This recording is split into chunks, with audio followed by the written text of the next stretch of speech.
ವಿಶೇಷತಃ ಶಂಕರ ಜಯಂತಿಯ ಪೂರ್ವಾಂಗವಾಗಿ ನಡೀತಾ ಇದೆ. ಅದಕ್ಕಾಗಿ ನನಗೆ ತುಂಬ ಸಂತೋಷ ಇದೆ. ಭಗವತ್ಪಾದರ ಕಾರುಣ್ಯ ತುಂಬ ದೊಡ್ಡದಾದದ್ದು. ನಮ್ಮ ದೇಶದ ಹೆಮ್ಮೆ, ಅಂಥ ಮಹಾನುಭಾವರು ಈ ನೆಲದಲ್ಲಿ ಹುಟ್ಟಿದ್ರು. ಆಮೇಲೆ ನಮ್ಮ ದೇಶ ಜಗತ್ತಿಗೆಲ್ಲ ಎಲ್ಲ ಕಾಲಕ್ಕೂ ಕೊಡಬಹುದಾದ, ಯಾವತ್ತೂ ಅದು ಔಟ್ಡೇಟೆಡ್ ಆಗದೆ ಎಕ್ಸ್ಪೈರಿ ಡೇಟ್ ಬರದೇ ಇರತಕ್ಕಂಥ ಒಂದು ಮೌಲ್ಯ ಇದೆ ಅಂದರೆ ಅದು ವೇದಾಂತ ದರ್ಶನ, ಅಧ್ಯಾತ್ಮ ದರ್ಶನ. ಅದಕ್ಕೆ ಭಗವದ್ಗೀತೆಯಲ್ಲಿ ಅಧ್ಯಾತ್ಮ ವಿದ್ಯಾನಾಂ ಅಂತ ವಿಭೂತಿ ಯೋಗದಲ್ಲಿ ಪರಮಾತ್ಮ ಶ್ರೀಕೃಷ್ಣ ವಿದ್ಯೆಗಳ ಪೈಕಿ ನಾನು ಅಧ್ಯಾತ್ಮ ವಿದ್ಯೆ ಅಂತ ಆಗಿದ್ದೀನಿ ಅಂತ. ಅದಕ್ಕೆ ಇದನ್ನು ರಾಜವಿದ್ಯಾ ಅಂತ ಕರೀತಾರೆ. ಎಲ್ಲ ವಿದ್ಯೆಗಳ ಪೈಕಿ ರಾಜವಿದ್ಯೆ ಇದ್ದಂತೆ ಇದು ರಾಜ ರಹಸ್ಯ, ರಾಜಗುಹ್ಯಂ ಅಂತಲೂ ಕೂಡ ಹೇಳ್ತಾನೆ. ಇದನ್ನೇ ವಿದ್ಯೆ, ಮಿಕ್ಕಿದ್ದೆಲ್ಲ ಅವಿದ್ಯೆ, ಅಪರವಿದ್ಯೆ ಅಂತ ಕೂಡ ಉಪನಿಷತ್ ಹೇಳುತ್ತೆ. ಇದೇ ಪರವಿದ್ಯೆ, ಶ್ರೇಷ್ಠವಾದ ವಿದ್ಯೆ ಅಂತ. ಹೀಗೆ ಆ ವೇದಾಂತವನ್ನು ಪ್ರತಿಯೊಬ್ಬರೂ ಎಲ್ಲಿಯೂ ಯಾವಾಗಲೂ, ಯಾವ ದೇಶದಲ್ಲಿ ಆದರೂ, ಯಾವ ಕಾಲದಲ್ಲಿ ಆದರೂ, ಯಾವ ಜಾತಿಯವರಾಗಲಿ, ಯಾವ ಮತದವರಾಗಲಿ, ಯಾವ ಲಿಂಗದವರಾಗಲಿ, ಯಾವ ಜನಾಂಗದವರಾಗಲಿ ಸಾಕ್ಷಾತ್ಕಾರ ಮಾಡಿಕೊಳ್ಳಬಹುದಾದದ್ದು ಅಂತ ಮಾಡಿಕೊಟ್ರು. ಹೀಗಾಗಿ ಪ್ರತಿಯೊಬ್ಬರಿಗೂ ಅಂಗೈ ನೆಲ್ಲಿಕಾಯಿ ಆಗುವಂತೆ ವೇದಾಂತ ವಿದ್ಯೆಯನ್ನು ಕೊಟ್ಟರು. ಇದಕ್ಕೆ ಜಾತಿ ಮತಗಳ, ವರ್ಣಗಳ ಯಾವುದರ ಗೋಜಿಲ್ಲದೆ ಇರತಕ್ಕಂಥ ಜ್ಞಾನವನ್ನು ಉಪನಿಷತ್ ಋಷಿಗಳು ಕಂಡುಕೊಂಡರು. ಅದನ್ನು ಅಚ್ಚುಕಟ್ಟಾಗಿ ನಮಗೆ ತಂದುಕೊಟ್ಟವರು ಶಂಕರ ಭಗವತ್ಪಾದರು. ಆದರೆ ಅದನ್ನು ಬುದ್ಧಿಗೆ ಏರಿಸ್ಕೊಳ್ಳೋದು ಸ್ವಲ್ಪ ಕಷ್ಟ.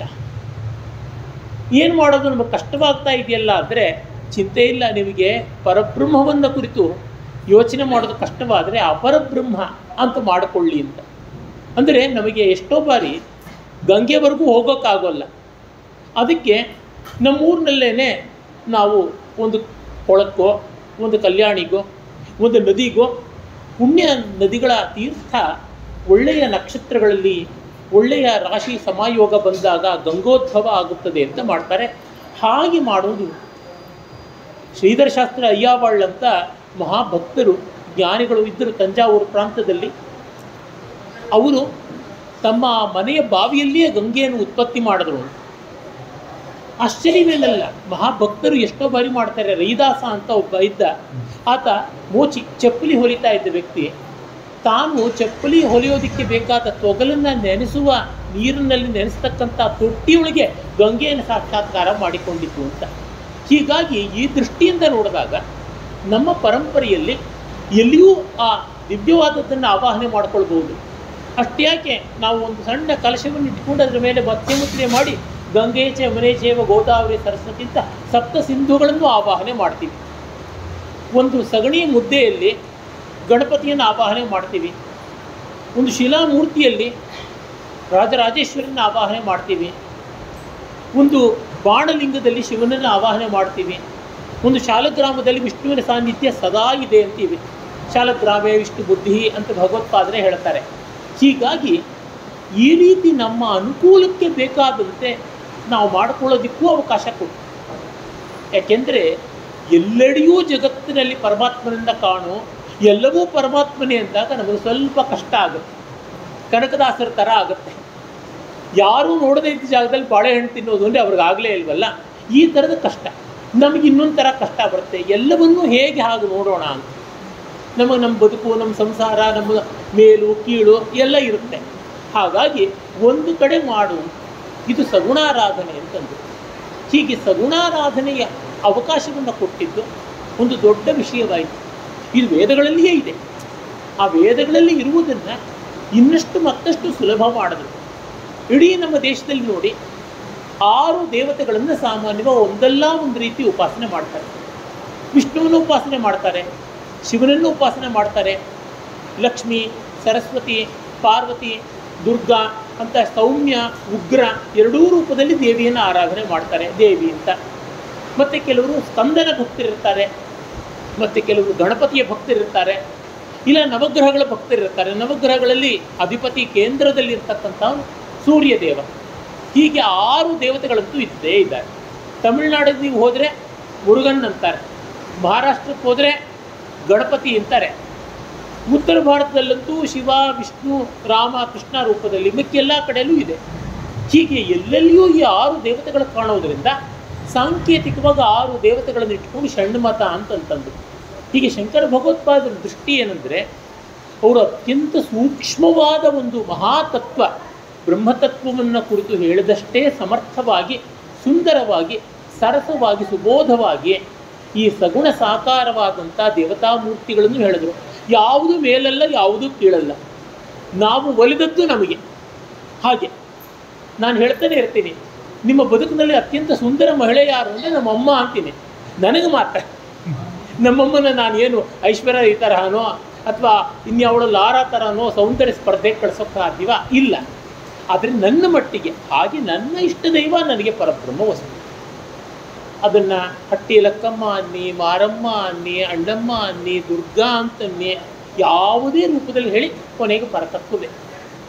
ಅದು ಯಾವುದೇ ರೂಪದಲ್ಲಿ, ಶಿವಲಿಂಗಾಕೃತಿಯಲ್ಲಿ, ಕುದುರೆಯ ಲದ್ದಿಯಲ್ಲಿ, ಕುರಿ ಹಿಚಿಕೆಯಲ್ಲಿ ಕೂಡ ಲಿಂಗವನ್ನು ಕಂಡಂಥ ಪುಣ್ಯಾತ್ಮರಿದ್ದಾರೆ. ಆ ಮಟ್ಟಕ್ಕೆ ಭಕ್ತ ತಾನು ತನ್ನ ಇಷ್ಟದೇವತೆಯನ್ನು ಯಾವ ರೂಪದಲ್ಲೂ ಸಾಕ್ಷಾತ್ಕಾರ ಮಾಡಿಕೊಳ್ತಾನೆ. ಇದಕ್ಕೂ ಅವಕಾಶ ಕೊಟ್ಟಿದ್ದಾರೆ. ಶುಚಿ ನಮ್ಮ ಮನಸ್ಸಿನಲ್ಲಿದ್ದರೆ ಆಯಿತು, ಮಿಕ್ಕವ್ರಿಗದು ಬರದೇ ಇರ್ಬೋದು, ನನಗೆ ಬಂತು. ಭಕ್ತಿ ಎನ್ನುವುದು ತುಂಬ ಏಕಾಂತವಾದದ್ದು, ಪರಮಾತ್ಮನಿಗೆ ನನಗೆ ಮಾತ್ರ ಸಂಬಂಧಪಟ್ಟದ್ದು. ಮೂರನೆಯವರು ಬಂದರೆ ಅದು ನ್ಯೂಸೆನ್ಸ್ ಅಂತ. ಮದುವೆಯಲ್ಲಿ ಮಂತ್ರ ಹೇಳುವಾಗ ಗಂಡನಿಗೆ ಹೆಂಡತಿಯನ್ನು ತೋರಿಸಿ ಮಾವನಾದವನು, ಅಪ್ಪ ಧರ್ಮೇಚ ಅರ್ಥೇಚ ಕಾಮೇಚ ಏಷಾನಾಪಿ ಚರಿತವ್ಯ, ಧರ್ಮಾರ್ಥ ಕಾಮಗಳಲ್ಲಿ ಇವಳನ್ನು ಮೀರಬಾರದು ಅಂತಿದೆ. ಮೋಕ್ಷೇಚ ಇದು, ಗಂಡನ ಮೋಕ್ಷ ಗಂಡನಿಗೆ, ಹೆಂಡತಿ ಮೋಕ್ಷ ಹೆಂಡತಿಗೆ, ಅಷ್ಟೇ. ಅದಕ್ಕೆ ಯಾರಿಗೂ ಏನೂ ಹಂಗಿಲ್ಲ. ಗಂಡನಿಗೆ ಮೋಕ್ಷ ಸಿಗಲಿಲ್ಲ ನಾನು ಹೇಗೆ ಅಂತ ಹೆಂಡತಿ ಯೋಚನೆ ಮಾಡೋ ಹಾಗಿಲ್ಲ, ಹೆಂಡತಿಗೆ ಮೋಕ್ಷ ಸಿಗಲಿಲ್ಲ ನಾನು ಹೇಗೆ ಹೋಗೋದು ಅಂತಿಲ್ಲ. ಅವ್ರ ಹಸಿವಿಗೆ ಅವರೇ ಊಟ ಮಾಡಬೇಕು, ಅವ್ರ ನಿದ್ರೆ ಅವರೇ ಮಾಡಬೇಕು. ಈ ಮಟ್ಟದಲ್ಲಿ ಏಕಾಂತ ಭಾವ ಅಂತ ಅದನ್ನು ಭಗವತ್ಪಾದರು ಎಲ್ಲ ದೇವತೆಗಳ ಉಪಾಸನೆ ಮಾಡೋದಕ್ಕೂ ಕೊಟ್ಟಿದ್ದಾರೆ.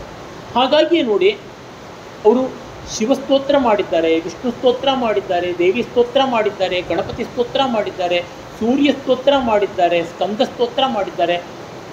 ಒಂದು ಛಂದಸ್ಸು ಭುಜಂಗ ಪ್ರಯಾತ ಅಂತ. ಅದರೊಳಗೆ ನೀವು ರಾಮಭುಜಂಗ ಕೇಳಬಹುದು, ಶಿವಭುಜಂಗ ಕೇಳಬಹುದು, ವಿಷ್ಣು ಭುಜಂಗ ಕೇಳಬಹುದು, ಸ್ಕಂದ ಭುಜಂಗ ಕೇಳಬಹುದು, ದೇವಿ ಭುಜಂಗ ಅಂತ ಕೇಳಬಹುದು. ಇವನ್ನೆಲ್ಲವನ್ನೂ ಮಾಡಿಕೊಟ್ಟಿದ್ದಾರೆ. ದೇವಿಯನ್ನು ಒಂದು ತೀರ್ಥವಾಗಿ ಭಾವಿಸಬೇಕೆ ಗಂಗಾಷ್ಟಕ, ಯಮುನಾಷ್ಟಕ, ನರ್ಮದಾಷ್ಟಕ ಹೀಗಿದೆ. ಅಥವಾ ದೇವತೆಯನ್ನು ಒಂದು ಕ್ಷೇತ್ರವಾಗಿ ಭಾವಿಸಬೇಕೆ ಕಾಶಿ ಪಂಚಕ ಅಂತ ತೆಗೆದುಕೊಳ್ಳಿ, ಹಾಗೆ ಮಾಡಿದ್ದಾರೆ. ಇನ್ನು ವಿಷ್ಣುವನ್ನು ಪಾದಾದಿಕೇಶ ಅಂತ ಮಾಡಿದ್ದಾರೆ, ಶಿವನನ್ನು ಪಾದಾದಿಕೇಶ ಅಂತ, ಕೇಶಾದಿಪಾದ ಅಂತ ಮಾಡಿದ್ದಾರೆ. ಇನ್ನು ಪರಮಾತ್ಮನಿಗೆ ಆರಾಧನೆಯನ್ನು ಮನಸ್ಸಿನಿಂದಲೇ ಮಾಡ್ತೀನಿ ಅಂತ ಶಿವಮಾನಸ ಪೂಜಾ ಅಂತ ಮಾಡಿದ್ದಾರೆ. ತ್ರಿಪುರ ಸುಂದರಿ ಮಾನಸ ಪೂಜಾ ಅಂತ ಮಾಡಿದ್ದಾರೆ. ಶಿವನ ಮಾನಸ ಪೂಜೆ ಪಂಚೋಪಚಾರದಲ್ಲಿ ಮುಗಿದೋದ್ರೆ ದೇವಿಯ ಮಾನಸ ಪೂಜೆಯನ್ನು 64 ಉಪಚಾರಗಳನ್ನು ಮಾಡಿದ್ದಾರೆ. ಲಲಿತಾ ಸಹಸ್ರನಾಮದಲ್ಲಿ ಚತುಷ್ಷಷ್ಟಿ ಉಪಚಾರಾಢ್ಯ ಚತುಷ್ಷಷ್ಟಿ ಕಲಾಮಯಿ, 64 ವಿಧವಾದ ಉಪಚಾರಗಳನ್ನು ಮಾಡ್ತಕ್ಕಂಥದ್ದು ಅಂತ. ಎಲ್ಲ ಮನಸ್ಸಿನಿಂದ ಮಾಡ್ತೀನಿ. ಅಮ್ಮ ನನಗೆ ಬಡತನ ಇದೆ, ಉಳ್ಳವರು ಶಿವಾಲಯವ ಮಾಡುವರು, ನಾನೇನು ಮಾಡಲಿ ಬಡವನಯ್ಯ ಅಂತ ಬಸವಣ್ಣನವರು ಹೇಳಿದ್ರಲ್ಲ, ಹಾಗೆ ಮಾಡೋದಕ್ಕೆ ಅಷ್ಟಕ್ಕೂ ಅವಕಾಶ ಕೊಟ್ಟಿದ್ದಾರೆ. ಮನಸ್ಸಿಂದ ಮಾಡೋದು ತುಂಬ ಕಷ್ಟ.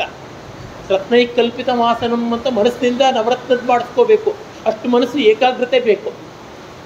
ಹೀಗೆ ಈ ರೀತಿಯಲ್ಲಿ ಯಾರ್ಯಾರಿಗೆ ಹೇಗೆ ಬೇಕು ಆ ಥರ ಕೊಟ್ಟಿದ್ದಾರೆ.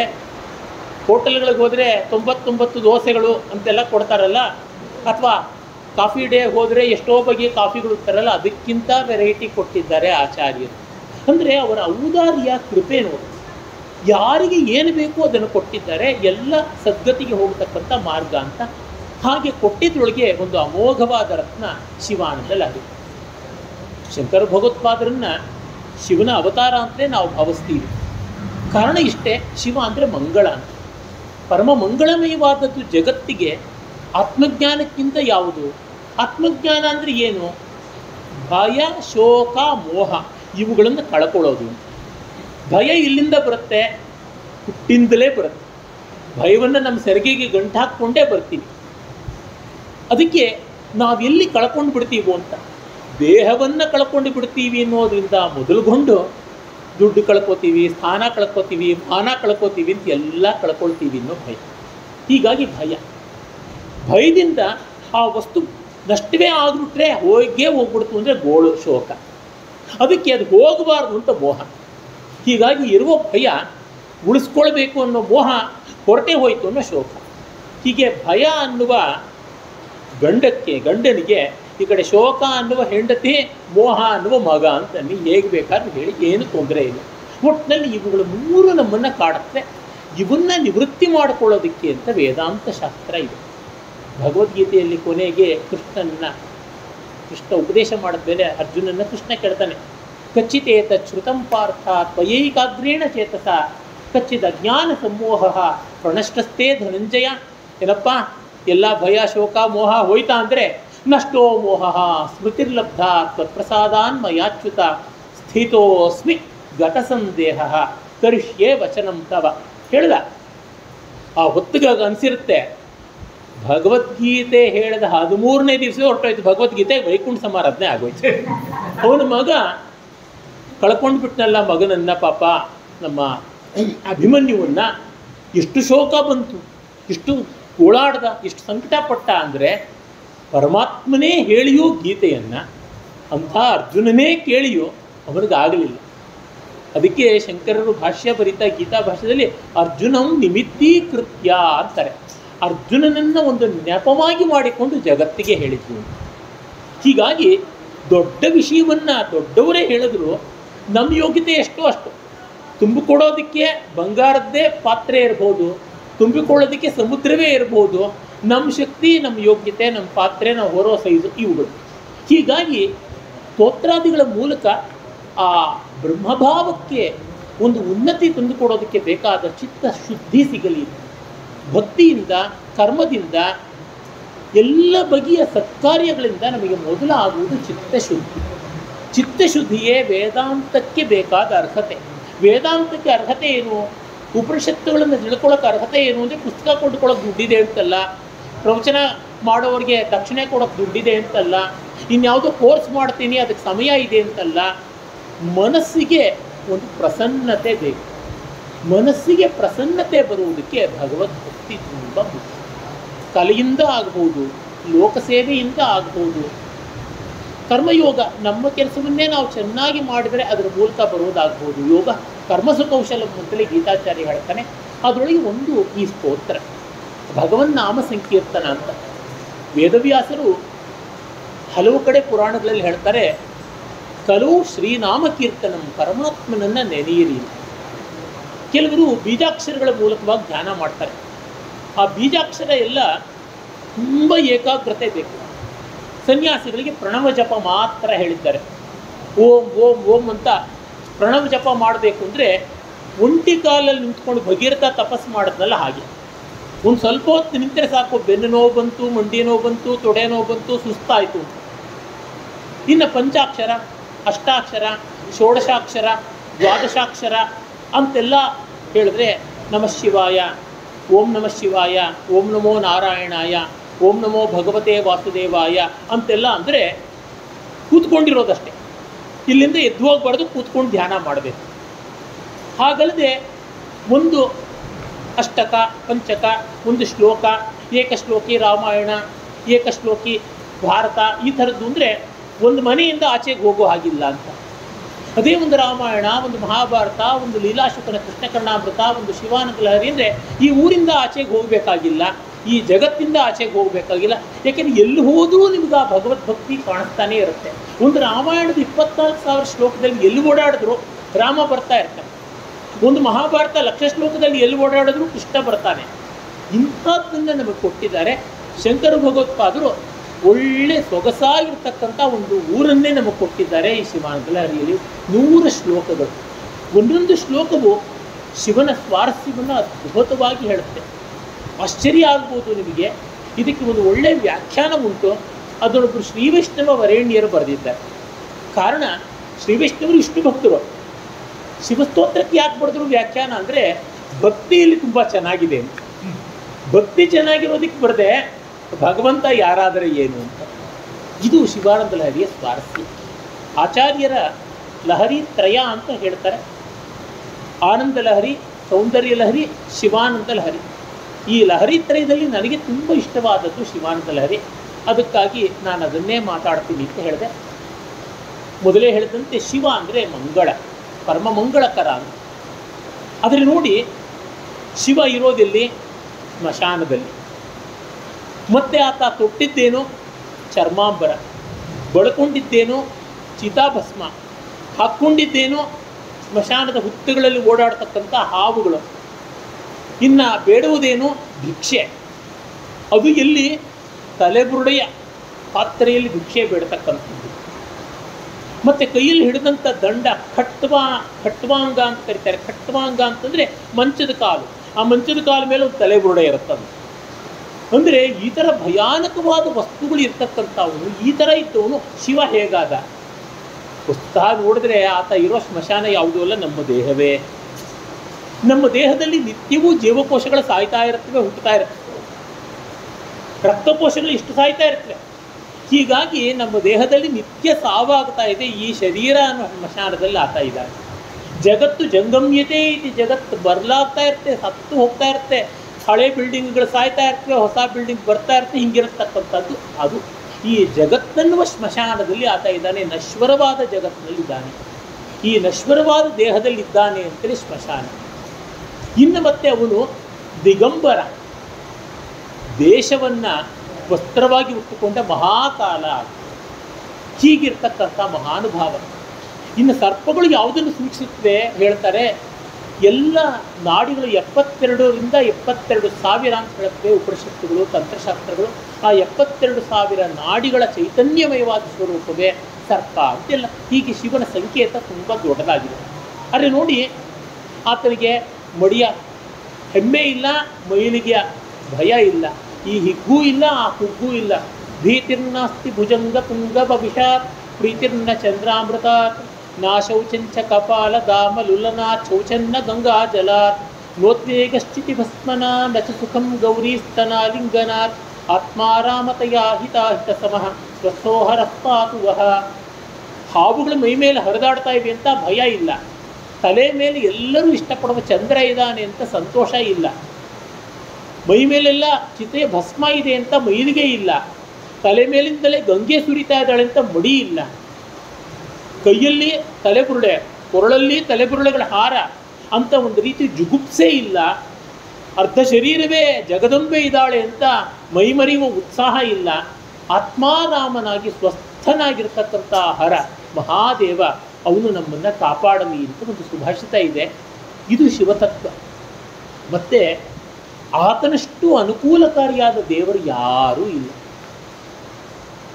ಬೈದವರಿಗೆ ಅನುಗ್ರಹ ಮಾಡ್ದ, ಒದ್ದವರಿಗೆ ಅನುಗ್ರಹ ಮಾಡ್ದ, ಜಗಳ ಆಡದವರಿಗೆ ಅನುಗ್ರಹ ಮಾಡ್ದ. ಅಂದರೆ ನಾವೆಲ್ಲ ಅವನ ಮಕ್ಕಳನ್ನು ಭಾವಿಸಿರೋದ್ರಿಂದ ಯಾರಿಗೂ ಅನುಗ್ರಹ ಮಾಡ್ತಾರೆ. ಮತ್ತು ಅವನಿಗೆ ಇದು ಬೇಕು ಅದು ಬೇಕು ಅಂತ ಇಲ್ಲ. ನೀರು ಸುರಿದ್ರೂ ಆಯಿತು, ಬೂದಿ ಸುರಿದ್ರೂ ಆಯಿತು.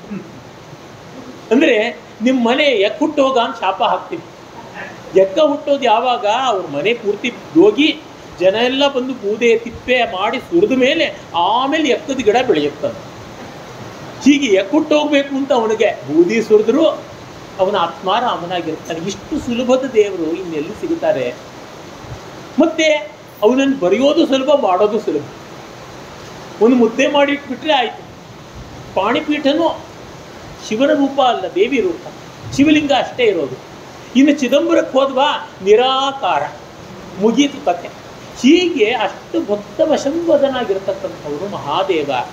ಅದನ್ನು ಇಟ್ಟುಕೊಂಡು ಆಚಾರ್ಯರು ಆ ಸ್ತೋತ್ರ ಬರೆದಿದ್ದಾರೆ. 100 ಪದ್ಯಗಳು ಒಂದೊಂದೂ ಚೆನ್ನಾಗಿದೆ. ಒಂದೊಂದು ಪದ್ಯ ಚಪ್ಪಡಿಸಿದ್ರು ಸಾಕು.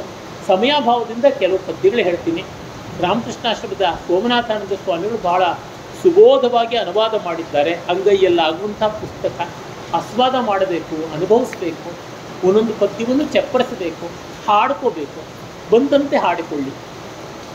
ಯಾರಿಗೂ ಎಟಕತಕ್ಕಂಥ ಕೆಲವು ರಾಗಗಳು ಇರುವೆ. ಮೋಹನ ರಾಗ ಹಾಡಕ್ಕೆ ಬರದೇ ಇದ್ದರೆ ಮನುಷ್ಯನೇ ಅಲ್ಲ ಅಂತಾರೆ. ಅಂಥ ಒಂದು ಮೋಹನ ರಾಗವೋ, ಒಂದು ಮಧ್ಯಮಾವತಿಯೋ, ಒಂದು ಹಿಂದೋಳಗೋ, ಒಂದು ಸಿಂಧು ಭೈರವಿಯೋ, ಈ ಥರದ ರಾಗಗಳಲ್ಲಿ ಹಾಡಿಕೊಂಡು ಸಂತೋಷ ಪಡಬೇಕಾದದ್ದು. ಏಕೆಂದರೆ ಪರಮಾತ್ಮ ನಾದಸ್ವರೂಪಿ ಆತ.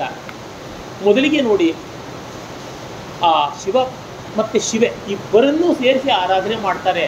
ಬಹಳ ಸೊಗಸಾದ ಪದ್ಯ. ಕಲಾಭ್ಯಾಂ ಚೂಡಾಲಂಕೃತ ಶಿಶಿಕಲಾಭ್ಯಾಂ ನಿಜತಪಃ ಫಲಾಭ್ಯಾಂ ಭಕ್ತಾನಾಂ ಪ್ರಕಟಿತ ಫಲಾಭ್ಯಾಂ ಭವತು ಮೇ ಶಿವಾಭ್ಯಾಂ ಅಸ್ತೋಕ ತ್ರಿಭುವನ ಶಿವಾಭ್ಯಾಂ ಹೃದಿ ಪುನರ್ಭವಾಭ್ಯಾಂ ಆನಂದ ಸ್ಫುರದನುಭವಾಭ್ಯಾಂ ನತಿರ್ಯಂ. ತುಂಬ ಸೊಗಸಾದ ನಾದ, ಶಿಖರಣಿ ಅಂತ ಒಂದು ಛಂದಸ್ಸು, ಬಹಳ ಸುಂದರವಾದದ್ದು. ಕಲೆಗಳ ರೂಪದಿಂದ ನೋಡಿದ್ರೆ ಶಿವನ ತಲೆ ಮೇಲೂ ಚಂದ್ರಲೇಖೆ ಇದೆ, ಪಾರ್ವತಿ ತಲೆ ಮೇಲೂ ಚಂದ್ರಲೇಖೆ ಇದೆ. ಗಂಡ ಹೆಂಡತಿಯರಿಗೆ ಅವರಿಗಿರುವಷ್ಟು ಅನ್ಯೋನ್ಯ ಸಾಮರಸ್ಯ ಇನ್ಯಾರಿಗೂ ಇಲ್ಲ. ಆ ಮಟ್ಟದಲ್ಲಿ ಹಣೆಯಿಂದ ಪಾದದವರೆಗೂ ಅಖಂಡವಾಗಿದ್ದಾರೆ. ಕಲಾಭ್ಯಾಂ ಚೂಡಾಲಿಂಗ ಶಶಿಕಲಾಭ್ಯಾಂ. ಇನ್ನು ಫಲ ಕೊಡೋದ, ಕಲೆಗಳನ್ನು ಕೊಡ್ತಾರೆ ಅಂದರೆ ರುಚಿಯನ್ನು ಕೊಡ್ತಾರೆ, ಜೀವನದಲ್ಲಿ ಸ್ವಾರಸ್ಯ ಕೊಡ್ತಾರೆ. ಕಲೆ ಉಳ್ಳವನು ಕಲಾವಂತ, ನಮಗೆ ಕಲೆಗಳನ್ನು ಕೊಡ್ತಾರೆ. ಇನ್ನು ಫಲ ಕೊಡ್ತಾರ, ಇಬ್ಬರೂ ಕೂಡ ಒಬ್ಬರಿಗೆ ಒಬ್ಬರು ತಪಸ್ಸಿನ ಫಲವಾಗಿ ಬಂದರು. ನಮ್ಮ ಇಡೀ ಪುರಾಣ ಪ್ರಪಂಚದಲ್ಲಿ ಗಂಡನಿಗಾಗಿ ಹೆಂಡತಿ, ಹೆಂಡತಿಗಾಗಿ ಗಂಡ ತಪಸ್ ಮಾಡಿದ್ದು ಒಂದೇ ಕಡೆ. ಪಾರ್ವತಿ ಎಲೆಯನ್ನು, ತರಗೆಲೆಯನ್ನು ತಿನ್ನದೆ ತಪಸ್ಸು ಮಾಡಿ ಅಪರ್ಣ ಅಂತ ಅನಿಸ್ಕೊಂಡ್ರು. ಸ್ವಯಂ ವಿಧಾತ ತಪಸ್ಸಫಲಾನಾಂ ಕೇನಾಪಿ ಕಾಮೇನ ತಪಶ್ಚಚಾರ. ಕಾಳಿದಾಸ ಹೇಳ್ತಾನೆ, ಎಲ್ಲರ ತಪಸ್ಸಿಗೆ ಫಲ ಕೊಡ್ತಕ್ಕಂಥ ಮಹಾದೇವ ಯಾತಕ್ಕಾಗಿ ತಪಸ್ಸು ಮಾಡ್ದ? ಪ್ರಶ್ನೆಯೇ, ಅದಕ್ಕೆ ಉತ್ತರ ಇಲ್ಲ. ಅದು ಪ್ರಾಯಶಃ ಪಾರ್ವತಿಗಾಗಿ ತಪಸ್ಸು ಮಾಡ್ದ ಅನ್ಸುತ್ತೆ. ಹಾಗಲ್ಲದೆ ಇದ್ದರೆ ಈ ಪತ್ನಿಯನ್ನು ಪಡ್ಕೊಳ್ಳೋದು ಸಾಧ್ಯವ? ಆಗೋದಿಲ್ಲ. ಪಾರ್ವತಿಯ ತಪಸ್ಸನ್ನು ಪರಿಶೀಲನೆ ಮಾಡಿ ಶಿವ ಪರೀಕ್ಷೆ ಮಾಡೋಕ್ಕೆ ಬಂದು ಅದ್ಯ ಪ್ರಭೃತ್ಯವನತಂಗಿ ತಪಸ್ವಿದಾಸಃ ಪೀಠಸ್ತಪೋಭಿ ಅಂತಾನೆ. ಅಮ್ಮ, ನೀನು ನಿನ್ನ ತಪಸ್ಸಿಂದ ನನ್ನ ಕೊಂಡುಕೊಂಡು ಬಿಟ್ಟಿದ್ದೀಯ. ಇದು ಪಾರ್ವತಿಯ ಶಕ್ತಿ. ಹೀಗೆ ಪರಸ್ಪರ ತಪಸ್ಸಂಪತ್ ಕಲಾ ಇತ ಪರಸ್ಪರು ಪ್ರಪಂಚ ಮಾತಾ ಪಿತರೋ ಕ್ರಂಚೌ ಜಾಯಾಪತಿ ಸ್ತುಮಃ ಅಂತಂದರು ಅಪ್ಪೈ ದೀಕ್ಷಿತರು. ಅಪರ ಶಂಕರಾಚಾರ್ಯರು ಅಂತಲೇ ಹೆಸರಾಗಿದ್ದವರು, 500 ವರ್ಷಗಳ ಕೆಳಗಿದ್ದವರು. ಅಂದರೆ ಒಬ್ಬರ ತಪಸ್ಸಿನ ಫಲ ಇನ್ನೊಬ್ಬರು. ಹಾಗಾಗಿ ನಮ್ಮ ತಪಸ್ಸು ಎಷ್ಟು ಅಂತ ಅವ್ರಿಗೆ ಗೊತ್ತು, ಫಲ ಕೊಡ್ತಾರೆ. ಇನ್ನು ಫಲಾಭ್ಯಾಂ ಚೂಡಾಲಂಕೃತ ಶಶಿಕಲಾಭ್ಯಾಂ ನಿಜತಪಃ ಫಲಾಭ್ಯಾಂ ಭಕ್ತಾನಾಂ ಪ್ರಕಟಿತ ಫಲಾಭ್ಯಾಂ. ಇನ್ನು ಶಿವ ಅನ್ನುವ ಹೆಸರು ನೋಡಿದ್ರೆ, ಈಗ ನೋಡಿ, ಯಾವ ದೇವತೆಯನ್ನು ಕಡಿಮೆ ಮಾಡೋಕ್ಕೆ ಹೇಳ್ತಾ ಇಲ್ಲ, ಈ ಪದ್ಯದ ಸ್ವಾರಸ್ಯಕ್ಕಾಗಿ ಹೇಳ್ತಾ ಇದ್ದೀನಿ. ಹರಿಯ ಹೆಂಡತಿಯನ್ನು ಏನಂತ ಕರೆಯೋಣ? ಹರಿಣಿ ಅಂತ ನೋಡುವ ಹೇಳ್ಬೋದೇನೋ, ವ್ಯಾಕರಣ ವಿದ್ವಾಂಸರು ಕೋಪ ಮಾಡ್ಕೋತಾರೆ. ಅದೇ ಶಿವನ ಹೆಂಡತಿಯನ್ನು ಶಿವ ಅಂತ ಕರಿತೀವಿ. ಹೀಗಾಗಿ ಗಂಡನ ಹೆಸರನ್ನ ತಾನು ಪಡ್ಕೊಂಡಿದ್ದಾಳೆ. ನಮ್ಮಲ್ಲಿ ಪಾಶ್ಚಾತ್ಯರ ಅನುಕರಣ ಬಂದು ಮಿಸೆಸ್ ಕೃಷ್ಣಮೂರ್ತಿ, ಮಿಸೆಸ್ ಶ್ರೀಕಂಠಯ್ಯ ಹೀಗೆಲ್ಲ ಆಗಿದೆ. ಆದರೆ ಗಂಡಸರು ಯಾರಾದರೂ ಹೋಗ್ಬಿಟ್ಟಿದ್ರು ಮಿಸ್ಟರ್ ಉಮಾ, ಮಿಸ್ಟರ್ ಲಕ್ಷ್ಮಿ ಅಂತ ಏನಾದ್ರು ಹೆಸರಿಟ್ಕೋತಾರಾ? ಇಲ್ಲ. ನಮ್ಮ ದೇವತೆಗಳು ಹಾಗಲ್ಲ. ಹೆಂಡತಿಯ ಹೆಸರನ್ನು ಗಂಡನೂ ಇಟ್ಕೊಳ್ತಾನೆ, ಗಂಡನ ಹೆಸರನ್ನ ಹೆಂಡತಿನೂ ಇಟ್ಕೊಳ್ತಾನೆ. ಹಾಗಾಗ್ಬಿಟ್ಟು ಹಾಗಾಗಿ ನಮ್ಮಲ್ಲಿ ಉಮಾಮಹೇಶ್ವರ, ಲಕ್ಷ್ಮೀನಾರಾಯಣ, ಸೀತಾರಾಮ ಹೀಗೆ ಇಟ್ಕೊಂಡಂಥ ಗಂಡಸರಿದ್ದಾರೆ, ಗಂಡು ದೇವತೆಗಳಿದ್ದಾರೆ. ಲಿಂಗ ತಾರತಮ್ಯ ಇಲ್ಲ. ಅವಳು ಶಿವೆ, ಇವನು ಶಿವ. ಅವಳು ಭವ, ಇವನು ಭವ. ಅವಳು ಭವಾನಿ, ಶಿವಾನಿ, ಇವನು ಶಿವ, ಇವನು ಭವ. ಹೀಗೆ ಹೆಸರಿಂದ ಅದು ಮಂಗಳಮಯ ಅಂತ. ಶಿವಾಭ್ಯಾಂ ಅಸ್ತೋಕ ತ್ರಿಭುವನ ಶಿವಾಭ್ಯಾಂ, 3 ಲೋಕಕ್ಕೂ ಉಳಿತನ್ನೇ ಮಾಡ್ತಕ್ಕಂಥವ್ರು. ಅವರ ಬಡತನ, ಶಿವನ ಬಡತನ ಲೋಕಾನುಗ್ರಹಕ್ಕಾಗಿರೋದು. ಕೈಲಾಸ ಪರ್ವತದ ಬುಡದಲ್ಲಿ ಅಲಕಾವತಿ ಅಂತಾರೆ. ಅಲಕಾವತಿ ಕುಬೇರನ ರಾಜಧಾನಿ. ದುಡ್ಡಿನ ದೇವರು ಭಿಕ್ಷಾಪಾತ್ರೆ ಹಿಡ್ಕೊಂಡಂಥ ದೇವರ ಪಾದದಲ್ಲಿದ್ದಾನೆ ಅಂದರೆ ಆಗ ಆತ ಅನುಗ್ರಹ ಮಾಡ್ತಾನೆ. ನನಗೇ ಕೊಡು, ನನಗೇ ಕೊಡು ಅಂತ ಕೇಳ್ತಾ ಇರ್ತಕ್ಕಂಥ ದೇವರು ಭಕ್ತರಿಗೆ ಏನು ಕೊಟ್ಟಾಗ ಏನೂ ಇಲ್ಲ. ಹೀಗೆ ಆ ಪರಮಾತ್ಮನ ಒಂದು ತೋರಿಕೆಯ ಬಡತನ ಇದೆಯಲ್ಲ, ಲೋಕದ ಶ್ರೀಮಂತಿಕೆ, ಅವನನ್ನು ಈಶ್ವರ ಅಂತ ಕರಿತೀವಿ. ಈಶ್ವರನಿಗೆ ಸಂಬಂಧಪಟ್ಟಿದ್ದು ಐಶ್ವರ್ಯ. ಹೀಗಾಗಿ ಐಶ್ವರ್ಯ ಅನ್ನುವುದೇನಿದೆ ಅದು ಅವನಿಗೆ ಸಂಬಂಧಪಟ್ಟಿದ್ದು. ಆ ಮಟ್ಟಕ್ಕೆ ಅವನಿಗೆ ಏನು ಸಂಬಂಧಪಟ್ಟಿದೆ? ಚಿತಾಭಸ್ಮವೇ ಅದು ಐಶ್ವರ್ಯ, ಚರ್ಮಾಂಬರವೇ ಅದು ಐಶ್ವರ್ಯ, ಸರ್ಪಾಭರಣವೇ ಅದು ಐಶ್ವರ್ಯ. ಹೀಗಿರ್ತಕ್ಕಂಥವನು ಇನ್ನು ಭವಾಭ್ಯಾಮ್ ಆನಂದ ಸ್ಫುರದ ಅನುಭವಾಭ್ಯಾಂ. ಶಿವನಿಗೂ ಭವ, ಪಾರ್ವತಿಯೂ ಭವ ಅಥವಾ ಭವಾನಿ.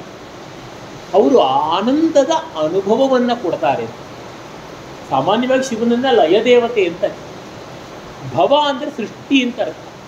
ಅವನು ಲಯಕಾರಕನೂ ಹೌದು, ಸೃಷ್ಟಿಕಾರಕನೂ ಹೌದು.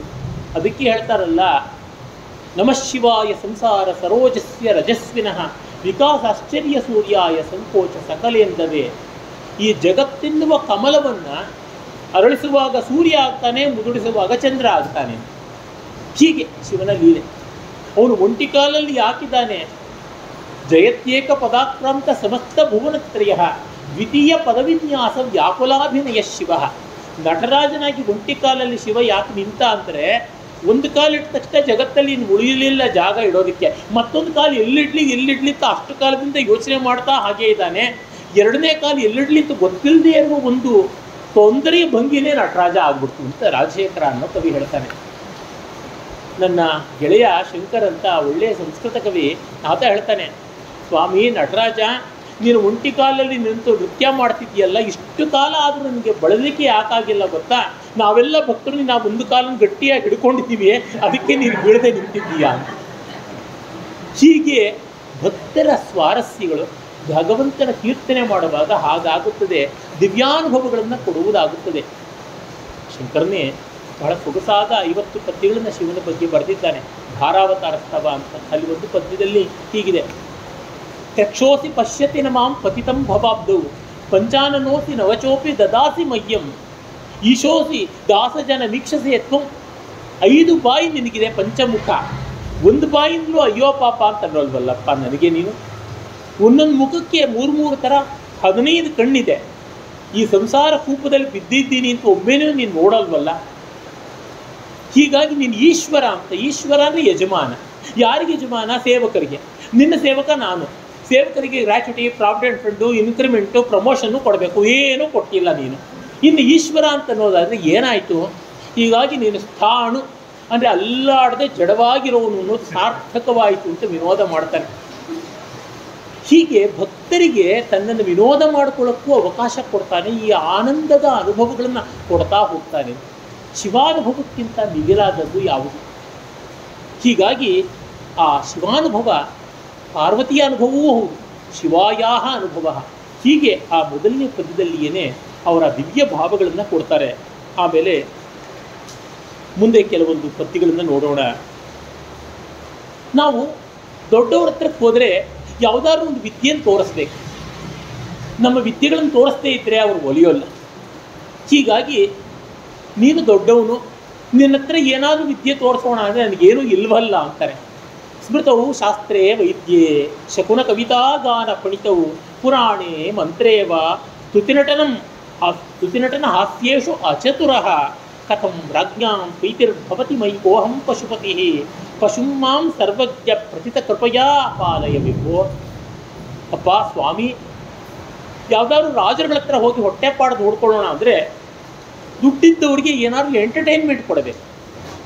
ನಾಟ್ಯಶಾಸ್ತ್ರದಲ್ಲಿ ಬರುತ್ತದೆ, ಬ್ರಹ್ಮನ ಹತ್ರಕ್ಕೆ ಮಾನವರು, ದೇವತೆಗಳು, ದಾನವರು ಎಲ್ಲ ಒಟ್ಟಾಗಿ ಹೋದ್ರಂತೆ.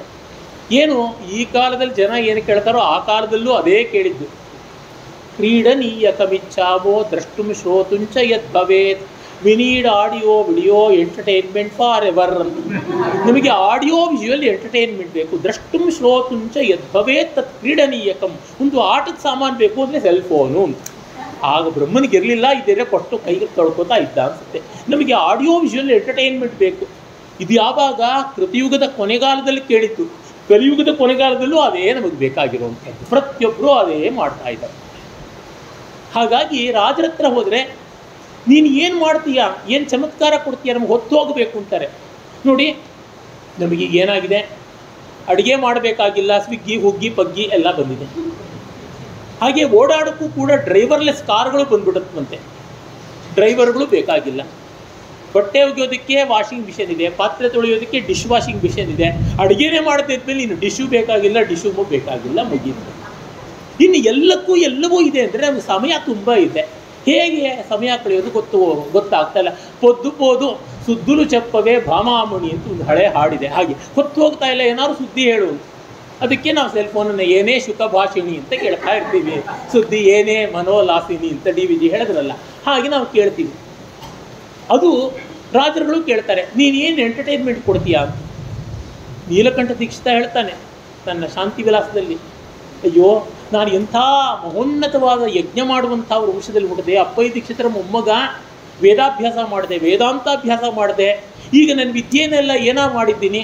ನಿದ್ರಾ ಹೇತೋ ನಿಶಿ ನಿಶಿ ಕಥಾ ಶೃಣ್ವತಃ ಪಾರ್ಥಿವಾನಾಂ ಕಾಲಕ್ಷೇಪೋಪೈಕಮಿದಮಪ್ಯ ಕಥಂ ಪರ್ಯಣಂಸೀತ್. ನಿದ್ರೆ ಬರೋಲ್ಲ ಅಂತ ಹೇಳುವ ರಾಜರುಗಳಿಗೆ ಹೊತ್ತು ಹೋಗೋದಕ್ಕೆ, ತೂಕಡಿಕೆ ಬರೋದಕ್ಕೆ ಪಾಠ ಹೇಳೋ ಥರ ಆಗಿದೆ, ಕಥೆಗಳು ಹೇಳೋ ಥರ ಆಗಿದೆ. ಎಲ್ಲ ಹಾಗೇನೆ ತಾನೆ ವೇದಾಂತದ ಕೋರ್ಸು ಎಲ್ಲ. ನನ್ನ ಸ್ನೇಹಿತ ಸಂದೀಪ್ ಬಾಲಕೃಷ್ಣ ಅಂತ ಅವ್ರು ಹೇಳ್ತಾ ಇರ್ತಾನೆ, ಈಗ ಆನ್ಲೈನಲ್ಲಿ ಟೀಚಿಂಗು, ಆನ್ಲೈನಲ್ಲಿ ಲೆಕ್ಚರಿಂಗು, ಆನ್ಲೈನಲ್ಲಿ ಸಂಗೀತ ಅಂತ ಕ್ಯಾಮ್ರಾನು ಮ್ಯೂಟ್ ಮಾಡ್ಕೋತಾರೆ. ಅವ್ರು ಏನು ಮಾಡ್ತಾ ಇದ್ದಾರೋ ಗೊತ್ತಿಲ್ಲ, ಯಾವ ವೇಷದಲ್ಲಿದ್ದಾರೋ, ಯಾವ ಭಂಗಿನಲ್ಲಿದ್ದಾರೋ, ಯಾವ ಸ್ಥಿತಿಯಲ್ಲಿದ್ದಾರೋ, ಯಾವ ದುಸ್ಥಿತಿಯಲ್ಲಿದ್ದಾರೋ ಗೊತ್ತಿಲ್ಲ. ಕೇಳ್ತಿದ್ದಾರೆ, ತಂದುಕೊಂಡು ನಾವು ಹೇಳ್ತಾ ಹೋಗಬೇಕಾಗುತ್ತೆ. ಈ ಥರ ಆಗಿದೆ. ಹಾಗಾಗಿ ರಾಜರುಗಳಿಗೆ ನಿದ್ರೆ ಬರಲಿಲ್ಲ ಅನ್ನೋದಕ್ಕೆ ವೇದಾಂತ ಪಾಠ ಹೇಳುವಂಥ ಸ್ಥಿತಿ ಬಂದಿದೆ ನನಗೆ ಅಂತ ಅವನಂತಾನೆ. ಹೀಗೆ ರಾಜರುಗಳು ಕೇಳ್ತಾರೆ, ಏನಿದೆ ನಿನಗೆ ಅಂತ.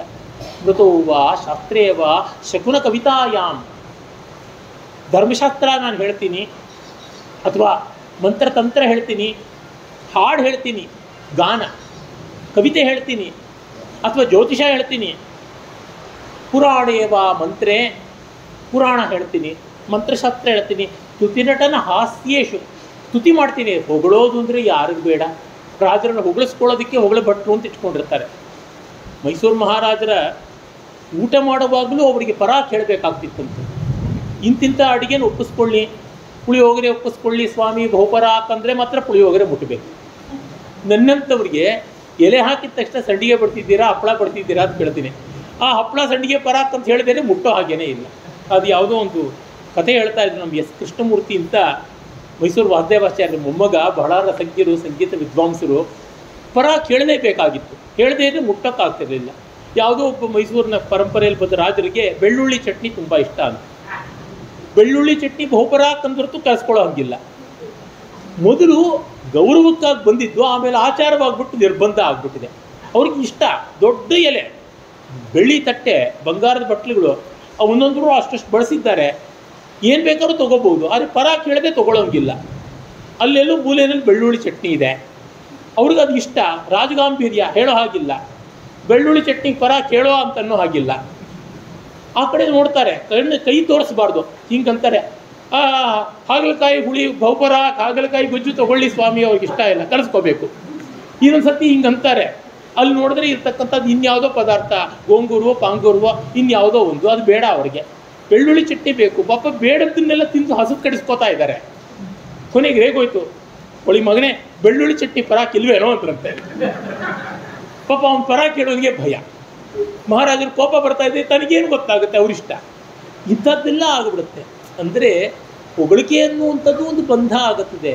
ಸ್ತುತಿ, ಹಾಸ್ಯ, ವಿನೋದ ಇವೊಂದೂ ನನಗೆ ಗೊತ್ತಿಲ್ಲ. ಕಥಂ ರಾಜ್ಯಾಂತೀತಿ ಭವತಿ. ನನಗೆ ಹಾಗಿರುವಾಗ ದುಡ್ಡಿರುವರ ಸ್ಥಾನಮಾನಗಳಲ್ಲಿರ್ತಕ್ಕಂಥವರ ಕೃಪೆ ಹೇಗಪ್ಪ ಬರುತ್ತದೆ. ಮೈ ಕೋಹಂ ಪಶುಪತೇ ಕಥಂ ಪ್ರೀತಿರ್ಭವತಿ ಮೈ ಕೋಹಂ ಪಶುಪತೆ. ಪಶುಪತಿ ಆ ಹೆಸರು ನೋಡಿ, ಪಶುಗಳ ಒಡೆಯ ನೀನು. ಹಾಗಾಗಿ ಪಶುಮಾಂ ಸರ್ವಜ್ಞ, ಸರ್ವಜ್ಞ ಅಂತ ನಿನ್ನನ್ನು ಕರೀತಾರಪ್ಪ. ನಾನು ಪಶು, ನನ್ನಂಥ ಕೋಟಿ ಕೋಟಿ ಪಶುಗಳಿಗೆ ಪತಿ ನೀನಾಗಿದ್ದೀಯಾ. ಪ್ರತಿತ ಕೃಪಯಾ ಪಾಲಯವಿಭೋ. ಪಶುಸ್ವಾಮಿಯಾದ ಪಶುಪತಿಯಾದ ನೀನು ಕಾಪಾಡು. ಈ ಜೀವಗಳನ್ನೆಲ್ಲ ಪಶು ಅಂತ, ಈ ಜಗತ್ತನ್ನೇ ಪಾಶ ಅಂತ, ಜಗದೀಶ್ವರನ್ನ ಪಶುಪತಿ ಅಂತ ಹೇಳ್ತೀವಿ. ಹೀಗೆ ಪಶು, ಪಾಶ, ಪತಿ ಅನ್ನುವ ಮೂರೇ ತತ್ವ ಇರುವಂಥದ್ದು ಜಗತ್ತು, ಜೀವ, ಈಶ್ವರ. ಇದು ಇದೆ ಅಂತ ಹೇಳ್ತಾರೆ. ಇದು ಪ್ರತಿಭಿಜ್ಞಾ ಶೈವ ದರ್ಶನ ಅಂತ ಕಾಶ್ಮೀರದ ಶಿವದರ್ಶನದಲ್ಲಿ ಉಂಟು. ಹೀಗಾಗಿ ನೀನೇ ನನ್ನನ್ನು ಕಾಪಾಡಬೇಕು, ಬೇರೆಯವರಿಲ್ಲ. ಬೇರೆಯವ್ರ ಹತ್ರ ಹೋದರೆ ಅವ್ರು ನನ್ನ ಒಪ್ಪಿಸಿಕೊಳ್ಳೋದಿಲ್ಲ. ಹಾಗಾಗಿ ಎಲ್ಲೂ ಗತಿ ಇಲ್ಲ ಅಂತ ಇಲ್ಲಿಗೆ ಬಂದಿದ್ದೀನಿ. ಶಿವನಿಗೆ ಆ ಬಗ್ಗೆ ಬೇಸರ ಏನಿಲ್ಲ. ಎಲ್ಲೂ ನಡೆಯದ ನಾಣ್ಯ ಅಂತ ನನ್ನ ಹತ್ರ ಬಂದಿದ್ದೀನಿ ಅಂತ ಅವನಿಗೆ ಬೇಸರ ಇಲ್ವಲ್ಲ, ಅದನ್ನು ಹೇಳ್ತಾರೆ. ಆಮೇಲೆ ನನ್ನ ಇಂದ್ರಿಯಗಳೆಲ್ಲ ನಿನ್ನಲ್ಲಿ ನೆಲೆಸಲಿ ಅಂತ ಹೇಳ್ತಾರೆ. ನಮಗೆ ಬರುವ ಸಮಸ್ಯೆನೇ ಕಣ್ಣೊಂದು ಕಡೆ ಹೋಗುತ್ತೆ, ಕಿವಿ ಒಂದು ಕಡೆ ಹೋಗುತ್ತೆ, ಮನಸ್ಸೊಂದು ಕಡೆ ಹೋಗುತ್ತೆ. ಈಗ ಒಂದೊಂದು ಇಂದ್ರಿಯಗಳು ಒಂದೊಂದು ಕಡೆ ಹೋಗುತ್ತೆ. ಹಾಗಾಗಿ ಏಕಾಗ್ರತೆ ಇಲ್ಲ. ಅದಕ್ಕೆ ಹೇಳ್ತಾರೆ, ಮನಸ್ತೆ ಪಾದಾಬ್ಜೆ ನಿವಸತು ವಚಸ್ತೋತ್ರ ಫಣಿತವು ಕರೋ ಚಾಭ್ಯರ್ಚಾಯಾಂ ಶ್ರುತಿರಪಿ ಕಥಾಕರ್ಣನ ವಿಧವು ತವ ಧ್ಯಾನೇ ಬುದ್ಧಿ ನಯನ ಯುಗಲಂ ಮೂರ್ತಿ ವಿಭವೆ ಪರಗ್ರಂಥಾನ್ ಕೈರ್ವಾ ಪರಮಶಿವ ಜಾನೇ ಪರಮತಃ. ಸ್ವಾಮಿ, ನನ್ನ ಮನಸ್ಸು ನಿನ್ನನ್ನೇ ನೆನೆಯಲಿ, ನಿನ್ನ ಪಾದಕಮಲಗಳಲ್ಲಿ ದುಂಬಿಯಂತೆ ಇರಲಿ, ನನ್ನ ಮಾತು ನಿನ್ನ ಸ್ತೋತ್ರವನ್ನು ಅವಲಂಬಿಸಲಿ, ನನ್ನ ಕೈಗಳು ನಿನಗೆ ಪೂಜೆ ಮಾಡಲಿ, ನನ್ನ ಕಿವಿಗಳು ನಿನ್ನ ಕೀರ್ತನೆಯನ್ನು ಕೇಳಲಿ, ನನ್ನ ಬುದ್ಧಿ ನಿನ್ನನ್ನು ನೆನೆಯಲಿ. ಹೀಗೆ ಇಂದ್ರಿಯಗಳಿಗೆಲ್ಲ ನೀನೇ ಆವರಿಸಿಕೊಂಡು ಬಿಡು. ಕಷ್ಟ ಏನಿಲ್ಲ. ಶಿವತತ್ವವು ಭಗವತ್ತತ್ವವನ್ನು ನಾವು ಏಕಾಗ್ರತೆಗೆ ಇಟ್ಟುಕೊಳ್ಳೋದಕ್ಕೆ ಕಷ್ಟ ಇಲ್ಲ. ಲೀಲಾಶುಕ ಕರುಣಾಮೃತದಲ್ಲಿ ಹೇಳ್ತಾರೆ, ಭಕ್ತಿತ್ವಯಿ ಸ್ಥಿರತೆಯ ಭಗವನ್ ಯದಿ ಸ್ಯಾತ್ ದೈವೇನ ನ ಫಲಿತ ದಿವ್ಯ ಕಿಶೋರ ವೇಷೆ ಮುಕ್ತಿ ಸ್ವಯಂ ಮುಕುಲಿತಂ ಜಲಿಸೇವತೇಸ್ಮಾನ್ ಧರ್ಮಾರ್ಥಕಾಮನಿವಹ ಸಮಯ ಪ್ರತೀಕ್ಷಾ. ಸ್ವಾಮಿ, ನೀನು ದಿವ್ಯ ಮನೋಹರವಾದ ಬಾಲಕೃಷ್ಣನ ರೂಪದಲ್ಲಿದ್ದೀಯಾ. ಇದರೊಳಗೆ ಭಕ್ತಿ ಮಾಡೋದು ಬಹಳ ಸುಲಭ. ಒಂದೊಂದು ಅಂಗವು, ಒಂದೊಂದು ಅಂಗ ಪ್ರತ್ಯಂಗ ಉಪಾಂಗಗಳು ಅಷ್ಟು ಚೆನ್ನಾಗಿವೆ.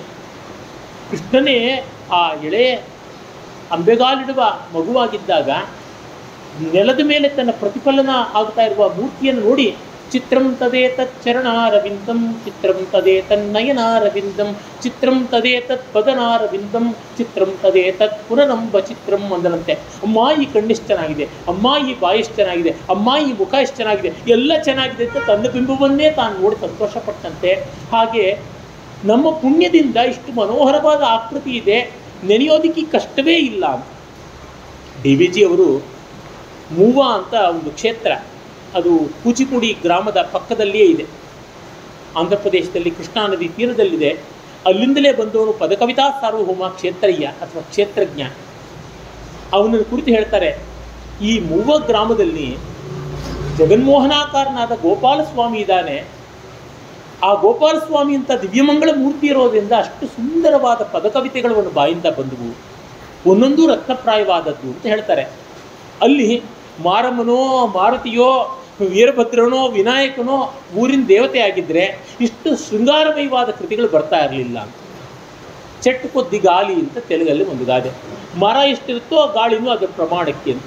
ಹಾಗೆ ದೇವತೆ ಉಗ್ರ ದೇವತೆ ಆಗಿದ್ದರೆ ಉಗ್ರವಾದ ಸ್ತೋತ್ರಗಳು ಬರುತ್ತೆ, ಸೌಮ್ಯ ದೇವತೆ ಆಗಿದ್ದರೆ ಸೌಮ್ಯ ಬರುತ್ತೆ, ಶೃಂಗಾರ ದೇವತೆ ಆಗಿದ್ದರೆ ಶೃಂಗಾರ ಬರುತ್ತೆ.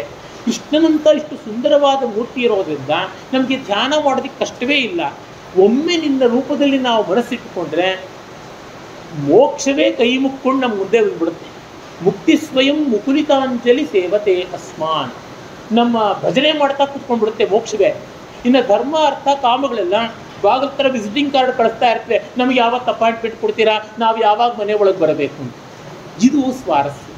ಹಾಗೆ ಪರಮಾತ್ಮ ಈ ಇಂದ್ರಿಯಗಳೆಲ್ಲ ನಿನ್ನಲ್ಲಿ ನೆಲೆಸಿದ್ರೆ ಹೆಸರೇ ನೀನು ಸುಂದರೇಶ್ವರ. ಅಷ್ಟು ಮನೋಹರವಾದ ಮೂರ್ತಿ.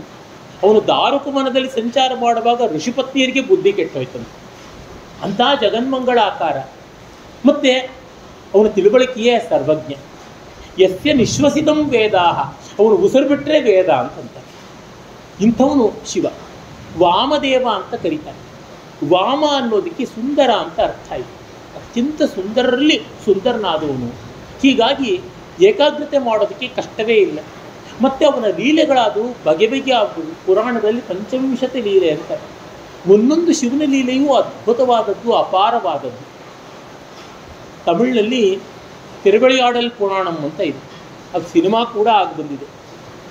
ಹಾಲಾಸ್ಯ ಪುರಾಣ ಅಂತ ಕರೀತಾರೆ ಸಂಸ್ಕೃತದಲ್ಲಿ, ಕನ್ನಡದಲ್ಲಿ ಕೂಡ ಉಂಟು. ನೀಲಕಂಠ ದೀಕ್ಷಿತ ಅದನ್ನೇ ಶಿವಲೀಲಾರ್ಣವ ಅಂತ ಕಾವ್ಯವಾಗಿ ಕೂಡ ಬರೆದಿದ್ದಾರೆ. ಅವನ ದಿವ್ಯ ಮನೋಹರವಾದ ಲೀಲೆಗಳು ಅಷ್ಟೇ ಇಷ್ಟೇ. ಒಂದು ಲೀಲೆ ಎಂಥದ್ದು ಅಂದರೆ, ಪಾಂಡ್ಯರಾಜನಿಗೆ ಒಮ್ಮೆ ದಿವ್ಯವಾದ ಪರಿಮಳ ಬಂತು. ಹೆಂಡತಿ ಪಕ್ಕದಲ್ಲಿದ್ದರು, ಅಲ್ಲೆಲ್ಲಿಂದಲೂ ಬಂತು. ಹೆಂಡತಿಯ ಮುಡಿಯಿಂದ ಬಂತೇನೋ ಅಂತ ಅವನಿಗೆ ಅನ್ನಿಸ್ತು. ಇದು ಎಲ್ಲಿಂದ ಬಂದಿರಬಹುದು ಪರಿಮಳ ಅಂತ ಇದನ್ನು ಉತ್ತರ ಕವಿತಾ ರೂಪದಲ್ಲಿ ಕೊಟ್ಟವರಿಗೆ 1000 ಹೊನ್ನು ಕೊಡ್ತೀನಿ ಅಂತಂದ. ಯಾವ ಕವಿಗಳಿಗೂ ಹೇಳೋಕ್ಕಾಗಲಿಲ್ಲ. ಮಥುರಾಧೀಶ್ವರ ಅವನು, ಸುಂದರೇಶ್ವರ ಊರಿನ ಅಧೀಶ್ವರ, ಮೀನಾಕ್ಷಿ ಅಧಿಷ್ಠಾತ್ರಿ. ಮೀನಾಕ್ಷಿ ಈ ಪಾಂಡ್ಯರಾಜನ ಕುಲದಿಂದಲೇ ಹುಟ್ಟಿದವಳು. ಹಾಗಾಗಿ ಎಲ್ಲ ಕವಿಗಳಿಗೂ ಆಸೆ, ಯಾರು ಪದ್ಯ ಹೇಳಿದ್ರು ರಾಜನಿಗೆ ಒಪ್ಪಿಗೆ ಆಗ್ತಾ ಇಲ್ಲ. ಧರ್ಮಿ ಅಂತ ಒಬ್ಬ ಬಡ ಬ್ರಾಹ್ಮಣ ಇದ್ದ. ಅವನಿಗೆ ಪಾಪ ಏನೂ ದುಡ್ಡಿಲ್ಲ, ಬುದ್ಧಿನೂ ಇಲ್ಲ. ಏನಾದರೂ ಮಾಡಿ ಯಾವುದಾದ್ರು ಒಂದು ಪದ್ಯ ಹೇಳ್ಬಿಟ್ಟು 1000 ಬಂಗಾರ ನಾಣ್ಯ ಪಡ್ಕೊಳ್ಬೇಕು ಅಂತ ಆಸೆ. ಆಗ ಅವನ ಅಪಾಪಿ ನೋಡಿ ಸುಂದರೇಶ್ವರನೇ ಕವಿವರೇಣ್ಯನ ರೂಪದಲ್ಲಿ ಬಂದು ಒಂದು ಕಾವ್ಯ ಬರ್ಕೊಡ್ತಾನೆ. ಅಲ್ಲಿ ಆ ಪದ್ಯದ ತಾತ್ಪರ್ಯ, ಎಲೆ ದುಂಬಿಯೇ, ನೀನು ಎಲ್ಲೆಲ್ಲ ಸುಂದರವಾದ ಹೂಗಳನ್ನು ಹೋಗಿ ನೋಡಿದ್ದೀಯಾ, ಕಂಡಿದ್ದೀಯಾ, ಮಕರಂದ ಕುಡಿದಿದ್ದೀಯಾ, ಈ ರಾಣಿಯ ತುರುಬಿನಲ್ಲಿರುವಂಥ ಪರಿಮಳ ನಿನಗೆಂದಾದರೂ ಕಾಣಿಸಿದೆಯಾ, ನಿನಗೆಂದಾದರೂ ಗೊತ್ತಾಗಿದೆಯಾ ಅಂತ. ಅಂದರೆ ರಾಣಿಯ ತುರುಬಿನಿಂದ ಬಂದದ್ದು ಅಂತ. ಸರ್ವಜ್ಞ ಅಲ್ವೇ ಮಹಾದೇವ, ಅವನಿಗೆ ಗೊತ್ತು. ಈ ಪದ್ಯ ತಿರುಮಿ ತೊಗೊಂಡು ಹೋದರೆ ಅದನ್ನು ತುಂಬ ಸಂತೋಷ ಆಯಿತು. ಆಮೇಲಿದ್ದ 1000 ನಾಣ್ಯ ಕೊಡಬೇಕು ಅಂತ. ಆಗ ನಕ್ಕೀರ ಅಂತ ಒಬ್ಬ ಕವಿ ಇದ್ದ. ನಕ್ಕೀರ ಅಂತಲೇ ಒಳ್ಳೆಯ ಗಿಣಿ ಅಂತ, ಒಳ್ಳೆ ಪಂಡಿತ ಅವನು. ಈ ಪದ್ಯದಲ್ಲಿ ದೋಷ ಇದೆ ಅಂತ. ಯಾಕೆ ದೋಷ ಅಂದರೆ, ಯಾವುದೇ ಸ್ತ್ರೀಯ ತುರುಬಿನಲ್ಲಿ ಸಹಜವಾದ ಪರಿಮಳ ಇರೋಲ್ಲ. ಪಾಪ ಧರ್ಮಿಗೆ ಕೈಗೆ ಬಂದು ತುತ್ತು ಬಾಯಿಗೆ ಬರಲಿಲ್ಲ. ಅವನು ಮತ್ತೆ ಹೋಗ್ತಾನೆ ದೇವಸ್ಥಾನಕ್ಕೆ. ಅಲ್ಲಿ ಕವಿಯಾಗಿ ಕೂತಿದ್ದಾನೆ ಪರಮಾತ್ಮ. ಅವನು ಗೊತ್ತಿಲ್ಲ ಪರಮಾತ್ಮ ಅಂತ. ಕವಿ ಹತ್ರ ಹೋಗ್ಬಿಟ್ಟು, ಏನಯ್ಯ ನಿನ್ನ ಪದ್ಯ ಅಂತ ನಾನು ತೊಗೊಂಡೋದ್ರೆ ನನಗೆ ಹೊಡೆಯೋದೊಂದು ಬಾಕಿ, ಯಾರೋ ನಕ್ಕೀರ ಅಂತಿದ್ದಾನೆ, ಬಾಯಿಗೆ ಬಂದಂಗೆ ಬೈದುಬಿಟ್ಟು ದಬಾಯಿಸಿ ಕಳಿಸ್ದ ಅಂತ. ಏನು ನನ್ನ ಪದ್ಯದಲ್ಲ ತಪ್ಪು ಹುಡುಕಿದ್ದು ಅಂತ ಶಿವ ಕ್ರೋಧಾವಿಷ್ಟನಾಗಿ ಬರ್ತಾನೆ. ಬಂದು ಕೇಳ್ತಾನೆ, ದಿವ್ಯ ಜಾತಿ ಸ್ತ್ರೀಯರಿದ್ದಾರೆ, ಪದ್ಮಿನಿ ಜಾತಿ ಸ್ತ್ರೀಯರಿದ್ದಾರೆ, ಅಪ್ಸರೆಯರಿದ್ದಾರೆ, ತ್ರಿಮೂರ್ತಿ ಪತ್ನಿಯರಿದ್ದಾರೆ, ಅವರ ಮುಡಿಯಿಂದ ಪರಿಮಳ ಸಹಜವಾಗಿ ಬರೋಲ್ವಾ ಅಂತ. ಇಲ್ಲ, ಪಾರ್ವತಿಯ ಮುಡಿಯಿಂದ ಅಲ್ಲಿಂದಲೂ ಬರೋಲ್ಲ ಅಂದ.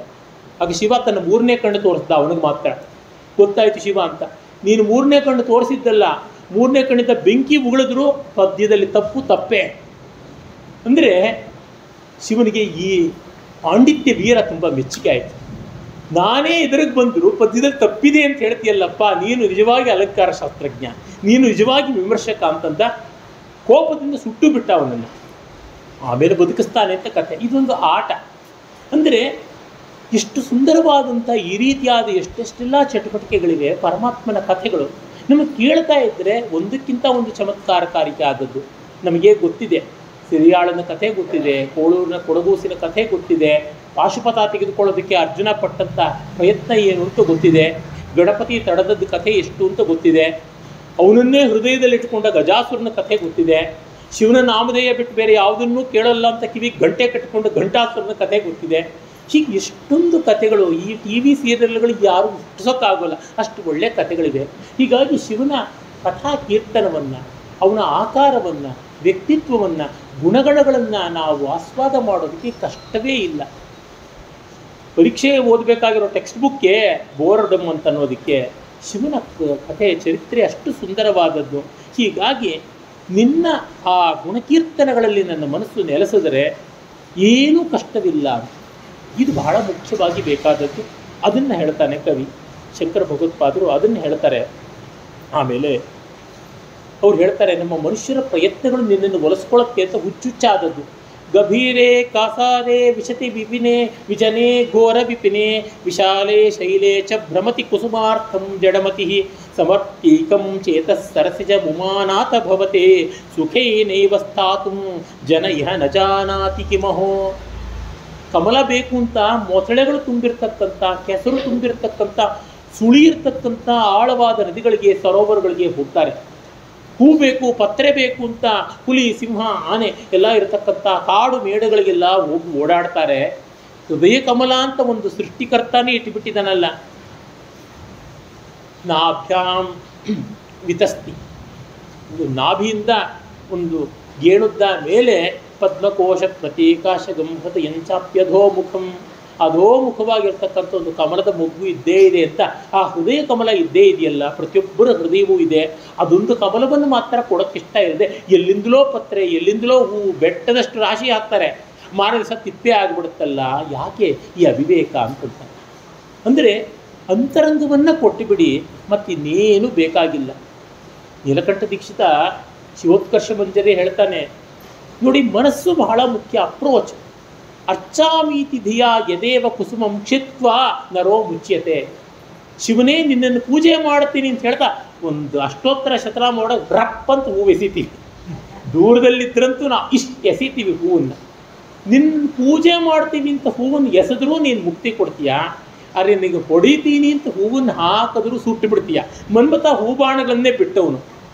ಅವನು ನಿನ್ನನ್ನು ಹೊಡಿತೀನಿ ಅಂತ ಬಂದಿದ್ದರಿಂದ ವಿದ್ಯಾಮೀತಿ ಧಿಯಾ ಯದೇವ ಕುಸುಮಂ ಕ್ಷಿಪ್ವ ದಗ್ಧ ಮನ್ಮಥ ಸುಟ್ಟು ಬೂದಿಯಾದ. ಹೀಗಾಗಿ ಮನಸ್ಸಿನ ರೀತಿ ಏನು ಅನ್ನೋದ್ರ ಮೇಲೆ ಅನುಗ್ರಹ ಮಾಡ್ತೀಯ. ಭಕ್ತರ ಅಂತರಂಗವನ್ನು ನೋಡ್ತೀಯ ಹೊರತು ಬಹಿರಂಗಕ್ಕೆ ಎಂದೂ ಮರಳಾಗಿಲ್ಲ, ಎಂದೆಂದೂ ಮರಳಾಗಿಲ್ಲ ನೀನು. ಹಾಗಾಗಿ ನಮ್ಮ ಹೃದಯವನ್ನು ಕೊಟ್ಟುಬಿಡೋಣ ಅಂತ. ತುಂಬ ದಿವ್ಯವಾದ ಭಾವ ಈ ಪದ್ಯ. ಆಮೇಲೆ ಮುಂದೆ ಅವರು ಹೇಳ್ತಾರೆ, ನನ್ನ ಮನಸ್ಸು ಒಂದು ಕಪಿಯಂತೆ ಇದೆ. ಸದಾ ಮೋಹಾಟವ್ಯಾಂ ಚರತಿ ಯುವತೀನಾಂ ಕುಚಗಿರೋ ನಟತ್ಯಾಶಾ ಶಾಖಾ ಸ್ಫಟತಿ ಝಟಿತಿ ಸ್ವೈರಮಭಿತಃ ಕಪಾಲಿನ್ ಭಿಕ್ಷೋ ಮೇ ಹೃದಯ ಕಪಿಂ ಅತ್ಯಂತ ಚಪಲಂ ದೃಢಂ ಬದ್ಧ್ವಾ ಭಕ್ತ್ಯಾ ಶಿವಭವದಧೀನಂ ಕುರ್ವಿಭೋ. ಈ ಮೋಹದ ಕಗ್ಗಾಡುಗಳಲ್ಲಿ ಯುವತಿಯರ ಶರೀರಗಳೆನ್ನುವ ಬೆಟ್ಟ ಗುಡ್ಡಗಳಲ್ಲಿ ಓಡಾಡ್ತಾ ಇದೆ. ಮತ್ತು ಆಸೆ ಅನ್ನುವ ಕೊಂಬೆಗಳಿಂದ ಮತ್ತೊಂದು ಕೊಂಬೆಗೆ ಹಾರತಾನೇ ಇದೆ. ಹೀಗಿರ್ತಕ್ಕಂಥ ನನ್ನ ಮನಸ್ಸೆಂಬ ಕಪಿಯನ್ನು ನೀನು ಭಕ್ತಿ ಎನ್ನುವ ಒಂದು ಹಗ್ಗದಿಂದ ಕಟ್ಟಿಬಿಡು. ಭಕ್ತಿ ಒಂದು ವಿಶೇಷವಾದ ಗುಣ. ಸಂಸ್ಕೃತದಲ್ಲಿ ಗುಣ ಅನ್ನೋದಕ್ಕೆ ಹಗ್ಗ ಅಂತಲೂ ಅರ್ಥ ಇದೆ. ಈ ಕೋತಿಯನ್ನು ನೀನು ಕಟ್ಟು ಯಥೇಷ್ಟವಾಗಿ ಕುಣಿಸ್ಕೋ ಸ್ವಾಮಿ ಅಂತ ಹೀಗೆ ಒಂದು ರೂಪಕವನ್ನೇ ಮಾಡ್ತಾರೆ. ಆಮೇಲೆ ಪರಂಪರೆಯಾಗಿ ಒಂದೊಂದು ಪದ್ಯವೂ ಒಂದೊಂದು ರೂಪಕವನ್ನು ದಿವ್ಯವಾದ ಚಿತ್ರವಾಗಿ ಕೊಡ್ತಾರೆ. ನೋಡಿ, ಇದರ ಮೂಲಕ ಮನಸ್ಸು ಎಷ್ಟು ಚೆನ್ನಾಗಿ ಶಿವಮಗ್ನವಾಗುತ್ತದೆ ಅನ್ನೋದಕ್ಕೆ, ನನ್ನ ಮನಸ್ಸು ಒಂದು ಡೇರೆ, ಪಟಕುಟೀರ ಡೇರ ಇದ್ದಂತೆ ಅಂತಾರೆ. ಅದು ಹೇಗೆ? ಧೃತಿಸ್ತಂಭಾಧಾರಾಂ ದೃಢಗುಣ ನಿಬದ್ಧಾಂ ಸಗಮನಾಂ ವಿಚಿತ್ರಾಂ ಪದ್ಬಾಢ್ಯಾಂ ಪ್ರತಿದಿವಸ ಸನ್ಮಾರ್ಗ ಘಟಿತಾಂ ಸ್ಮರಾರೇ ಮಚ್ಚೇತ ಸ್ಫುಟ ಪಟಕುಟೀಂ ಪ್ರಾಪ್ಯ ವಿಶದಾಂ ಜಯಸ್ವಾಮಿನ್ ಶಕ್ತ್ಯ ಸಹ ಶಿವಗಣೈ ಸೇವಿತ ವಿಭೋ. ನನ್ನ ಇಡೀ ಮನಸ್ಸೇ ಅಂತರಂಗವೇ ಒಂದು ಡೇರೆಯಾಗಿದೆ. ಧೈರ್ಯವೇ ಆ ಡೇರಾಗಬೇಕಾಗಿರೋ ಕಂಬ. ಇನ್ನು ಒಳ್ಳೆಯ ಗುಣಗಳೇ ಹಗ್ಗ. ಗುಣ ಅನ್ನೋದಕ್ಕೆ ಹಗ್ಗ ಅಂತಲೂ ಇದೆ. ಮತ್ತು ಬಗೆ ಬಗೆಯ ಕಲ್ಪನೆಗಳೆಂಬ ಅಲಂಕಾರಗಳು ಇದಕ್ಕಿವೆ. ಮತ್ತು ಪ್ರತಿ ದಿವಸವೂ ಕೂಡ ಒಳ್ಳೆಯ ದಾರಿಯ ಪಕ್ಕದಲ್ಲೇ ಹಾಕಿರ್ತಾರೆ. ಡೇರ ನಾವು ಪ್ರಯಾಣ ಮಾಡುವಾಗ ಯಾವುದೋ ಇಲ್ಲಿಂದ ಅಯೋಧ್ಯೆಗೆ ಹೋಗಬೇಕು ಅಂದರೆ ದಾರಿ ಉದ್ದಕ್ಕೂ ಅಲ್ಲಲ್ಲೆಲ್ಲ ರಾತ್ರಿ ಆಗ್ತಾ ಇದ್ದಂತೆ ಡೇರೆ ಹಾಕ್ತೀವಲ್ಲ, ಹಾಗೆ ಮಜಲಿ ಹಾಕೋದು ಅಂತಾರಲ್ಲ, ಕ್ಯಾಂಪ್ ಮಾಡೋದು ಅಂತೀವಲ್ಲ, ಹಾಗೆ ಸನ್ಮಾರ್ಗ ಒಳ್ಳೆಯ ಹಾದಿಯ ಪಕ್ಕವೇ ಇರತಕ್ಕಂಥದ್ದು. ಇಂತಹ ಡೇರೆ ನಿನಗೆ ಬೇಡವಾ? ನೀನು ಬಟಾ ಬಯಲಿನಲ್ಲಿ ನಿಂತಿದ್ದೀಯಪ್ಪ. ಹಾಗಿರುವಾಗ ನನ್ನ ಮನಸ್ಸೆಂಬ ಡೇರೆ ಒಳಗೆ ಪಟಕುಟೀರದಲ್ಲಿ ಬಂದು ನೀನು ಕೂತ್ಕೋಬೇಡವಾ, ನೆಲೆಸಬೇಡವಾ ಅಂತ ಹೇಳ್ಬಿಟ್ಟು ಕೇಳ್ತಾರೆ. ಆಮೇಲೆ ಮತ್ತೆ ಇನ್ನೊಂದು ಕೇಳ್ತಾರೆ, ಬಹಳ ದಿವ್ಯವಾದಂಥ ಭಾವ. ನಿನ್ನ ಆರಾಧನೆ ಮಾಡೋದಕ್ಕೆ ತುಂಬ ದೊಡ್ಡ ದೊಡ್ಡವರೇ ಇದ್ದಾರೆ. ಆ ದೊಡ್ಡತನ ಬೇಕು, ದೊಡ್ಡ ಸ್ಥಾನ ಬೇಕು, ಯೋಗ್ಯತೆ ಬೇಕು. ನನಗೆ ಯಾವುದೂ ಇಲ್ವಲ್ಲ, ಹಾಗಾಗಿ ನಿನ್ನ ಸೇವೆಯನ್ನು ನಾನು ಹೇಗೆ ಮಾಡಲಿ? ಭಗವಂತನ ಸೇವೆ ಮಾಡಿರ್ತಾರೆ, ಸೇವೆ ಮಾಡೋದಕ್ಕೆ ನನಗೆ ಯೋಗ್ಯತೆ ಇಲ್ಲ, ಅಥವಾ ಅದಕ್ಕೆ ಬೇರೆಯವರಿದ್ದಾರೆ, ಹಾಗಾಗಿ ನಾನು ಏನೂ ಮಾಡೋಲ್ಲ, ಹಾಗೆ ನನಗೆ ಮೋಕ್ಷ ಕೊಡುವುದು. ಇದು ಅಲ್ಲಿರೋ ಸ್ವಾರಸ್ಯ. ವಸ್ತ್ರೋದ್ಧೂತ ವಿಧೌ ಸಹಸ್ರಕರತ. ನಿನ್ನ ಬಟ್ಟೆಯನ್ನು ಡ್ರೈ ಕ್ಲೀನಿಂಗ್ ಮಾಡಬೇಕು ಅಂದರೆ ಸಹಸ್ರಕರ ಸೂರ್ಯನೇ ಆಗಬೇಕು ಅಂತ. ಶಿವನ ಬಟ್ಟೆ ಯಾವುದು? ಚರ್ಮ. ನೀರಲ್ಲಿ ನೆನೆಸಿದ್ರೆ ಗಬ್ಬು ವಾಸನೆ ಬರುತ್ತೆ, ಅದನ್ನು ಬಿಸಿಲಿಗಿಟ್ಟೇ ಒಣಗಿಸ್ಬೇಕು. ಹಾಗಾಗಿ ಸೂರ್ಯನೇ ಡ್ರೈ ಕ್ಲೀನಿಂಗ್ ಮಾಡತಕ್ಕಂಥದ್ದು. ವಸ್ತ್ರೋದ್ಧೂತ ವಿಧವು ಸಹಸ್ರಕರತ. ಇನ್ನು ಪುಷ್ಪಾರ್ಚನೆ ಮಾಡಬೇಕು ಅಂದರೆ ನಿನಗೆ ಪುಷ್ಪಾರ್ಚನೆ ಮಾಡಬೇಕು ಅಂತ ಯಾರಿಗೆ ಸಾಧ್ಯ? ವಿಷ್ಣುತ ಸಾಕ್ಷಾತ್ ನಾರಾಯಣನಾಗಬೇಕು. ಹಿಂದೊಮ್ಮೆ ಸಹಸ್ರಮುಖ ಆದಂಥ ನಾರಾಯಣ ತಾನು ಕಮಲಾಕ್ಷ ಆದ ಕಾರಣ ಸಹಸ್ರ ಕಮಲಗಳ ರೂಪದಲ್ಲಿ ತನ್ನ ಕಣ್ಣುಗಳಿಂದಲೇ ಅರ್ಚನೆ ಮಾಡಿದ ಅನ್ಸುತ್ತೆ. ಹೀಗಾಗಿ ಆ ನಾರಾಯಣನಿಗಲ್ಲದೆ ಪುಷ್ಪಾರ್ಚನೆ ಮಾಡೋಕ್ಕೆ ನಮ್ಮಂಥವ್ರಿಗೆ ಅಗತ್ಯ ಆಗ. ಅಂದರೆ ನೋಡಿ, ದೇವರ ಆರಾಧನೆ ಮಾಡೋದಕ್ಕೆ, ಶಿವನ ಆರಾಧನೆ ಮಾಡೋದಕ್ಕೆ ವಿಷ್ಣುತ್ವ ಬೇಕು. ಶಿವನ ವಸ್ತ್ರ ಶುದ್ಧಿ ಮಾಡಬೇಕು ಅಂದರೆ ಸೂರ್ಯತ್ವ ಬೇಕು. ಗಂಧೇ ಗಂಧವಹತ್ವಂ. ಇನ್ನು ನಿನಗೆ ಗಂಧವನ್ನು ತೇಯಬೇಕು ಅಂದರೆ ಗಂಧವಹ ವಾಯುವೇ ಬೇಕು. ಯಾಕೆ? ವಾಯು ಎಲ್ಲೆಲ್ಲಿಯೂ ಗಂಧವನ್ನು ತೆಗೆದುಕೊಂಡು ಹೋಗ್ತಾನೆ. ಗಂಧ ತೆಗೆದುಕೊಂಡು ಬರುವಂಥ ಶಕ್ತಿ ಇದ್ದಂಥ ವಾಯುವಿಗೆ ಮಾತ್ರ ಅದು ಸಾಧ್ಯ. ಅನ್ನಪಚನೆ ಬರ್ಹಿರ್ಮುಖಾಧ್ಯಕ್ಷತ. ಇನ್ನು ನಿನಗೆ ಅಡುಗೆ ಮಾಡಬೇಕು ಅಂದರೆ ಅಗ್ನಿದೇವನೇ ಆಗಬೇಕು. ಅಗ್ನಿ ಇಲ್ಲದೆ ಅಡುಗೆ ಸಾಧ್ಯ ಇಲ್ಲ. ಮತ್ತು ಅಗ್ನಿಯಲ್ಲಿ ನಾವು ಕೊಟ್ಟ ಆಹುತಿ ದೇವರುಗಳಿಗೆ ತಲುಪುತ್ತೇನೆ. ನೀಲಕಂಠ ದೀಕ್ಷಿತ ತುಂಬ ಚೆನ್ನಾಗಿ ತಮಾಷೆ ಮಾಡ್ತಾನೆ. ಹೇಳಿದನಲ್ಲ, ಮೀನಾಕ್ಷಿ ಅವಳು ಸುಂದರ ಪಾಂಡ್ಯ, ಮಲಯಧ್ವಜ ಪಾಂಡ್ಯರಾಜನ ಮಗಳು. ಅವಳನ್ನು ಮದುವೆ ಆದವನು ಸುಂದರೇಶ್ವರ. ಮದುವೆಗೆ ಅಂತ ದೇವತೆಗಳೆಲ್ಲ ಬರ್ತಾರೆ ಬೀಗರಾಗಿ, ಶಿವನ ಕಡೆ ಗಂಡಿನ ಕಡೆಯವರು ಅಂತ. ಈಗೆಲ್ಲ ಗಂಡಿನ ಕಡೆಯವರು ಪಾಪ ಏನೂ ಕದರಿಲ್ಲ, ಹೊರಟೋಗಿದೆ ಎಲ್ಲ. ಹಿಂದೆ ಇತ್ತು, ನಾನು ಚಿಕ್ಕ ಹುಡುಗನಾಗಿದ್ದಾಗ ನೋಡ್ತಾ ಇದ್ದೆ. ಅಯ್ಯೋ, ಬೀಗರಿಗೆ ಏನು ಉಪಚಾರ ಮಾಡಬೇಕು, ಬೀಗರ ಔತಣ ಅಂತಂದರೆ ಏನು, ಒಂದೊಂದು ತಿಂಡಿ ಊಟಕ್ಕೂ ಅರ್ಶಿನ ಕುಂಕುಮ ತೊಗೊಂಡೋಗಿ ಕರಿಬೇಕು, ಬರಬೇಕು, ಹೀಗೆಲ್ಲ ಇತ್ತು. ಹಳಬರಿಗೆ ಅದೆಲ್ಲ ಗೊತ್ತು. ಹಾಗಾಗಿ ಬೀಗರಾಗಿ ದೇವತೆಗಳೆಲ್ಲ ಬಂದಿದ್ದಾರೆ. ತಮಿಳುನಾಡಿನ ಭರ್ಜರಿಯಾದ ಊಟ. ಬಡತನದ ಊಟ ಅಲ್ಲ, ಒಳ್ಳೆ ಚೆನ್ನಾಗಿರ್ತಕ್ಕಂಥ ಊಟ.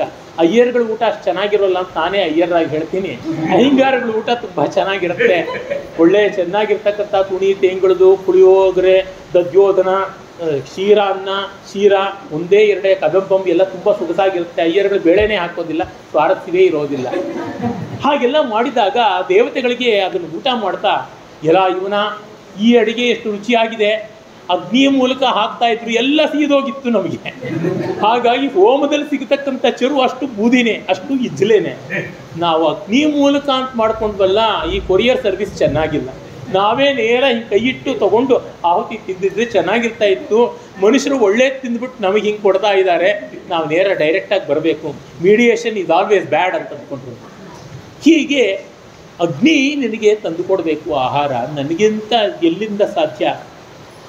ಪಾತ್ರೆ ಕಂಚನ ಗರ್ಭತಾಸ್ತಿ. ಇನ್ನು ನಿನಗೆ ಪಾತ್ರೆ ಆಗಬೇಕು ಅಂದರೆ ಬ್ರಹ್ಮನೇ ಆಗಬೇಕು. ಬ್ರಹ್ಮನಿಗೆ 5 ಮುಖ ಇತ್ತಂತೆ, 5ನೇ ಮುಖವೇ ಕತ್ತರಿಸಲ್ಪಟ್ಟು ಕಪಾಲವಾಗಿದ್ದು.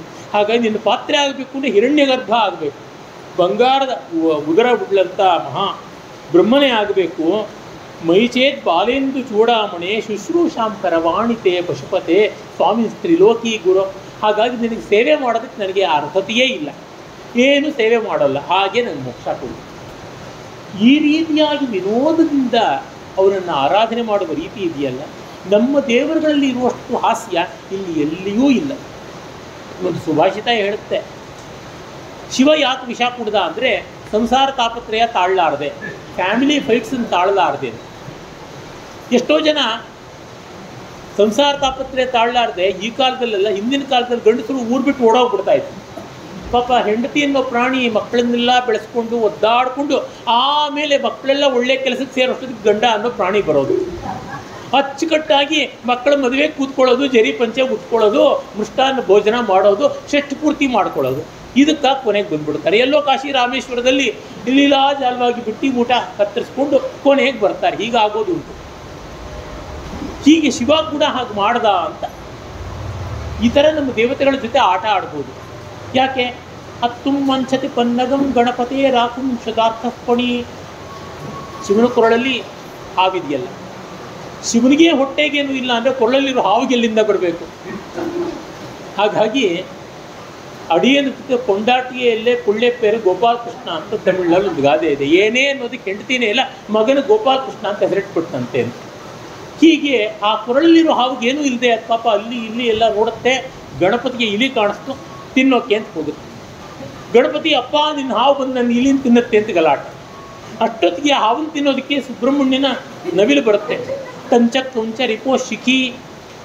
ಇನ್ನು ಪಾರ್ವತಿಯ ವಾಹನ ಸಿಂಹ, ಸಿಂಹಕ್ಕೆಲ್ಲಿ ಊಟ? ಅದು ಗಣಪತಿ ಮುಖ ಆನೆಯನ್ನು ನೋಡ್ಬಿಟ್ಟು ಅಲ್ಲಿ ಎಗರೋದಕ್ಕೆ ಹೋಗುತ್ತೆ. ಗಿರಿಜಾ ಸಿಂಹೋಪಿ ನಾಗಾನನಂ. ಬೇಕು ಅಂದರೆ ಶಿವನ ವಾಹನ ನಂದಿಕೇಶ್ವರನೂ ಇದ್ದಾನೆ. ಇನ್ನು ತಲೆ ಮೇಲೆ ನೋಡಿದ್ರೆ 1/2 ಸೀಟು. ಗಂಗಾ ಚಂದ್ರ ಮಸೂಯತೆ. ಗಂಗೆಗೆ ಚಂದ್ರನ ನೋಡಿ ಅಸೂಯೆ, ನನ್ನ ಗಂಡನ ತಲೆ ಮೇಲೆ ನಾನೊಬ್ಬಳೇ ಕೂತಿರೋಣ ಅಂದರೆ ಇವನು ಬಂದು ಬೇರೆ ಕೂತಿದ್ದಾನೆ ಅಂತ. ಗಂಗಾ ಚಂದ್ರ ಮಸೂಯತೆ. ಇವರು ಫೈಟ್ ಮಾಡ್ಕೊಳ್ತಾ ಇದ್ರೆ ಗಂಗೆಯಲ್ಲಿ ನನ್ನ ಮೇಲೆ ಬಿದ್ದು ನಾನು ಆರೋಗ್ಯ ಚುಯಿ ಅಂತ ಆಗ್ತೀನೋ ಅಂತ ಹಣೆಗಣ್ಣಿನ ಬೆಂಕಿಗೆ ಚಿಂತೆ. ಶಶಿಕಲಾ ನಾಥಂ ಕಪಾಲ ಅನಲಹ. ಇನ್ನು ತಲೆ ಮೇಲೆ ಗಂಗೆ ಕೂತಿದ್ದಾಳೆ ಅಂತ ಒಡ್ಲಲ್ಲಿರ್ತಕ್ಕಂಥ ಪಾರ್ವತಿ ಕೋಪ. ನಾನು ಅರ್ಧನಾರಿ ಶಿವ, ನನ್ನ ತಲೆ ಮೇಲೆ ಅವಳು ಕೂತಂಗಾಯ್ತಲ್ಲ, ನನ್ನ ಸೌತಿ ನನ್ನ ಎದುರಿಗೆ ಇರೋದಲ್ಲದೆ ತಲೆ ಮೇಲೆ ಕೂತು ತಾಂಡವಸ್ತಾ ಇದ್ದಾಳೆ ಅಂದರೆ ಇನ್ನೇನು. ಹೀಗಾಗಿ ನಿರ್ವಿಣ್ಣ ಸಪಪವು ಕುಟುಂಬ ಕಲಹ ದೇಶೋಪಿ ಹಾಲಾಹಲಂ. ಹಾಗಾಗಿ ಸಂಸಾರದ ಫೈಟಿಂಗ್ ನೋಡೋಕ್ಕಾಗದೆ ವಿಷ ಕುಡಿದು ಬಿಡೋಣ ಅಂತ ಶಿವ ವಿಷ ಕುಡ್ದ. ಅವನು ಹಾಲಾಹಲ ಕುಡಿದಿದ್ದು ಲೋಕೋದ್ಧಾರಕ್ಕಲ್ಲ, ಸಂಸಾರ ತಾಪತ್ರೆಯಿಂದ ಮುಕ್ತನಾಗೋದಕ್ಕೆ ಅಂತ. ಈ ವಿನೋದ ನಮ್ಮ ಭಾಗ್ಯ, ಸನಾತನ ಧರ್ಮದ ಭಾಗ್ಯ. ಶಿವನಿಗೆ ಮಾಡಿದ ಮೇಲೆ ವಿಷ್ಣುಗೆ ಸುಮ್ಮನೆ ಇರ್ತಾರೆ, ಅವನಿಗೂ ಮಾಡಿದ್ದಾನೆ. ಏಕಾ ಭಾರ್ಯ ಪ್ರಕೃತಿ ರಚಲ ಚಂಚಲ ದ್ವಿತೀಯ. ಒಬ್ಬಳು ಹೆಂಡತಿ ನೋಡಿದ್ರೆ ಭೂದೇವಿ ಜಡ, ಇನ್ನೊಬ್ಬಳು ನೋಡಿದ್ರೆ ಸಿಕ್ಕಾಪಟ್ಟೆ ಚಂಚಲೆ, ಮನೆಯಲ್ಲಿ ಇರೋದೇ ಇಲ್ಲ, 3 ಹೊತ್ತು ಚೆಂಗಲಾಡಿ ಊರೂರು ಸುತ್ತಾನೇ ಇರ್ತಾಳೆ.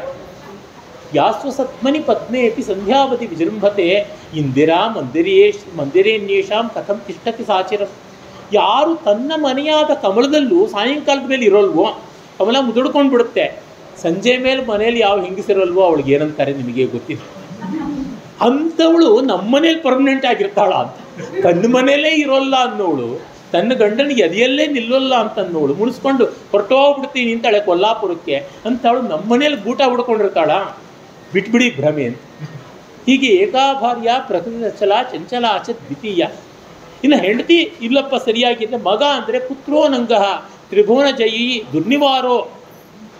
ಇನ್ನು ಮಗ ನೋಡಿದ್ರೆ ಮನ್ಮಥ 3 ಲೋಕದ ಮೇಲೂ ಬಾಣ ಬಿಡ್ತಾನೆ ಇರ್ತಾನೆ, ಸುಟ್ಟು ಹೋಗ್ತಾನೆ, ಇವನಿಗೆ ಪಿಂಡ ಇಡೋಕೆ ಅವನೂ ಇಲ್ಲ. ಇನ್ನು ನೋಡೋಣ ಅಂತಂದರೆ ದುರ್ನಿವಾರ ಮದನಃ. ಹೀಗಾದ ಮೇಲಿಂದ ಸಮುದ್ರ ನೋಡಿದ್ರೆ ಮನೆ ನೀರು ಪಾಲಾಗಿದೆ.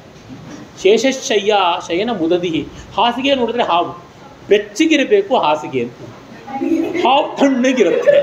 ಇನ್ನು ಏನು ಸುಖ ಅಲ್ಲಿ ಹಾಸಿಗೆ ಮೇಲೆ, ಅದು ನುಡಿಸ್ಕೊಂಡು ಹೋಗ್ತಾ ಇರುತ್ತೆ, ಹಿಂಗೆ ಹೊರಳಾಡ್ತಾ ಇರುತ್ತೆ.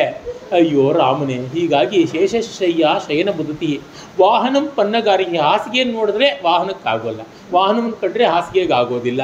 ಹೀಗೆ ಗರುಡ. ಹೀಗಿರುವಾಗ ಸ್ಮಾರಂ ಸ್ವಗರ ಚರಿತಂ ದಾರುಭೂತೋ ಮುರಾರಿ. ಮನೆಯ ಸ್ಥಿತಿ ನೋಡಿಕೊಂಡು ಮಹಾವಿಷ್ಣು ಮರಗಟ್ಟು ಹೋದ, ಅದಕ್ಕೆ ಜಗನ್ನಾಥ ಕ್ಷೇತ್ರದಲ್ಲಿ ಮರವೇ ಆಗಿಬಿಟ್ಟಿದ್ದಾನೆ, ದಾರುಬ್ರಹ್ಮ ಅಂತ ಕರಿತೀವಿ. ಹೀಗೆ ಈ ತರಹ ನಾವು ದೇವತೆಗಳನ್ನೂ ವಿನೋದ ಮಾಡ್ತೀವಿ, ಆಟ ಆಡ್ಕೊಂಡಿರ್ತೀವಿ. ಇದು ನಮ್ಮ ಭಾಗ್ಯ. ಒಂದು ಇಸ್ಲಾಮಲ್ಲಿ ಕ್ರಿಶ್ಚಿಯಾನಿಟಿನಲ್ಲಿ ಇದೆಲ್ಲ ಇದೆಯಾ? ಜನ್ಮಕ್ಕೂ ಸಾಧ್ಯ ಇಲ್ಲ. ನಮ್ಮಲ್ಲಿ ಮಾತ್ರ ಈ ಥರ ಉಂಟು. ಆ ಮೂಲಕ ಭಕ್ತಿಯನ್ನು ಎಷ್ಟು ಗಟ್ಟಿ ಮಾಡ್ಕೊಳ್ಳೋಕ್ಕಾಗುತ್ತೆ ನೋಡಿ. ನವರಸಗಳನ್ನೂ ತರ್ತೀವಿ. ಹೀಗೆ ಕಲೆಯ ಮೂಲಕ ಭಕ್ತಿಯನ್ನು ಮಾಡಿ ಭಕ್ತಿಯಿಂದ ಭಗವದ್ ಆರಾಧನೆ ಮಾಡ್ತೀವಿ. ಅದನ್ನು ನಾವು ಈ ಥರ ದಿವ್ಯವಾದ ಸ್ತೋತ್ರಗಳಲ್ಲಿ ಕಾಣ್ತೀವಿ. ಆಮೇಲೆ ಅವರು ಹೇಳ್ತಾರೆ, ಸ್ವಾಮಿ ನಾನು ಪುಣ್ಯಾಹವಾಚನವನ್ನೇ ಮಾಡಿಕೊಂಡಿದ್ದೀನಿ. ನಮ್ಮ ಮನೆಗಳಲ್ಲೆಲ್ಲ ಪುಣ್ಯಾಹವಾಚನ ಶುಭ ಸಂದರ್ಭದಲ್ಲಿ ಮಾಡ್ತೀವಿ, ಅಶುಭ ನಿವಾರಣೆ ಆದಾಗ ಮಾಡ್ತೀವಿ, ಮೈಲಿಗೆ ನಿವಾರಣೆ ಆದಾಗ ಮಾಡ್ತೀವಿ, ಜಾತಾಶೌಚ ಮೃತಾಶೌಚ ಎಲ್ಲ ಬಂದು ಮುಗಿದ ಮೇಲೆ ಪುಣ್ಯಾಹವಾಚನ ಮಾಡ್ತೀವಿ. ಅದನ್ನು ಹೇಳ್ತಾನೆ, ಭಕ್ತೋ ಭಕ್ತಿ ಗುಣಾವೃತೆ ಮುದಮೃತ ಪೂರ್ಣೆ ಪ್ರಸನ್ನೇ ಮನಃ ಕುಂಭೆ ಸಾಂಬ ತವಾಂಗ್ರಿ ಪಂಕಜ ತವಾಂಗ್ರಿ ಪಲ್ಲವ ಯುಗಂ ಸಂಸ್ಥಾಪ್ಯ ಸಂವಿತ್ ಫಲಂ ಸತ್ವಂ ಮಂತ್ರ ಮುದೀರಯನ್ ನಿಜ ಶರೀರ ಆಗಾರ ಶುದ್ಧಿಂ ವಹನ್ ಪುಣ್ಯಾಹಂ ಪ್ರಕಟೀಕರೋಮಿ ರುಚಿರಂ ಕಲ್ಯಾಣ ಮಾಪಾದಯನ್. ನನ್ನ ದೇಹ ಅನ್ನುವ ಮನೆಯಲ್ಲಿ ನಾನು ಪುಣ್ಯಾಹ ಮಾಡಿಕೊಂಡಿದ್ದೀನಿ, ನೀನು ಬಾಪ್ಪ. ಪುಣ್ಯಾವಾಚನ ಮಾಡಿದ್ಮೇಲೆ ಪರಮಾತ್ಮ ಬರಬೇಕು. ಪುಣ್ಯಾವಾಚನಕ್ಕೆ ಏನು ಬೇಕು? ಕಲಶ ಬೇಕು. ಮನಸ್ಸೆನ್ನುವುದೇ ಕಲಶ. ಆ ಕಲಶ ಪೂರ್ಣ ಕುಂಭ ಆಗಿರಬೇಕು. ಖಾಲಿಯಾಗಿದ್ದರೆ ಚೊಂಬು ಅಂತೀವಿ, ತುಂಬಿದ್ರೆ ಕುಂಭ, ಕಲಶ ಅಂತೀವಿ. ಪರೀಕ್ಷೆ ಏನಾಯಿತೋ, ಚೊಂಬೆತ್ಕೊಂಡು ಹೋಯ್ತು. ಅದೇ ಆ ಹುಡುಗ ಫಸ್ಟ್ ರ್ಯಾಂಕ್ ಬಂದ, ನಿಮ್ಮ ಮನೆಗೆ ಕಲಶ ಇಟ್ಟಂಗೆ ಆಯಿತು ಅನ್ಸುತ್ತೆ. ಅದಕ್ಕೆ ಎಲ್ಲ ಕನ್ನಡ ಬಳಸಬೇಕೋ ಎಲ್ಲ ಸಂಸ್ಕೃತ ಬಳಸಬೇಕೋ ಅಲ್ಲೇ ಬಳಸಬೇಕು. ಹಾಗೆ ಉಂಟು. ಕನ್ನಡ ಕೀಳಲ್ಲ, ಸಂಸ್ಕೃತ ಮೇಲಲ್ಲ, ಆದರೂ ವ್ಯತ್ಯಾಸಗಳಿರುತ್ತೆ. ಬೆಂಕಿ ಎದುರಿಗೆ ಮದುವೆ ಮಾಡಿಕೊಂಡ್ರು ಅನ್ನೋಕ್ಕಾಗತ್ಯ? ಅಗ್ನಿಸಾಕ್ಷಿಯಾಗಿ ಮದುವೆ ಮಾಡಿಕೊಂಡ್ರು ಕೇಳಬೇಕಲ್ವ? ಹೀಗೆ ಅವುಗಳ ಮರ್ಯಾದೆ ಇರುತ್ತದೆ. ಹಾಗೆ ಮನಸ್ಸೆನ್ನುವ ಕಲಶದಲ್ಲಿ ಆನಂದ ಅನ್ನುವ ನೀರನ್ನು ತುಂಬಿದ್ದೀನಿ. ಮುದಮೃತ ಪೂರ್ಣೆ ಪ್ರಸನ್ನೆ ಮನಃಕುಂಭೆ. ಇನ್ನು ನಿನ್ನ ಪಾದ ಅನ್ನುವಂಥ ಚಿಗುರುಗಳನ್ನು ನಾನು ಇಟ್ಟಿದ್ದೀನಿ. ಪಾದ ಪಲ್ಲವಗಳು, ಪಲ್ಲವ ಚಿಗುರು, ಆ ಮಾವಿನ ಚಿಗುರು ಕೆಂಪಾಗಿರುತ್ತೆ, ನಿನ್ನ ಪಾದಗಳು ಅಷ್ಟು ಕೋಮಲ, ಅಲ್ಲಿಟ್ಟಿದ್ದೀನಿ. ಮುಂದೆ ಹೇಳ್ತಾರೆ, ಸ್ವಾಮಿ ನೀನು ಹಿಮಾಲಯದಲ್ಲಿ ಅದು ತಣ್ಣಗೆ ಕೊರೆಯುತ್ತೆ, ಜೊತೆಗೆ ನೀರ್ಗಲ್ಲು, ಕಲ್ಲು ಹೌದು, ತಣ್ಣಗೆ ಕೊರೆಯುತ್ತೆ ಹೌದು.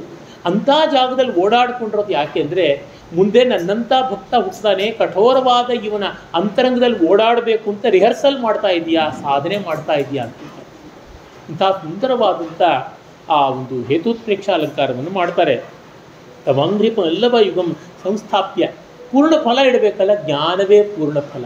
ಸಂವಿತ್ ಫಲಂ ಅದನ್ನು ಇಟ್ಟು ಭಕ್ತಿ ಗುಣಾವೃತೆ, ಕಲಶಕ್ಕೆ ನೂಲು ಕಟ್ತೀವಿ. ಆ ನೂಲು ಭಕ್ತಿ ಎನ್ನುವ ಗುಣ ಅಂದರೆ ನೂಲು, ಅದನ್ನು ಕಟ್ಟಿರ್ತಕ್ಕಂಥದ್ದು. ಇನ್ನು ಸತ್ವಂ ಮಂತ್ರ ಮುದೀರ ದಿವ್ಯವಾಗಿದೆ. ಸತ್ವ ಅನ್ನುವ ಮಂತ್ರವನ್ನು ಹೇಳ್ತೀನಿ. ಸಾತ್ವಿಕ ಗುಣ ಅನ್ನುವ ಮಂತ್ರ ಅಂತ ಒಂದರ್ಥ. ಸಹತ್ವಂ ಅನ್ನುವ ಮಂತ್ರ, ತತ್ವಮಸಿ ಅಹಂ ಬ್ರಹ್ಮಾಸ್ಮಿ ಮಂತ್ರವನ್ನು ಹೇಳ್ತಾ ಇದ್ದೀನಿ.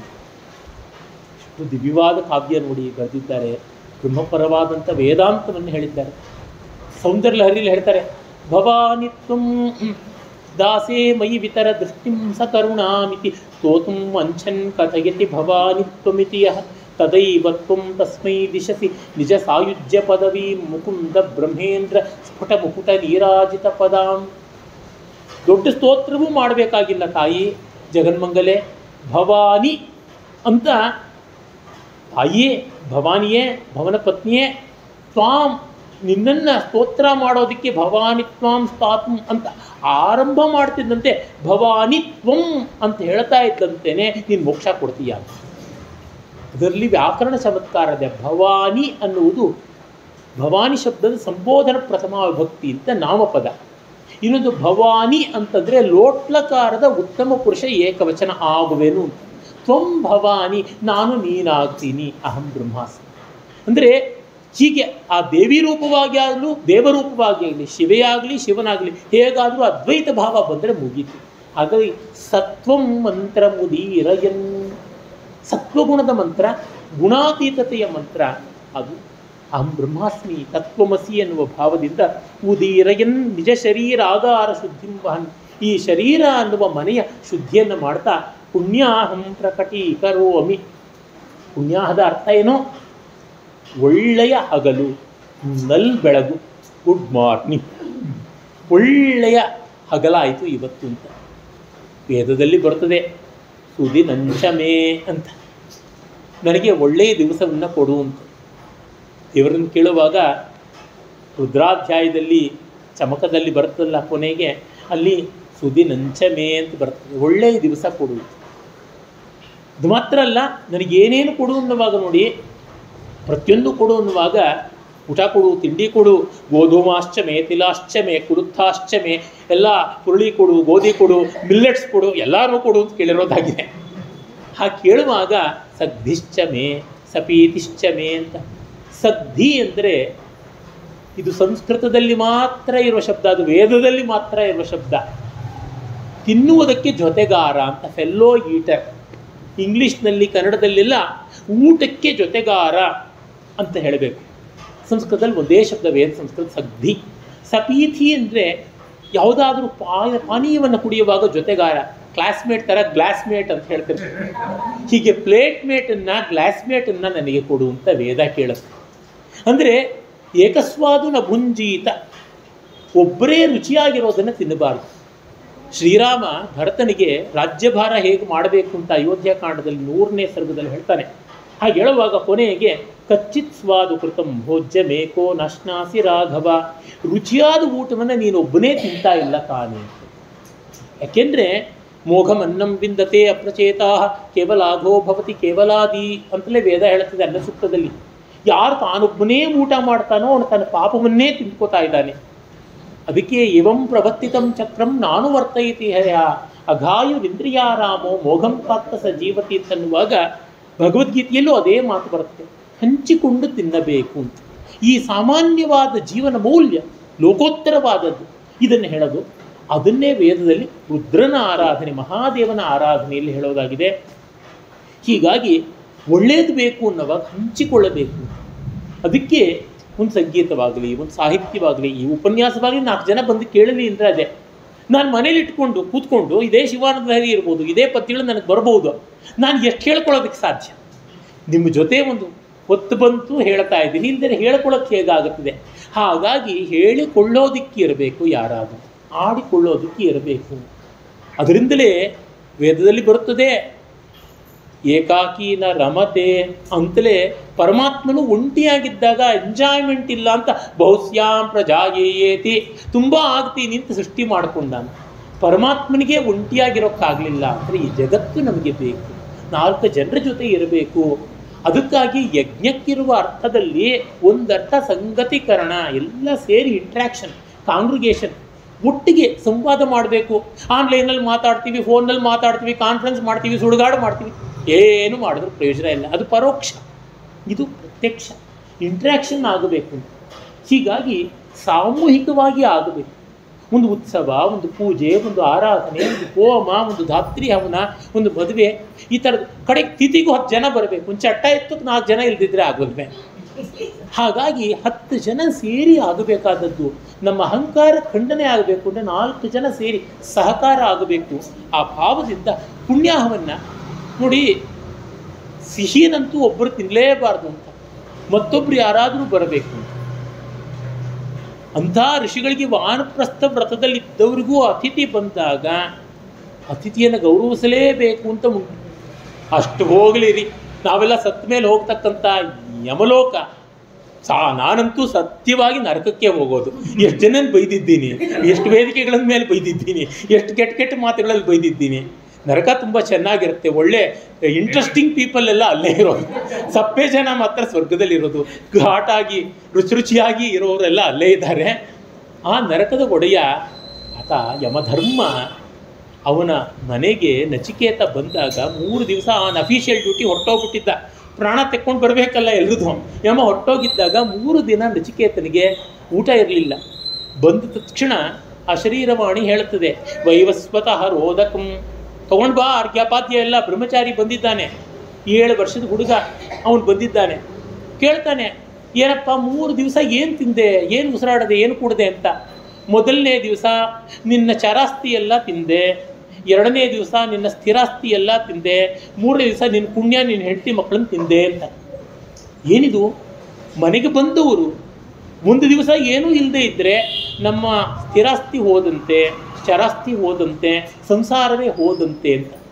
ಅಂದರೆ ಹೀಗೆ ಆತಿಥ್ಯ ಅನ್ನುವುದು ನಮ್ಮ ಪರಂಪರೆಯಲ್ಲಿ ಅಷ್ಟು ದೊಡ್ಡದಾಗಿತ್ತು. ಈಗ ನಮ್ಮ ದೌರ್ಭಾಗ್ಯ ಏನಾಗಿದೆ ಅಂದರೆ ಎಲ್ಲರನ್ನೂ ಅನುಮಾನ ಪಡುವಂತೆ ನಾವೇ ತಯಾರಾಗಿದ್ದೀವಿ. ಇದು ಯಾರನ್ನೂ ದೂರಬೇಕಾಗಿಲ್ಲ, ನಮ್ಮನ್ನೇ ದೂರ್ಕೊಳ್ಬೇಕು ಹಾಗಾಗಿದೆ. ಹಾಗೆ ಪುಣ್ಯಾಹ ಅನ್ನೋ ಒಂದು ಶಬ್ದದಲ್ಲಿ ಅದೆಷ್ಟು ಭಾವ ಬರ್ತದೆ. ಒಳ್ಳೆಯದಾಗಬೇಕು ಅಂದರೆ 4 ಜನ ಬರಬೇಕು ಅಂತ. ಆ ರೀತಿಯಾದ ಭಾವಗಳನ್ನು ಈ ದಿವ್ಯ ಸ್ತೋತ್ರ ಕಾವ್ಯ ಕೊಡ್ತಾ ಬರ್ತದೆ. ನೀನು ರಾಜೋತ್ತಮ, ರಾಜಾವತಂಸ ಅಂತ ಹೇಳ್ತಾರೆ. ಸಂಸ್ಕೃತ ಭಾಷೆಗಿರುವ ಸೊಗಸು ನೋಡಿ. ರಾಜ ಅನ್ನೋದಕ್ಕೆ ಚಂದ್ರ ಅಂತಲೂ ಒಂದು ಅರ್ಥ ಇದೆ, ರಾಜ ಒಡೆಯ ಅಂತಲೂ ಅರ್ಥ ಇದೆ. ರಾಜಾವತಂಸ ಅಂದರೆ ರಾಜಶ್ರೇಷ್ಠ ಅಂತ ಒಂದು ಅರ್ಥ ಇದೆ. ರಾಜನನ್ನು ತಲೆಯಲ್ಲಿಟ್ಕೊಂಡು ಅಂದರೆ ಚಂದ್ರಶೇಖರ ಅಂತಲೂ ಅರ್ಥ ಇದೆ. ರಾಜಶೇಖರ ಅಂತ ಕೆಲವ್ರ ಹೆಸರಿದೆಯಲ್ಲ, ಶಿವ ರಾಜಶೇಖರ ಅಂತದ್ದು.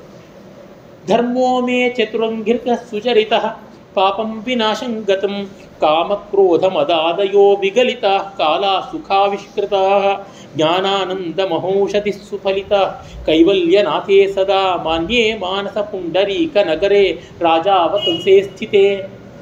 ನನ್ನ ಅಂತರಂಗ ಅನ್ನುವ ರಾಜ್ಯದಲ್ಲಿ ರಾಜೋತ್ತಮ ಬಂದಿದ್ದಾನೆ, ರಾಜಶೇಖರ ಬಂದಿದ್ದಾನೆ ಅಂತ. ಅಂದರೆ ಶಿವ ಬಂದಿದ್ದಾನೆ, ಚಂದ್ರಶೇಖರ ಬಂದಿದ್ದಾನೆ. ಹೀಗಾಗಿ ಧರ್ಮ 4 ಪಾದಗಳಲ್ಲಿ ನಡೀತಾ ಇದೆ.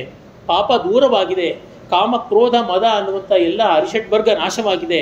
ಒಳ್ಳೆ ಕಾಲಗಳು ಬಂದಿವೆ. ಜ್ಞಾನದ ಆನಂದ ಅನ್ನುವಂಥ ಔಷಧಿ. ಈ ಔಷಧಿ ಅಂತಂದರೆ ನಾವು ಬರೀ ಮೆಡಿಸನ್ ಅಂತ ಅಂದ್ಕೊಂಡಿದ್ದೀವಿ, ಹಾಗಲ್ಲ.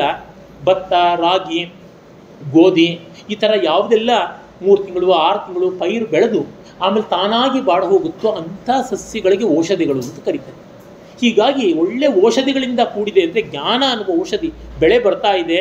ಹೀಗಾಗಿ ಕೈವಲ್ಯಕ್ಕೆ ಒಡೆಯನಾದ ಶಿವ ನನ್ನ ದೇಹರಾಜ್ಯದಲ್ಲಿ, ಮನೋರಾಜ್ಯದಲ್ಲಿ ಒಡೆಯನಾದಾಗ ಇವೆಲ್ಲ ಚೆನ್ನಾಗಿ ನಡೀತಾ ಇದೆ ಅಂತಾರೆ. ಅಂದರೆ ಪರಮಾತ್ಮ ಅಂತರಂಗದಲ್ಲಿ ಸ್ಥಾಪಿತನಾದ ಮೇಲೆ ಸುಭಿಕ್ಷವೇ ಅಲ್ಲಿ ಆಯಿತು ಅನ್ನುವ ಭಾವ. ಇದು ತುಂಬ ಮುಖ್ಯವಾದದ್ದು. ಆಮೇಲೆ ಮತ್ತೆ ಹೇಳ್ತಾರೆ, ಪರಮಾತ್ಮ ಬಂದ ಮೇಲೆ ದುರ್ಭಿಕ್ಷ ಎಲ್ಲಿರುತ್ತೆ ಅಂತ.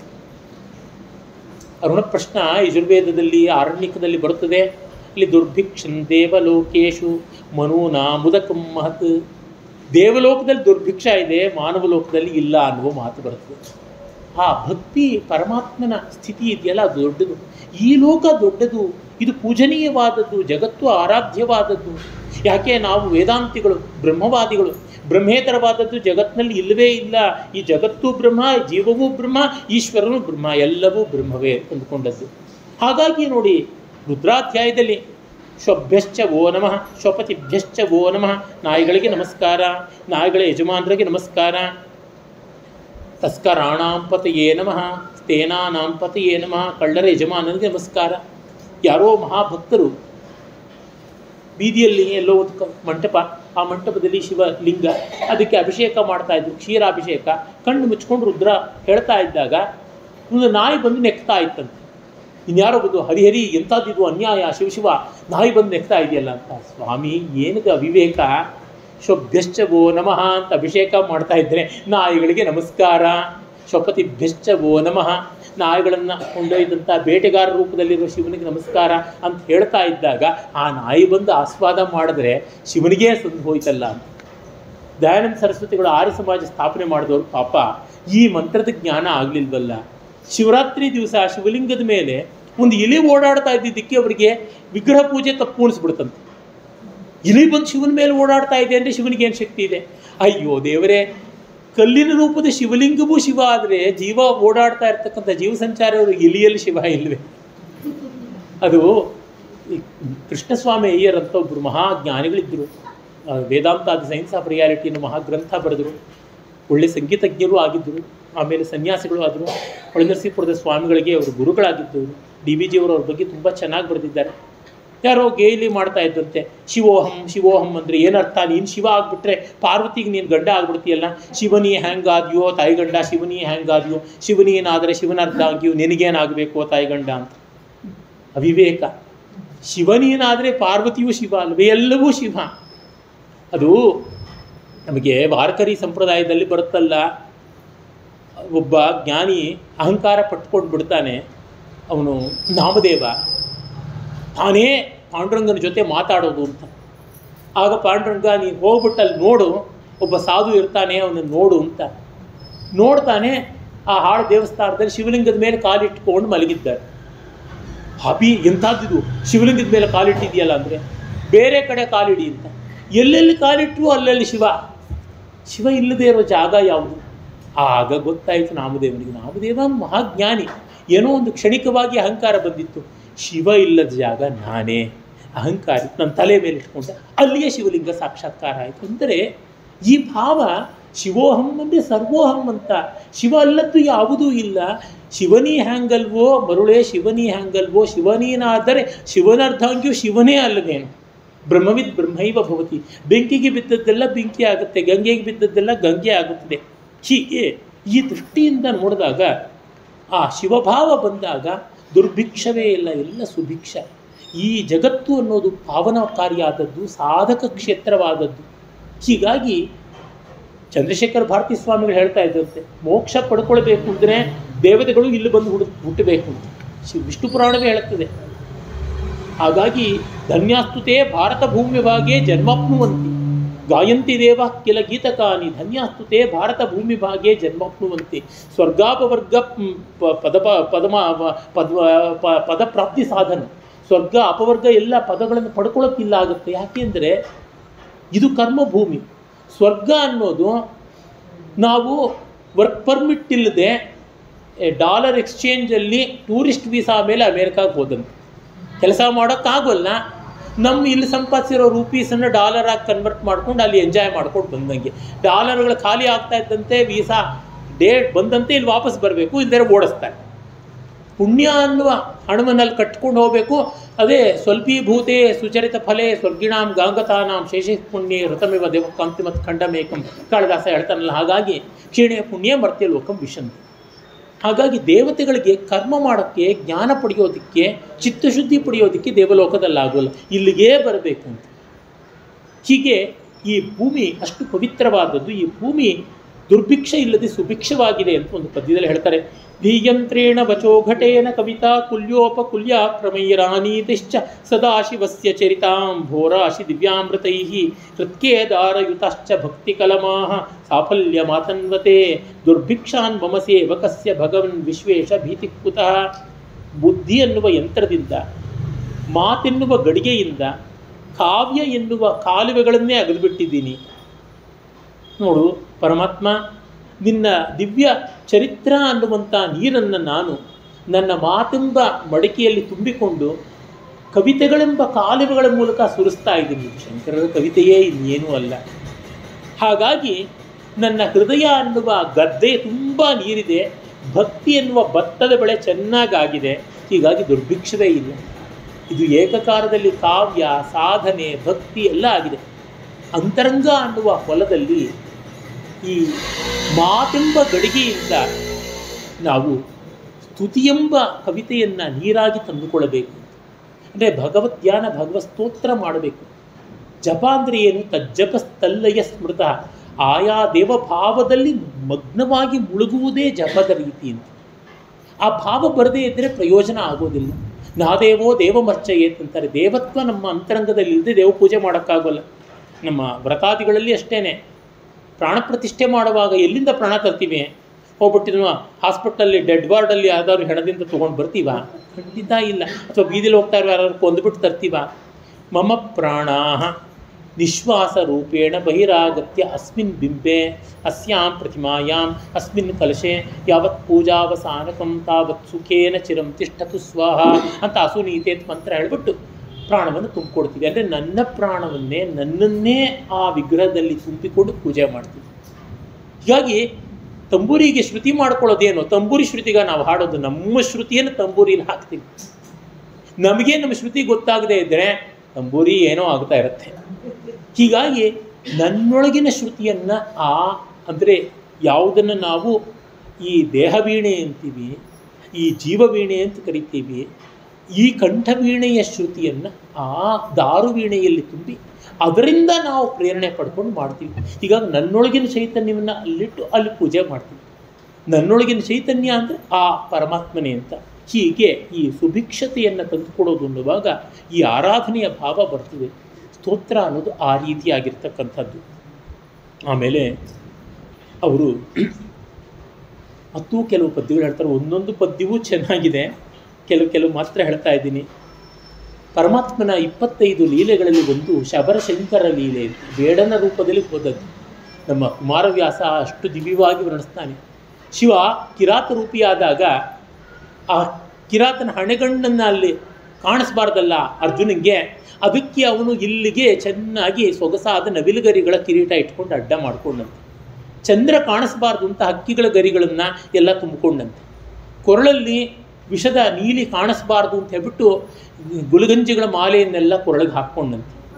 ಇನ್ನು ಬೇಡರ ಕೈನಲ್ಲಿ ಬಲೆಗಳಿರ್ತವಲ್ಲ, ಯಾವ ಬಲೆಗಳು ಅಂತಂದರೆ ತರ್ಕ ವಾದ ಚಮತ್ಕಾರಗಳ ಬಲೆ ಅಂತೀವಿ. ಕುಮಾರವ್ಯಾಸ ಮೆಚ್ಚೆವು ತರ್ಕ ಸಾಧಕರ ಅಂತ ಕೃಷ್ಣನ ಬಾಯಿನಲ್ಲಿ ಹೇಳ್ತಾರೆ. ತರ್ಕ ಯಾತಕ್ಕಾಗಿ? ಸತ್ಯ ಸಾಕ್ಷಾತ್ಕಾರಕ್ಕಾಗಿ ತರ್ಕ ಬೇಕು. ಸತ್ಯವನ್ನು ಮೊದಲು ಕೊಟ್ಟ ಮೇಲೆ ತರ್ಕ ತಿರ್ಗ ಮಾಡಬೇಕಾಗಿಲ್ಲ, ತಕರಾರು ಮಾಡಬೇಕಾಗಿಲ್ಲ. ಹೀಗಾಗಿ ಆ ತರ್ಕದ ವಾದಗಳ ಬಲೆಗಳನ್ನು ತೆಗೆದುಕೊಂಡು ಹಾಗೆ ಬೇಡನ ರೂಪದಲ್ಲಿ ಬಂದನಂತೆ. ಅದರಿಂದ ಆದಿಕಿರಾತ ನೀನು ಎಲ್ಲರಿಗಿಂತ ಮೊದಲನೇ ಕಿರಾತ ಅಂತ. ಅದರಿಂದ ಹೇಳ್ತಾರೆ, ಮಾಗಚ್ಚತ್ ತ್ವರಿತ ಪ್ರಭೋ ಗಿರಿಶಭೋ ಮಯ್ಯೇವ ವಾಸಂಕುರು ಸ್ವಾಮಿನ್ನಾದಿಕಿರಾತ ಮಾಮಕ ಮನಃ ಕಾಂತಾರ ಸೀಮಾಂತರೇ ವರ್ತಂತೆ ಬಹುಶೋ ಮೃಗ ಮದಜುಷೋ ಮಾತ್ಸರ್ಯ ಮೋಹಾದಯ ತಾನ್ ಹತ್ವಾ ಮೃಗಯಾ ವಿನೋದ ರುಚಿತಾ ಲಾಭಂಚ ಸಂಪ್ರಾಪ್ಸ್ಯಸಿ ಮಾಗಚ್ಚತ್ವಂ ಇತಃ ಪ್ರಭು. ಶಿವನೇ ಇಲ್ಲಿಂದ ದೂರ ಹೋಗಬೇಡ, ಗಿರೀಶ ಇಲ್ಲಿಂದ ದೂರ ಹೋಗಬೇಡ, ನನ್ನಲ್ಲಿಯೇ ನನ್ನಿಂದ ದೂರ ಹೋಗಬೇಡ ಅಂದರೆ ಸಾಲದು, ನನ್ನಲ್ಲಿಯೇ ಇರು ಅನ್ಬೇಕು. ನಾನು ಸತ್ಯವನ್ನೇ ಹೇಳುತ್ತೇನೆ, ಹೇಳುವುದಿಲ್ಲ ಸತ್ಯ, ಸತ್ಯವನ್ನು ಬಿಟ್ಟು ಏನನ್ನೂ ಹೇಳುವುದಿಲ್ಲ ಅಂತೆಲ್ಲ ಕೋರ್ಟಲ್ಲಿ ಪ್ರತಿಜ್ಞೆ ಮಾಡ್ತೀವಲ್ಲ. ಮಾಗಚ್ಚತ್ವವಿತ ಪ್ರಭೋ ಗಿರಿಶಭೋ ಮಯ್ಯೇವ ವಾಸಂಕುರು. ಯಾಕೆ? ಸ್ವಾಮಿನ್ನ ಆದಿಕಿರಾತ, ನೀನು ಆದಿಕಿರಾತ. ಬೇಡನಿಗೆ ಬೇಟೆಯಾಡೋಕ್ಕೆ ಜಾಗ ಬೇಕಲ್ಲ. ನನ್ನ ಅಂತರಂಗದಲ್ಲಿ ಮದ ಅನ್ನುವ ಆನೆ ಇದೆ, ಮಾತ್ಸರ್ಯ ಅನ್ನುವ ನರಿ ಇದೆ, ಕ್ರೋಧ ಅಂತಕ್ಕಂಥ ಸಿಂಹ ಇದೆ, ಮೋಹ ಅಂತಕ್ಕಂಥ ಕರಡಿ ಇದೆ. ಹೀಗೆ ಇವಳನ್ನೆಲ್ಲ ಬೇಟೆಯಾಡಿಕೊಂಡು ಹಾಯಾಗಿ ನನ್ನ ಅಂತರಂಗದಲ್ಲಿ ಇರು. ಹೀಗಾಗಿ ನನಗೆ ಅವಕಾಶ ಕೊಡ್ತಾ ಇದ್ದೀನಿ, ಬೇಕಾದಂಗೆ ಬೇಟೆ ಆಡ್ತಾ ಇರು ಅಂತ. ಇಲ್ಲಿ ಇಷ್ಟು ಸುಂದರವಾದ ಕಾರಣಗಳನ್ನು ಕೊಟ್ಟಿದ್ದಾರೆ ನೋಡಿ. ಆಮೇಲೆ ಅವರು ಮತ್ತು ಒಂದು ಸುಂದರವಾದ ಪದ್ಯವನ್ನು ಬರೀತಾರೆ. ಒಂದೊಂದು ಪದ್ಯವೂ ಒಂದು ಸಾವಯವ ರೂಪಕ ಅಲಂಕಾರ ಶಾಸ್ತ್ರ ದೃಷ್ಟಿಯಿಂದ ನೋಡಿದ್ರೆ ಇಡೀ ಪದ್ಯವು ಸವಿರವಾದ ಒಂದು ಚಿತ್ರ ಆಗಿರ್ತಕ್ಕಂಥದ್ದು ಅಂತ ಗೊತ್ತಾಗುತ್ತೆ. ಅಂಥ ಎಷ್ಟೋ ಪದ್ಯಗಳಿವೆ. ಅದರೊಳಗೆ ಒಂದು ಪದ್ಯವನ್ನು ಹೇಳ್ತೀನಿ ನೋಡಿ. ಶಿವ ಬಹಳ ದಿವ್ಯವಾದಂಥ ಸ್ವಾಮಿ, ನಾಯಕ. ಅವನು ನನ್ನ ಅಂತರಂಗದಲ್ಲಿ ಇರಲಿ. ಶ್ರೀಶೈಲವಾಸಿಯಾದ ಮಲ್ಲಿಕಾರ್ಜುನ ನನ್ನ ಅಂತರಂಗದಲ್ಲಿರಲಿ. ಮಲ್ಲಿಕಾರ್ಜುನ ಇದೊಂದು ವಿಶೇಷ. ಶ್ರೀಶೈಲ ತುಂಬ ಯೋಗಿಗಳ, ಸಿದ್ಧರ, ತಾಂತ್ರಿಕರ ಕ್ಷೇತ್ರ. ಅಲ್ಲಿ ಕದಳೀವನದಲ್ಲೇ ನಮ್ಮ ಅಕ್ಕ ಮಹಾದೇವಿ ಇದ್ದಿದ್ದಲ್ಲ. ಕದಳೀವನ ಅನ್ನೋದು ನಾಥಪಂಥೀಯರ ಒಂದು ಸಂಕೇತ. ಅದು ಒಂದು ಅಂತರಂಗದ ವೇದಾಂತದಲ್ಲಿ ಬರ್ತಕ್ಕಂಥ ದಹರ ವಿದ್ಯಾ ಅಂತೀವಲ್ಲ, ಆ ಥರದ್ದಕ್ಕೆ ಸಂಬಂಧಪಟ್ಟಂಥ ಜಾಗ. ಇಲ್ಲಿ ಇಡೀ ಪದ್ಯದಲ್ಲಿ ಎರಡರ್ಥ ಇಟ್ಟು ಮಾಡಿದ್ದಾರೆ. ಒಂದು ಮಲ್ಲಿಗೆಗೆ, ಇನ್ನೊಂದು ಮಲ್ಲಿಕಾರ್ಜುನನಿಗೆ. ಅರ್ಜುನ ಅಂದರೆ ಬೆಳ್ಳಗಿರುವಂಥದ್ದು ಅಂತ. ಮಲ್ಲಿಕಾರ್ಜುನ ಅಂದರೆ ಮಲ್ಲಿಗೆಯಾಗಿ ಬೆಳ್ಳಗೆ ಇರತಕ್ಕಂಥವನು. ಮಲ್ಲಿಕಾ ಇವ ಅರ್ಜುನ, ಮಲ್ಲಿಕೇವ ಅರ್ಜುನ, ಹೀಗೆಲ್ಲ ಅರ್ಥ ಮಾಡ್ತಾರೆ. ಸಾಮಾನ್ಯವಾಗಿ ನಮ್ಮಲ್ಲಿ ಸಿನಿಮಾ ಹಾಡುಗಳವರೆಗೂ ಹೆಣ್ಣು ಹೂವು, ಗಂಡು ದುಂಬಿ, ಇದೇನು ಅನ್ಯಾಯ. ಹೂವಿಂದ ಹೂವಿಗೆ ಹಾರುವ ದುಂಬಿ ಅಂತೆಲ್ಲ ಸಿನಿಮಾ ಹಾಡುಗಳು ಬಂದ್ಬಿಟ್ಟಿವೆಯಲ್ಲ. ಗಂಡು ಚಂಚಲವ ಅಂದರೆ ಹೆಣ್ಣನ್ನೂ ದುಂಬಿಯಾಗಿ ಮಾಡಿರುವಂಥದ್ದು ನಮ್ಮ ಸನಾತನ ಧರ್ಮದಲ್ಲಿಯೇ. ಆ ದೇವಿ ಶ್ರೀಶೈಲದಲ್ಲಿ ಭ್ರಮರಾಂಬಿಕಾ, ಶಿವ ಮಲ್ಲಿಕಾರ್ಜುನ. ತಾಯಂದ್ರೆಲ್ಲ ಗಂಡ ಏನಾದರೂ ಕೊಬ್ಬು ಮಾಡಿದ್ರೆ ನೀನು ಹೂವು ನಾನು ದುಂಬಿ, ಜ್ಞಾಪಕ ಇರಲಿ, ಹುಷಾರು, ನಾನು ಎಲ್ಲೂ ಹಾರು ಹೋಗ್ತೀನಿ ಅಂತ ಹೆದರಿಸ್ಬೋದು ಅಂತ ನಮ್ಮ ಶಿವ ಪಾರ್ವತಿ ಕೊಟ್ಟೇ ಬಿಟ್ಟಿದ್ದಾರೆ ಅವಕಾಶ. ಶಿವ ತಾನು ಹೂವಾಗಿ ತನ್ನ ಪ್ರಿಯತಮೆ ಪಾರ್ವತಿ ತುಂಬಿಯಾಗಿರುವಂಥ ಚಿತ್ರ ಕೊಟ್ಟಿದ್ದಾನೆ. ಇದು ಸನಾತನ ಧರ್ಮದ ಔದಾರ್ಯ. ಮಹಿಳೆಯ ಸ್ಥಾನ ಬಾಯಿ ಪಡ್ಕೋತಾ ಇರ್ತಾರೆ. Real feminism is Vedism, nowhere else. ದೇವರು ಬೇರೆ ಮತಗಳಲ್ಲಿ ಗಂಡ ಆಗಿ ಮಾತ್ರ ಇರೋಕ್ಕೆ ಸಾಧ್ಯ. ನಿರಾಕಾರ ದೇವರಂತೆ ಗಂಡಂತೆ, ಅದು ಹೆಂಗೆ ಸಾಧ್ಯವೋ ದೇವರಿಗೇ ಗೊತ್ತು, ಅಲ್ಲಾಗೆ ಗೊತ್ತು. ಆದರೆ ನಮ್ಮ ಸನಾತನ ಧರ್ಮದಲ್ಲಿ ಹಾಗಿಲ್ಲ. ಈ ಪದ್ಯ ನೋಡಿ: ಭೃಂಗೀಚ್ಛ ನಟನೋತ್ಕಟ ಕರಿಮದ ಗ್ರಾಹಿ ಸ್ರವನ್ಮಾಧವಾಹ್ಲಾದೋನಾದ ಯುತೋ ಮಹಾಸಿತ ವಪು ಪಂಚೇಶು ನಾಚಾದೃತಃ ಸತ್ಪಕ್ಷಸ್ಸು ಮನೋ ವನೇಶು ಸಪುನಃ ಸಾಕ್ಷಾನ್ ಮದೀಯೇ ಮನೋರಾಜೀವೇ ಭ್ರಮರಾಧಿಪೋ ವಿಹರತಾಂ ಶ್ರೀಶೈಲವಾಸಿ ವಿಭು. ಶ್ರೀಶೈಲವಾಸಿ ಬೆಟ್ಟದಲ್ಲಿದ್ದಾನೆ, ಶ್ರೀಶೈಲ ಪರ್ವತದಲ್ಲಿದ್ದಾನೆ. ಭ್ರಮರಾಧಿಪ, ಇಲ್ಲಿ ಭ್ರಮರಾಧಿಪ ಅಂದರೆ ಭ್ರಮರಾಂಬಿಕೆಯ ಒಡೆಯ ಅಂತ. ಭ್ರಮರಾಂಬಿಕೆಯ ಒಡೆಯ ಅನ್ನುವಾಗ ಭ್ರಮರವೂ ಹೌದು ಅಂತಾಗುತ್ತೆ. ಮತ್ತು ನನ್ನ ಹೃದಯ ಅನ್ನುವ ಕಮಲದಲ್ಲಿ ಸದಾ ಒಂದು ನೆಲೆಸಲಿ ದುಂಬಿಯಾಗಿ, ವಚನದಲ್ಲಿ ನಾಮಾಮೃತ ತುಂಬಿ, ಕಿವಿಗಳಲ್ಲಿ ನಿಮ್ಮ ಕೀರ್ತಿ ತುಂಬಿ, ಮತ್ತು ನನ್ನ ತನುವಿನಲ್ಲಿ ನೆನಹಿನಲ್ಲಿ ನೀನು ತುಂಬಿ, ಕೊನೆಗೆ ಪರಮಾತ್ಮ ಕೂಡಲ ಸಂಗಮ ದೇವ ನಿಮ್ಮೊಳಗೆ ಆನೂ ತುಂಬಿ ಎನ್ನುವಾಗ ತುಂಬಿಕೊಳ್ಳಿ ಅಂತ ಒಂದು ಅರ್ಥ ಇದೆ. ಜೊತೆಗೆ ತುಂಬಿ ಅಂದರೆ ಹಳಗನ್ನಡದಲ್ಲಿ ದುಂಬಿ. ನಾವು ಹೊಸಗನ್ನಡದಲ್ಲಿ ದಾ ಮಾಡಿಬಿಟ್ಟಿದ್ದೀವಿ, ತಮಿಳರು ಮಾಡುವಂತೆ ನಾವು ಮಾಡ್ಕೊಂಡು ಬಿಟ್ಟಿದ್ದೀವಿ, ದಾ ಮಾಡಿದ್ದೀವಿ. ಇಲ್ಲಿ ಆ ದುಂಬಿಯಾಗಿ ಆತ ಇರಲಿ. ಇಂಥವನು ಭೃಂಗೀಚ್ಛಾ ನಟನೋತ್ಕಟ. ಈ ಪದ್ಯವನ್ನು ಶಂಕರರ ಕಾವ್ಯ ಸೌಂದರ್ಯಕ್ಕೆ, ಪಾಂಡಿತ್ಯಕ್ಕೆ ಉದಾಹರಣೆಯಾಗಿ ಕೊಡ್ತಾ ಇದ್ದೀನಿ. ಭೃಂಗಿ ಅಂದರೆ ಹೆಣ್ಣು ದುಂಬಿ, ಭೃಂಗೀಚ್ಛಾ ಅಂದರೆ ಹೆಣ್ಣು ದುಂಬಿಯ ಇಚ್ಛೆಯಿಂದ ನಟನೋತ್ಕಟ, ನರ್ತನ ಮಾಡುವವು. ಇದು ಒಂದು ಸ್ವಾರಸ್ಯ ಇದೆ. ಪಾರ್ವತಿ ಇಷ್ಟಪಟ್ಟಿದ್ದಕ್ಕೆ ಶಿವ ಕುಣಿದಿದ್ದು ಅಂತ. ಯಾವ ಹೆಂಗಸಿಗಾಗಲೇ ತನ್ನ ಗಂಡ ಕೇಳ್ದಂಗೆ ಕುಣ್ಕೊಂಡಿರಬೇಕು ಅಂತ, has to dance to my tunes ಅಂತೀವಲ್ಲ, ನನ್ನ ತಾಳಕ್ಕೆ ತಕ್ಕಂತೆ ಕುಣಿಬೇಕು ಅಂತ ಶಿವ ಹಾಗೆ ಕುಣಿದು. ಆನಂದ ತಾಂಡವ ಮಾಡುವಾಗ ವೀಣಾವಾದನ ಮಾಡಿದ್ದು ಜಗದಂಬೆ ಸರಸ್ವತಿ ದೇವಿ, ಮತ್ತು ಆಕೆಯ ಪ್ರಿಯಪುತ್ರ ನಾರದ. ತುಂಬುರು ಗಾನ ಮಾಡಿದ್ದು, ನಾರದ ವೀಣೆ ನುಡಿಸಿದ್ದು, ಸರಸ್ವತಿ ವೀಣೆ ನುಡಿಸಿದ್ದು, ವಿಷ್ಣು ಮೃದಂಗ ನುಡಿಸಿದ್ದು, ಇಂದ್ರ ಕೊಳಲು ನುಡಿಸಿದ್ದು, ಕುಮಾರಸ್ವಾಮಿ ತೂರ್ಯನಾದ ನುಡಿಸಿದ್ದು, ಭರತ ಮಹರ್ಷಿ ಎಲ್ಲವನ್ನು ಡಾಕ್ಯುಮೆಂಟ್ ಮಾಡ್ಕೊಳ್ಳೋದಕ್ಕೆ ಸಿದ್ಧವಾಗಿದ್ದು, ಶಿವ ಆನಂದ ತಾಂಡವ ಮಾಡಿದ್ದು, ವಿಕಟ ತಾಂಡವ ಗಣಪತಿ ಮಾಡಿದ್ದು. ನೋಡೋದಕ್ಕೆ ಒಬ್ಬರಿದ್ದದ್ದು, ಇನ್ನೆಲ್ಲರೂ ಒಂದಲ್ಲ ಒಂದು ಕೆಲಸ ಮಾಡ್ತಾಯಿದ್ರು. ತಾಳ ಹಿಡಿಯತಕ್ಕಂಥದ್ದು, ಬೇರೆ ವಾದ್ಯಗಳು ಹಿಡಿತಕ್ಕಂಥದ್ದು, ಶ್ರುತಿ ಕೂಡಿಸ್ತಕ್ಕಂಥದ್ದು, ಹೀಗೆ ಒಬ್ಬ ಪಾರ್ವತಿ. ಇನ್ನೆಲ್ಲ ದೇವತೆಗಳೂ ಕೂಡ ಆಕೆಯ ಎಂಟರ್ಟೈನ್ಮೆಂಟಲ್ಲಿ ಅನ್ಸಂಬಲ್, ಕೂತಪ ಅಂತ ಕರೀತಾರೆ ಸಂಸ್ಕೃತದಲ್ಲಿ. ಅಷ್ಟು ಹಿಮ್ಮೇಳ. ಶಿವ ಮಾತ್ರ ಮುಮ್ಮೇಳ. ಆಕೆಯ ಮುದ್ದಿನ ಕಂದ ಗಣಪತಿಯು ಮುಮ್ಮೇಳ. ಅವನು ವಿಕಟ ನಾಟ್ಯ ಮಾಡ್ತಾ ಇದ್ದ, ಪಾರ್ವತಿ ಒಬ್ಬಳೇ ನೋಡ್ತಾ ಇದ್ದಳು. ಒಬ್ಬ ಮಹಾದೇವಿಗಾಗಿ ಇಷ್ಟು ದಿವ್ಯ ನಾಟ್ಯ ಮಾಡೋದನಲ್ಲ ಶಿವ, ಇಷ್ಟು ದೊಡ್ಡವನು. ಹೆಂಡತಿಗಾಗಿ ಯಾವ ಗಂಡಸು ಪಬ್ಲಿಕ್ಕಾಗಿ ಡಾನ್ಸ್ ಮಾಡ್ತಾನೆ ಹೇಳಿ? ಇದು ಶಿವ. ಎಲ್ಲ ಹೆಂಗಸರು ಜನ್ಮಕ್ಕೂ ಆರಾಧನೆ ಮಾಡಬೇಕಾಗಿದ್ದು ಶಿವನನ್ನೇ ಅಲ್ವಾ? ಹಾಗೆ ಆ ಜಗದಂಬೆ ಆನಂದಕ್ಕೆ ಭೃಂಗೀಚ್ಛಾ ನಟನೋತ್ಕಟ.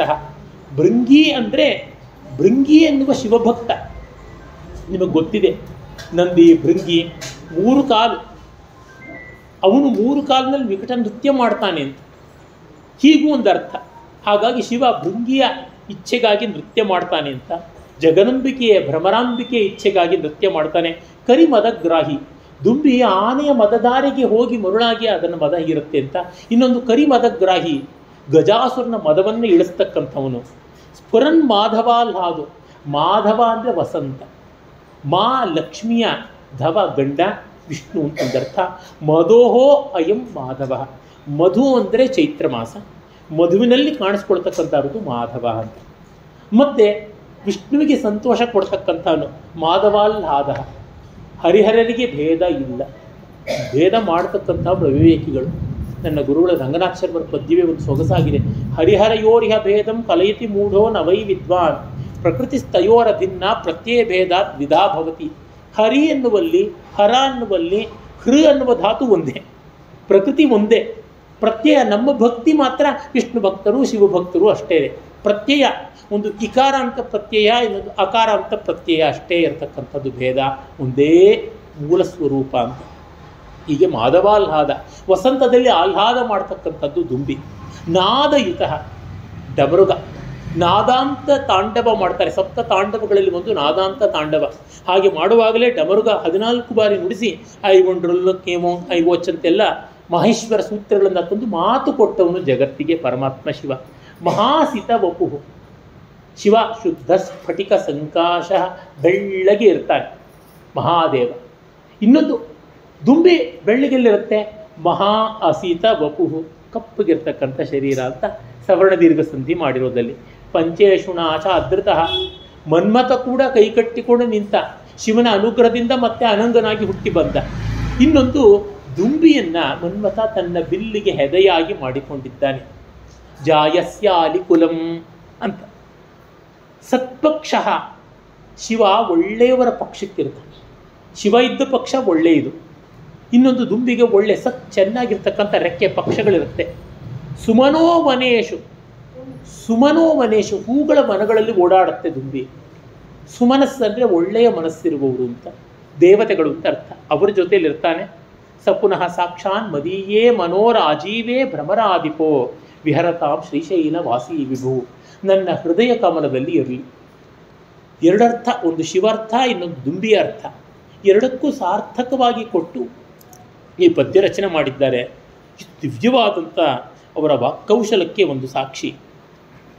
ಆಮೇಲೆ ತುಂಬ ಸೊಗಸಾದ ಪದ್ಯಗಳಿವೆ. ಒಂದು ವಾರ ಹೇಳಬೇಕು, ಕೆಲವು ಪದ್ಯಗಳನ್ನು ಮಾತ್ರ ಹೇಳ್ತೀನಿ. ಇದು ಮಹಾದಿವ್ಯವಾದ ಪದ್ಯ. ಭಕ್ತಿ ಅಂದರೆ ಏನು ಅಂತ ಹೇಳುವುದು. ಅಂಕೋಲಂ ನಿಜ ಬೀಜ ಸಂತತಿ ರಯಸ್ಕಾಂತೋಪಲಂ ಸೂಚಿಕಾ ಸಾಧ್ವೀ ನೈಜ ವಿಭುಂ ಲತಾಕ್ಷಿತಿರುಹಂ ಸಿಂಧುಸ್ಸರಿದ್ವಲ್ಲಭಂ ಪ್ರಾಪ್ನೋತಿಹ ಯಥಾ ತಥಾ ಪಶುಪತೆ ಪಾದಾರ ವಿಂತದ್ವಯಂ ಚೇತೋ ಅವೃತ್ತಿರುಪೇತ್ಯ ತಿಷ್ಠತಿ ಸದಾ ಸಾ ಭಕ್ತಿರಿತ್ಯುಚ್ಯತೆ.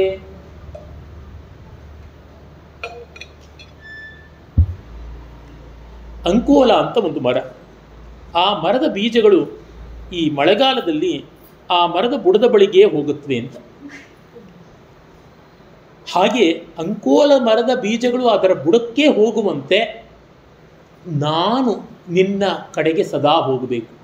ಯಾವಾಗ ನಮ್ಮ ಮನಸ್ಸು ಪರಮಾತ್ಮನ ಕಡೆ ಹೋಗುತ್ತೋ ಹಾಗೆ ಅಂಕೋಲದ ಮರದ ಬೀಜಗಳು ಹೋಗುವಂತೆ. ಅಯಸ್ಕಾಂತೋಪಲಂ ಸೂಚಿಕಾ, ಕಬ್ಬಿಣ ಅಯಸ್ಕಾಂತ ಇಲ್ಲದಿದ್ರೆ ಆ ಕಡೆಗೆ ಸೆಳೆಯಲ್ಪಡುತ್ತದೆ. ನನ್ನ ಮನಸ್ಸು ನಿನ್ನ ಕಡೆಗೆ ಹೋಗಬೇಕು. ಸಾಧ್ವಿ ನೈಜ ವಿಭುಂ, ಸಾಧ್ವಿ ಆದವಳು, ಸುಶೀಲೆಯಾದವಳು ತನ್ನ ಪತಿಯನ್ನು ಹಿಂಬಾಲಿಸಿ ಹೋಗುವಂತೆ. ಲತಾ ಕ್ಷಿತಿರುಹಂ, ಬಳ್ಳಿ ಮರವನ್ನು ಸುತ್ತಿಕೊಳ್ಳುವಂತೆ. ಸಿಂಧುಸ್ಸರಿದ್ವಲ್ಲಭಂ, ನದಿ ಸಮುದ್ರವನ್ನು ಸೇರುವಂತೆ. ಯಾವಾಗ ನನ್ನ ಮನಸ್ಸು ನಿನ್ನ ಮನಸ್ಸನ್ನು, ನಿನ್ನ ನೆಲೆಯನ್ನು ಸೇರುತ್ತದೆಯೋ ಅದನ್ನು ಭಕ್ತಿ ಅಂತ ಕರಿತೀವಿ ಅಂತ.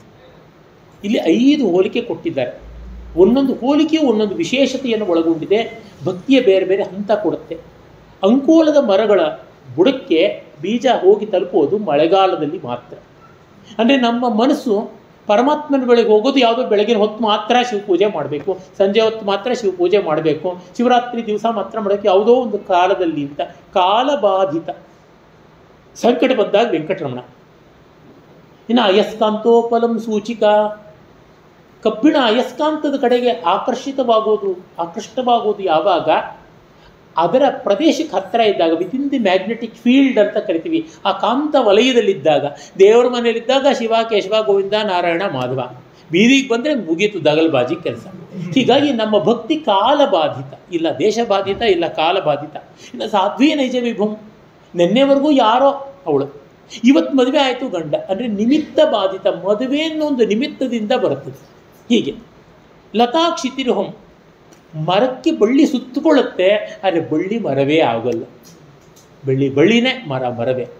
ಆದರೆ ನದಿ ಹೋಗಿ ಸಮುದ್ರಕ್ಕೆ ಸೇರಿದ್ರೆ ಉಪನಿಷತ್ತು ಹೇಳೋದು ಯಥಾ ನದ್ಯಸ್ಯಂದಮಾನ ಸಮುದ್ರಂ ಪ್ರವಿಶಂತಿ ನಾಮ ರೂಪೇ ವಿಹಾಯ.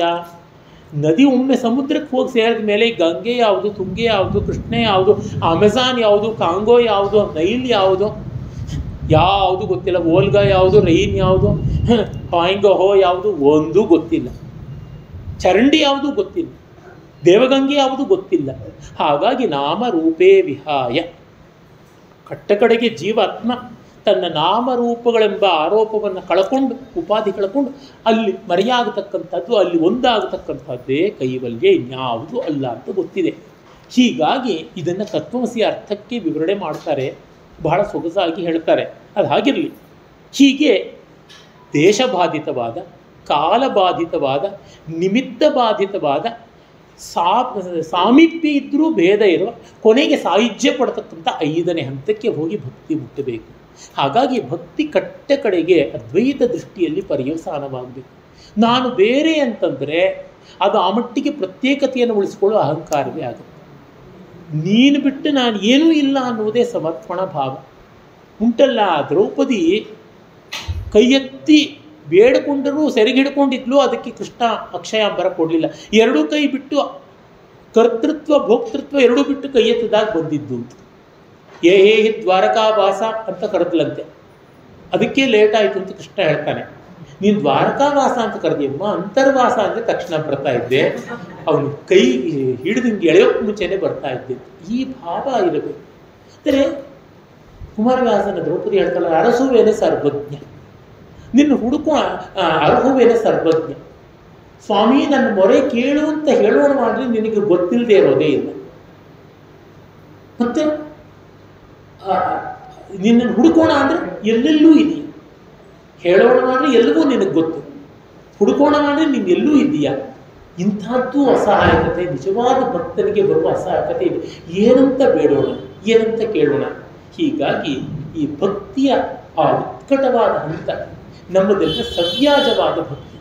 ಅಂದರೆ ಯಾವುದೋ ಕಾರಣಕ್ಕೆ, ಯಾವುದೋ ವಿಷಯಕ್ಕೆ ಬರುತ್ತೆ ಕಾಲಬೆರಕೆ ಭಕ್ತಿ, ಅಡಲ್ಟ್ರೇಟೆಡ್, ಅಪ್ಪಟ ಯಾವುದೂ ಅಲ್ಲ.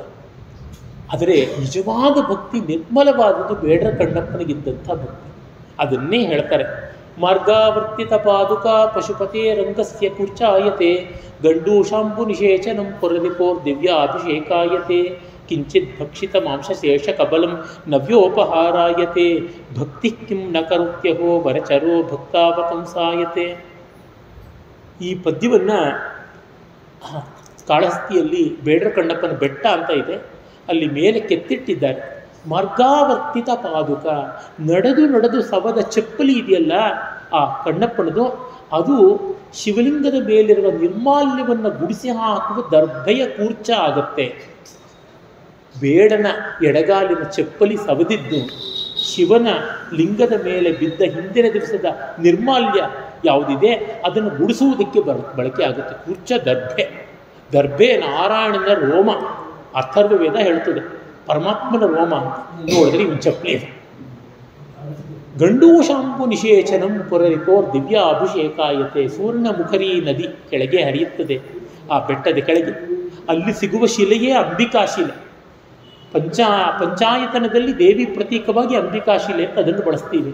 ಆ ನದಿಯ ನೀರನ್ನು ಅವನ ಕೈನಲ್ಲೇನೋ ಅಗ್ರೋದಕ ಹಿಡಿಯೋದಕ್ಕೆ ಬೆಳ್ಳಿ ತಂಬಿಗೆ ಇದೆಯಾ, ಏನೂ ಇಲ್ಲ, ಬಾಯೊಳಗೆ ತುಂಬಿಕೊಂಡು ಬಂದು ತೂ ಅಂತ ಉಗಿತಾನೆ ಶಿವಲಿಂಗದ ಮುಂದೆ. ಅದೇ ಶತರುದ್ರಿಯ ಮಂತ್ರ ಪುರಸ್ಸರವಾಗಿ ಮಾಡಿದ ದಿವ್ಯಾಭಿಷೇಕ ಆಗುತ್ತದೆ. ಕಿಂಚಿತ್ ಭಕ್ಷಿತ ಮಾಂಸಶೇಷ ಕಬಲಂ, ತಾನು ಬೇಟೆಯಾಡಿದ ಮೇಲೆ ಸುಟ್ಟು ತಿಂದು ರುಚಿ ನೋಡಿ ಬಿಟ್ಟ ಮಾಂಸದ ತುಂಡು ಶಿವನಿಗೆ ನೈವೇದ್ಯ ಆಗುತ್ತದೆ. ಯಾಕೆ? ಭಕ್ತಿ ಕಿಂ ನ ಕರೋತ್ಯಹೋ ವನಚರೋ ಭಕ್ತಾವತಂಸಾಯತೆ. ಆ ಭಕ್ತಿ ಏನು ಮಾಡೋದಿಲ್ಲ, ಕಾಡಿನ ಬೇಡನು ಭಕ್ತಾಗ್ರಣಿ ಆಗ್ತಾನೆ. ಕಾರಣ ಅವನು ಕಣ್ಣು ಕೂಡ ಶಕ್ತಿ ಇದೆ ಸ್ವಾಮಿ, ನಮಗಿಲ್ಲ. ಹೇಗೂ ಮಾಡ್ಬೋದಾ ಅಂದರೆ ನಿಮಗೆ ಆ ಶಕ್ತಿ ಇದೆಯಾ? ನನ್ನನ್ನು ಎಷ್ಟೋ ಜನ ಕೇಳ್ತಾ ಇರ್ತಾರೆ, ಕೃಷ್ಣ ಸುಳ್ಳು ಹಾಡ್ದ, ಕೃಷ್ಣ ಹಾದರ ಮಾಡ್ದ, ಕೃಷ್ಣ ಚೌರ್ಯ ಮಾಡ್ದ, ನಾವು ಮಾಡೋಕ್ಕಾಗುತ್ತಂತ.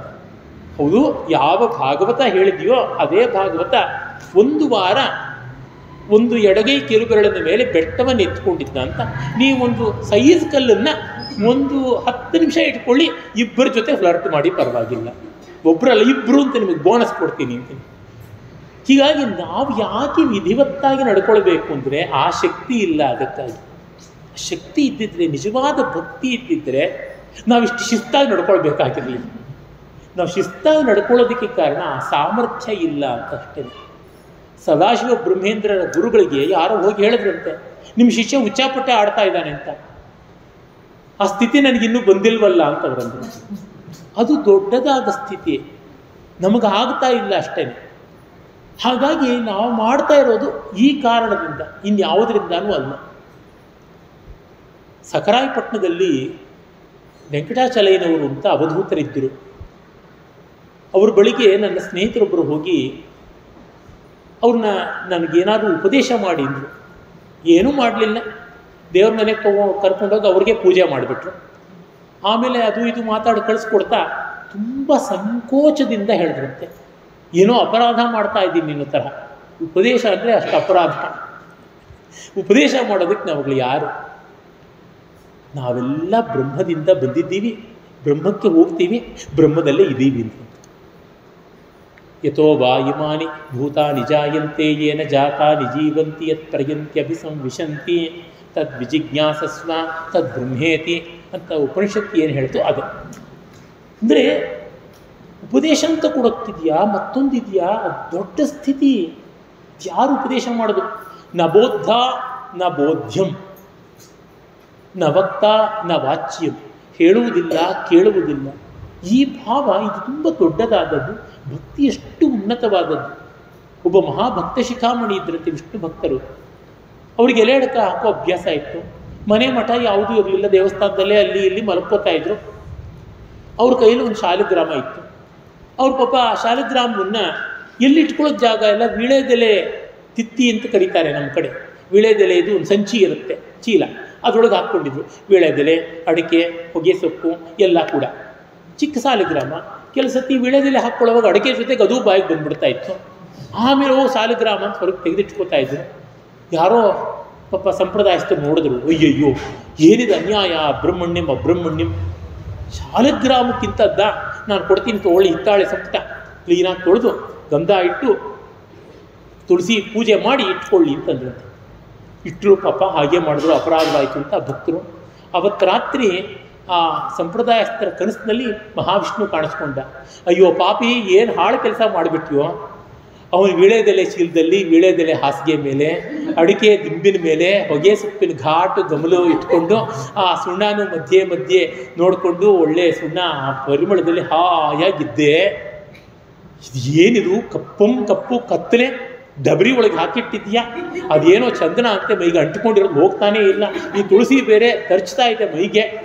ಮಧ್ಯೆ ಮಧ್ಯೆ ಅವನ ಬಾಯೊಳಗೆ ಹೋಗಿ ಬಿದ್ದು ಆ ಎಂಜಲ್ನಲ್ಲಿ ಅವನ ನಾಮಸ್ಮರಣೆ ಒಳಗೆ ಆ ಮುಳುಗಿ ನಾಲಿಗೆ ಮೆತ್ತಗಿರ್ತಾ ಇತ್ತು. ಹಿಂಗೆ ಹುರುಳಾಡಿ ಆನಂದ ಪಡ್ತಾ ಇದ್ದೆ. ಏನು ಕೆಲಸ ಮಾಡಿದೆ ಅಂತ ನಾವು ಮಾಡೋಕ್ಕಾಗಲ್ಲ. ಇದು ಆ ಭಕ್ತರಿಗೆ ಮಾತ್ರ ಸಾಧ್ಯ. ಅಂದರೆ ಬೇಡ್ರ ಕಣ್ಣಪ್ಪನ ಸ್ಥಿತಿ ತುಂಬ ದೊಡ್ಡದು ಅಂತ ನಮ್ಮ ಪರಂಪರೆ ಗೌರವಿಸಿದೆ. ನಮಗೆ ಆ ಯೋಗ್ಯತೆ ಇಲ್ಲ ಅನ್ನೋದನ್ನು ಹೇಳಿ. ಇದು ಸನಾತನ ಧರ್ಮದ ದೊಡ್ಡತನ. ಅದನ್ನು ಶಂಕರ ಭಗವತ್ಪಾದರಂಥವರು ದಾಖಲೆ ಮಾಡ್ತಾರೆ. ಬೇಡ್ರ ಕಣ್ಣಪ್ಪನ ಮೊದಲು ಸಂಸ್ಕೃತದಲ್ಲಿ ದಾಖಲೆ ಮಾಡಿದ್ರು ಶಂಕರ ಭಗವತ್ಪಾದರು. ಅದನ್ನೇ ತುಂಬ ದೊಡ್ಡದು. ಭಕ್ತಿ ಕಿಂ ನ ಕರೋತ್ಯಹೋ ವನಚರೋ ಭಕ್ತಾವತಂಸಾಯತೆ. ಯಾವುದು ಕಾರಣ? ಭಕ್ತಿ ಕಾರಣ. ಆ ಭಕ್ತಿಯಿಂದ ಒಬ್ಬ ಬೇಡ ಸರ್ವೋತ್ತಮನಾಗ್ಬಿಟ್ಟ ಅಂತ. ಪದ್ಮಾ ಸುಬ್ರಹ್ಮಣ್ಯಂ ಅವರು ಇದನ್ನು ನೃತ್ಯ ಮಾಡ್ತಾರೆ. ಶುದ್ಧಧನ್ಯಾಸಿಯಲ್ಲಿ ಅವರು ಶುರು ಮಾಡ್ತಾರೆ. ಭಕ್ತಿ ಭಕ್ತಿ ಅಂತಲೇ ಆರಂಭ. ಭಕ್ತಿ ಕಿಂ ನ ಕರೋತ್ಯಹೋ, ಅದು ಪಲ್ಲವಿಯಾಗಿ ತೊಗೊಂಡಿದ್ದಾರೆ, ಕೊನೆ ಸಾಲೆ ಪಲ್ಲವಿ. ಇದು ಬಹಳ ಮುಖ್ಯವಾದದ್ದು. ಹೀಗೆ ಆ ಭಕ್ತಿಯನ್ನು ಉತ್ತುಂಗಕ್ಕೆ ತೆಗೆದುಕೊಂಡು ಹೋಗಿ ಹೇಳ್ತಾರೆ. ಆಮೇಲೆ ಮತ್ತೆ ನಿಂದಾಸ್ತುತಿಯನ್ನು ಮಾಡ್ತಾರೆ. ನಮಗೆ ಇರುವ ಅನುಕೂಲ ಅದು. ದಾಸರು ಹೇಳ್ತಾರಲ್ಲ, ಸ್ವದೇಶಿ ನಾನು ಪರದೇಶಿ ನೀನು, ನನಗುಂಟು ನಿನ್ನಂಥ ದೈವ ನಿನಗಿಲ್ಲ. ಈ ಸಲಿಗೆ ಬೇಕಲ್ವಾ ದೇವರ ಜೊತೆ. ಆ ಆಟ ಆಡದೆ ಇದ್ದರೆ ಹೇಗೆ? ಸದಾ ಗಂಭೀರವಾಗಿದ್ದರೆ ನಮ್ಮ ಆಫೀಸರ್ಗಳೇ ಸಾಕು, ನಮಗೆ ಬಾಸ್ಗಳು ಸಾಕು, ಹೆಂಡ್ತಿನೋ ಗಂಡನೋ ಸಾಕು ಹೆಚ್ಚಂದರೆ. ದೇವರು ಬೇಡ. ದೇವರ ಜೊತೆ ಈ ಆಟ ಎಲ್ಲ ಆಡ್ಬೋದಲ್ವ.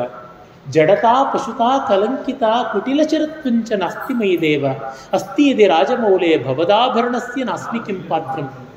ನನ್ನಲ್ಲಿ ಜಡತ್ವ ಇದ್ದಿದ್ದರೆ, ಜಡ ಬೆಟ್ಟ ಜಡವಾಗಿರುತ್ತೆ, ನಿನ್ನ ಕೈಯಲ್ಲಿ ಬಂಗಾರದ ಬೆಟ್ಟವಾದ ಮೇರು ಪರ್ವತವೇ ಬಿಲ್ಲ ಆಯ್ತಲ್ಲ, ನಾನು ನಿನ್ನ ಕೈಯಲ್ಲಿರ್ಬೋದಾಗಿತ್ತು. ಜಡತ ಪಶುತ, ಪಶುತ್ವ ಇದ್ದರೆ ನಿನ್ನ ವಾಹನ ಆಗ್ತಾ ಇದ್ದೆ ನಂದಿಕೇಶ್ವರ. ಕಲಂಕಿತ, ಕಳಂಕ ಇದ್ದರೆ ನಿನ್ನ ತಲೆ ಮೇಲೆ ಕುತ್ಕೋತಾ ಇದ್ದೆ ಚಂದ್ರ ಆಗಿ. ಕುಟಿಲ ಚರತ್ವ, ಕೊಂಕು ಡೊಂಕಿನ ನಡಿಗೆ ಇದ್ದಿದ್ರೆ, ಅಷ್ಟಾವಕ್ರದ ನಡಿಗೆ ಅಂದರೆ ಕುಟಿಲ ವರ್ತನೆ, ಕೆಟ್ಟ ದಾರಿ ಇದ್ದರೆ ನಿನ್ನ ಕೊರಳಲ್ಲಿ ಹಾವ ಆಗಿಬಿಡ್ತಾ ಇದ್ದೆ. ಯಾವುದೂ ಇಲ್ಲದೆ ಒಳ್ಳೆಯವನಾಗಿದ್ದರೆ ನಾನು ನಿನಗೆ ಹತ್ತಿರ ಬಂದಿಲ್ಲ, ನಿನ್ನ ಅದನ್ನು ಹತ್ತಿರ ತಗೊಂಡಿಲ್ಲ, ನಿನಗೆ ನನ್ನ ಬೆಲೆ ಗೊತ್ತಾಗಿಲ್ಲ. ಗಾಥಾ ಸಪ್ತಶಕ್ಕಿಂತ ಒಂದು ಪ್ರಾಕೃತ ಕಾವ್ಯ ಇದೆ, ಅವರವಾದ ಕಾವ್ಯ. ಅಲ್ಲಿ ಒಬ್ರು ಹೇಳ್ತಾಳೆ, ಸ್ವಾಮಿ ನನ್ನ ಗಂಡನಿಗೆ ಬೇರೆ ಹೆಂಗಸ ಮೇಲೆ ಮನಸ್ಸು ಬರುವ ಹಾಗೆ ಮಾಡು, ಆಗಲಾದ್ರೂ ಅವ್ರಿಗೆ ನನ್ನ ಬೆಲೆ ಗೊತ್ತಾಗುತ್ತೆ. ಈ ತಾಕತ್ತಿಗೆ ಏನನ್ನು ನೋಡ. ಹಾಗೆ ದೇವರನ್ನ ಇಲ್ಲಿ ಸ್ತುತಿ ಮಾಡ್ತಕ್ಕಂಥದ್ದು, ಈ ನಿಂದಾಸ್ತುತಿಯಾಗಿ ಮಾಡ್ತಕ್ಕಂಥದ್ದು. ಆಮೇಲೆ ನನ್ನ ಮನಸ್ಸೊಂದು ಕುದುರೆಯಂತೆ ಇದೆ. ಈ ಕುದುರೆ ಮೇಲೆ ಸವಾರಿ ಮಾಡಬೇಕು ಅನ್ಸಲ್ವಾ? ನೀನು ಮುದಿ ಎತ್ತಿನ ಮೇಲೆ ಓಡಾಡೋದು, ಒಳ್ಳೆಯ ರಾಜಾಶ್ವ ಪಂಚಕಲ್ಯಾಣಿ ಕುದುರೆ. ನನ್ನ ಮನಸ್ಸು ಹತ್ತು ಓಡು, ನನ್ನ ಮನಸ್ಸು ಎಷ್ಟು ಓಡುತ್ತೆ ಚಂಚಲ. ಹಾಗಾಗಿ ನನ್ನ ಮನಸ್ಸಿನ ಮೇಲೆ ಓಡಾಡೋದು ಗೊತ್ತಾಗುತ್ತೆ. ಕಲ್ಯಾಣಿನಂ ಸರಸ ಚಿತ್ರಗತಿಂ ಸವೇಗಂ ಸರ್ವೇಂಗಿತಜ್ಞ ಮನಸಂ ಧ್ರುವಲಕ್ಷಣಾಢ್ಯಂ ಚೇತಸ್ತುರಂಗ ಮದಿರುಗ್ಯ ಚರಸ್ಮರಾರೆ ನೇತ ಸಮಸ್ತ ಜಗತಾಂ ವೃಷಭಾವಿರೂಢ. ನನ್ನ ಮನಸ್ಸು ಕಲ್ಯಾಣಕರವಾಗಿದೆ. ಕಲ್ಯಾಣ ಅನ್ನೋದಕ್ಕೆ ಬಂಗಾರ ಅಂತ ಅರ್ಥ. ನನ್ನ ಮನಸ್ಸು ಬಂಗಾರದಿಂದ ಕೂಡಿದೆ. ಮನಸ್ಸಲ್ಲಿರೋದೇ ದುಡ್ಡು ಕಾಸಿನ ಯೋಚನೆ. ಸರಸ ಚಿತ್ರಗತಿ, ಬೇರೆ ಬೇರೆ ಗತಿಗಳು ಬಂತು, ಚಂಚಲವಾದದ್ದು. ಸರ್ವೇಂಗಿತಜ್ಞ, ಎಲ್ಲವನ್ನೂ ತಿಳ್ಕೊಳ್ಳುತ್ತೆ ನನ್ನ ಮನಸ್ಸು. ಅವ್ರ ಬುದ್ಧಿ ಏನು, ಇವ್ರ ಬುದ್ಧಿ ಏನು, ಅವ್ರು ನನ್ನ ಬಗ್ಗೆ ಏನು ಯೋಚನೆ ಮಾಡ್ತಾರೆ, ಇವ್ರು ಏನು ಗಾಸಿಪ್ ಮಾಡ್ತಾರೆ, ಇವ್ರು ಫೇಸ್ಬುಕ್ಕಲ್ಲಿ ನನ್ನ ಬಗ್ಗೆ ಏನು ಬೈದ್ರು, ಅವ್ರ ಹತ್ರ ನಾನು ಚಾಡಿ ಹೇಳಿದ್ರು, ಎಲ್ಲ ತಿಳ್ಕೊಳ್ತಾ ಇರುತ್ತೆ. ಇಷ್ಟು ಗತಿ ತಿಳುವಳಿಕೆ ಅದಕ್ಕಿದೆ. ಹೀಗಾಗಿ ನನ್ನ ಮನಸ್ಸೆಂಬ ಕುದುರೆಯನ್ನು ಹತ್ತಿ ನೀನು ಒಳ್ಳೆ ಓಡಾಟವನ್ನು ಮಾಡಬಹುದು ಅಂತ ಹೇಳ್ತಾರೆ. ಆಮೇಲೆ ಕೊನೆಗೆ ಅವರು ಶಂಕರಾಚಾರ್ಯರ ಆ ಒಂದು ವಿನೋದ ನೋಡಿ ಎಂಥ ಸೊಗಸಾದದ್ದು ಅಂತಂದರೆ, ತನ್ನ ಕಾವ್ಯವನ್ನ ಒಂದು ಕನ್ಯೆಯಾಗಿ ಮಾಡ್ತಾರೆ. ಯಾಕೆಂದ್ರೆ ಭಗವತ್ಪಾದರು ಲೋಕಕ್ಕೆ ಎಲ್ಲ ಗೊತ್ತಿರುವಂತೆ ಬ್ರಹ್ಮಚರ್ಯಾಶ್ರಮದಿಂದಲೇ ಸನ್ಯಾಸಿ ಆದರು. ಹಾಗಾಗಿ ಅವರಿಗೆ ಕನ್ಯಾದಾನದ ಪುಣ್ಯ ಬರಲಿದೆ. ಅದಕ್ಕೆ ಅವರು ಈ ಕಾವ್ಯ ಕನ್ಯೆಯನ್ನೇ ದಾನ ಮಾಡ್ತಾರೆ. ಶ್ಲೇಷಾಲಂಕಾರದಿಂದ ಹೇಳ್ತಾರೆ, ಸರ್ವಾಲಂಕಾರಯುಕ್ತಾಂ ಸರಳ ಪದಯುತಾಂ ಸಾಧುವೃತ್ತಾಂ ಸುವರ್ಣಾಂ ಸದ್ಭಿಸ್ಸಂಸ್ತೂಯಮಾನಾಂ ಸರಸ ಗುಣಯುತಾಂ ಲಕ್ಷಿತಾಂ ಲಕ್ಷಣಾಢ್ಯಾಂ ಉದ್ಯದ್ಭೂಷಾ ವಿಶೇಷಾಂ ಉಪಗತ ವಿನಯಾಂ ದ್ಯೋತಮಾನ್ ಅರ್ಥರೇಖಾಂ ಕಲ್ಯಾಣೀಂ ದೇವಗೌರೀ ಪ್ರಿಯಂ ಕವಿತಾ ಕನ್ಯಕಾಂ ಪುಂಗ್ರಹಾಣ. ಒಂದು ಅರ್ಥ ಒಳ್ಳೆ ಸುಂದರವಾದ ಗುಣಮತಿಯಾದ ಕನ್ಯೆಗೆ, ಮತ್ತೊಂದು ಈ ಸ್ತೋತ್ರ ಕಾವ್ಯಕ್ಕೆ ಇನ್ನೊಂದು ಅರ್ಥ. ಹೀಗೆ ಬರುವಂತೆ ಮಾಡಿದ್ದಾರೆ. ಮೊದಲು ಕನ್ಯಾ ಅರ್ಥ ನೋಡೋಣ. ಸರ್ವಾಲಂಕಾರ ಯುಕ್ತ, ಸಾಲಂಕೃತ ಕನ್ಯಾದಾನ ಮಾಡಬೇಕು. ಸಾಲ ಮಾಡಿ ಆದರೂ ಕನ್ಯಾದಾನ ಮಾಡಬೇಕು. ಅಲಂಕಾರ ಮಾಡಿ ಕನ್ಯಾದಾನ ಮಾಡಬೇಕು. ಸಾಲಂಕೃತ ಅಲಂಕೃತವಾದ ಕನ್ಯಾದಾನ ಮಾಡಬೇಕು. ಎಲ್ಲ ನಖಶಿಖಾಂತ ಅಲಂಕಾರ. ನಮ್ಮ ಕೂಚಿಪುಡಿ ನರ್ತನದಲ್ಲಿ ಬರುತ್ತದೆ, ಸತ್ಯಭಾಮೆಗೆ 7 ವಾರ ಆದ ನಗಲು. 7 ವಾರಗಳದ್ದು ಭಾನುವಾರ, ಸೋಮವಾರ, ಮಂಗಳವಾರ, ಒಂದೊಂದು ವಾರಕ್ಕೆ ಒಂದೊಂದು ಒಡವೆ ಅಲಂಕಾರ. ನನ್ನ ಪರಿಚಿತರೊಬ್ಬರು ಇದ್ರು, ಲಲಿತಾಂಬಾ ಚಂದ್ರಶೇಖರ್ ಅಂತ. ಖುಷಿಯವರು, ಒಳ್ಳೆಯ ಖುಷಿ, ಅನೇಕ ವಿಷಯಗಳನ್ನು ಬಲ್ಲವರಾಗಿದ್ದರು, ದೇವಿ ಉಪಾಸಕರು. ಅವರು ಪ್ರತಿ ವಾರ ಅವ್ರ ಮನೆಗೆ ಹೋದರೆ ಆ ವಾರ ಯಾವುದು ಅಂತ ಅವ್ರು ನೋಡಿದ್ರೆ ಗೊತ್ತಾಗ್ತಾ ಇತ್ತು. ಮಂಗಳವಾರನ ಅವರು ಹವಳದ ಹಾರ ಹಾಕ್ಕೊಂಡಿರೋರು, ಕೇಸರಿ ಸೀರೆ ಉಟ್ಕೊಂಡಿರೋರು, ಕನಕಾಂಬರ ಮುಡ್ಕೊಂಡಿರೋರು. ಆ ತಾಯಿ ತೀರ್ಕೊಂಡು 1 ವರ್ಷ ಆಯ್ತು ಅನಿಸುತ್ತೆ. ಅಂದರೆ ಮಂಗಳ ಗ್ರಹಕ್ಕೆ ಏನು ಬೇಕೋ ಆ ಥರದ್ದು. ಹಾಗೆ ಗುರುವಾರ ಹೋದರೆ ಬಿಳಿ ಹಳದಿ ಸೇರಿರ್ತಕ್ಕಂಥ ಬಣ್ಣ, ಪುಷ್ಯರಾಗ ಕಿವಿ ಒಲೆ ಇಟ್ಕೊಂಡಿರ್ತಾ ಇದ್ರು ಗುರುವುದು. ಆ ರೀತಿಯಾದಂಥ ಯಾವುದನ್ನು ನಾವು ಪೇಲ್ ವೈಟ್ ಕಲರ್ ಅಂತೀವಲ್ಲ ಆ ಥರ ಸೀರೆ ಉಟ್ಕೊಂಡಿರೋರು, ಮಲ್ಲಿಗೆ ಹೂವು ಉಟ್ಕೊಂಡಿರೋರು. ಹೀಗೆ ಶುಕ್ರವಾರ ಹೋದ್ರಂತೂ ವಜ್ರದ ಮೂಗ್ಬೊಟ್ಟು ಹಾಕೊಂಡಿರೋರು, ಶುಭ್ರವಾದಂಥ ಬಿಳಿ ಹೂವು, ಜಾಜಿ ಹೂವು ಅಥವಾ ಕಾಕಡ ಹೂವು, ಬೆಳ್ಳಗಿರ್ತಕ್ಕಂಥ ಹೂವು ಮುಡ್ಕೊಳ್ಳೋದು, ಈ ಥರದ್ದು. ಅಂದರೆ ಆ ವಾರದ್ದು ಅದೊಂದು ಸೊಗಸು, ಅದೊಂದು ಟೇಸ್ಟ್ ಫಾರ್ ಲೈಫ್. ಆ ಥರದ್ದು ಈ ಪತ್ರಿಕೆಗಳೆಲ್ಲ ಬರುತ್ತಲ್ಲ, ನವರಾತ್ರಿನಲ್ಲಿ ಸೀರೆನು ಒಂದೊಂದು ಬಣ್ಣದ ಸೀರೆ ಉಟ್ಕೊಳ್ಳಿಂತ ಇಡೀ ಪುಟ್ಟಿ ಫೋಟೋಗಳಿರುತ್ತಲ್ಲ, ಆ ರೀತಿಯಾದದ್ದು. ಹಾಗೆ ಸರ್ವಾಲಂಕಾರ ಯುಕ್ತ ಅದೊಂದು ಶೋಭೆ. ನಮ್ಮ ಸನಾತನ ಧರ್ಮಕ್ಕಿದೆ ಆ ಶೋಭೆ. ಬುರ್ಕ ಹಾಕೊಳ್ಳೋದಲ್ವಲ್ಲ, ಅಯ್ಯೋ ಯಾಕೆ ಹುಟ್ಟಿಸಿದ್ದೀಯಾ ಅಂತ ಗೋಳಾಡ್ತಕ್ಕಂಥದ್ದಲ್ವಲ್ಲ, ಸಂತೋಷ ಪಡಬೇಕು. ಹಾಗೆ ಸರಳ ಪದಯುತ ಆ ಕನ್ಯಕೆ ನೇರವಾಗಿ ನಡೀತಾಳೆ, ಕೊಂಕು ಡೊಂಕಿಲ್ಲ, ಸರಳವಾದ ಪದ. ಅವಳು ನಡಿಗೆ ನೇರವಾದದ್ದು. ಸಾಧು ವೃತ್ತ.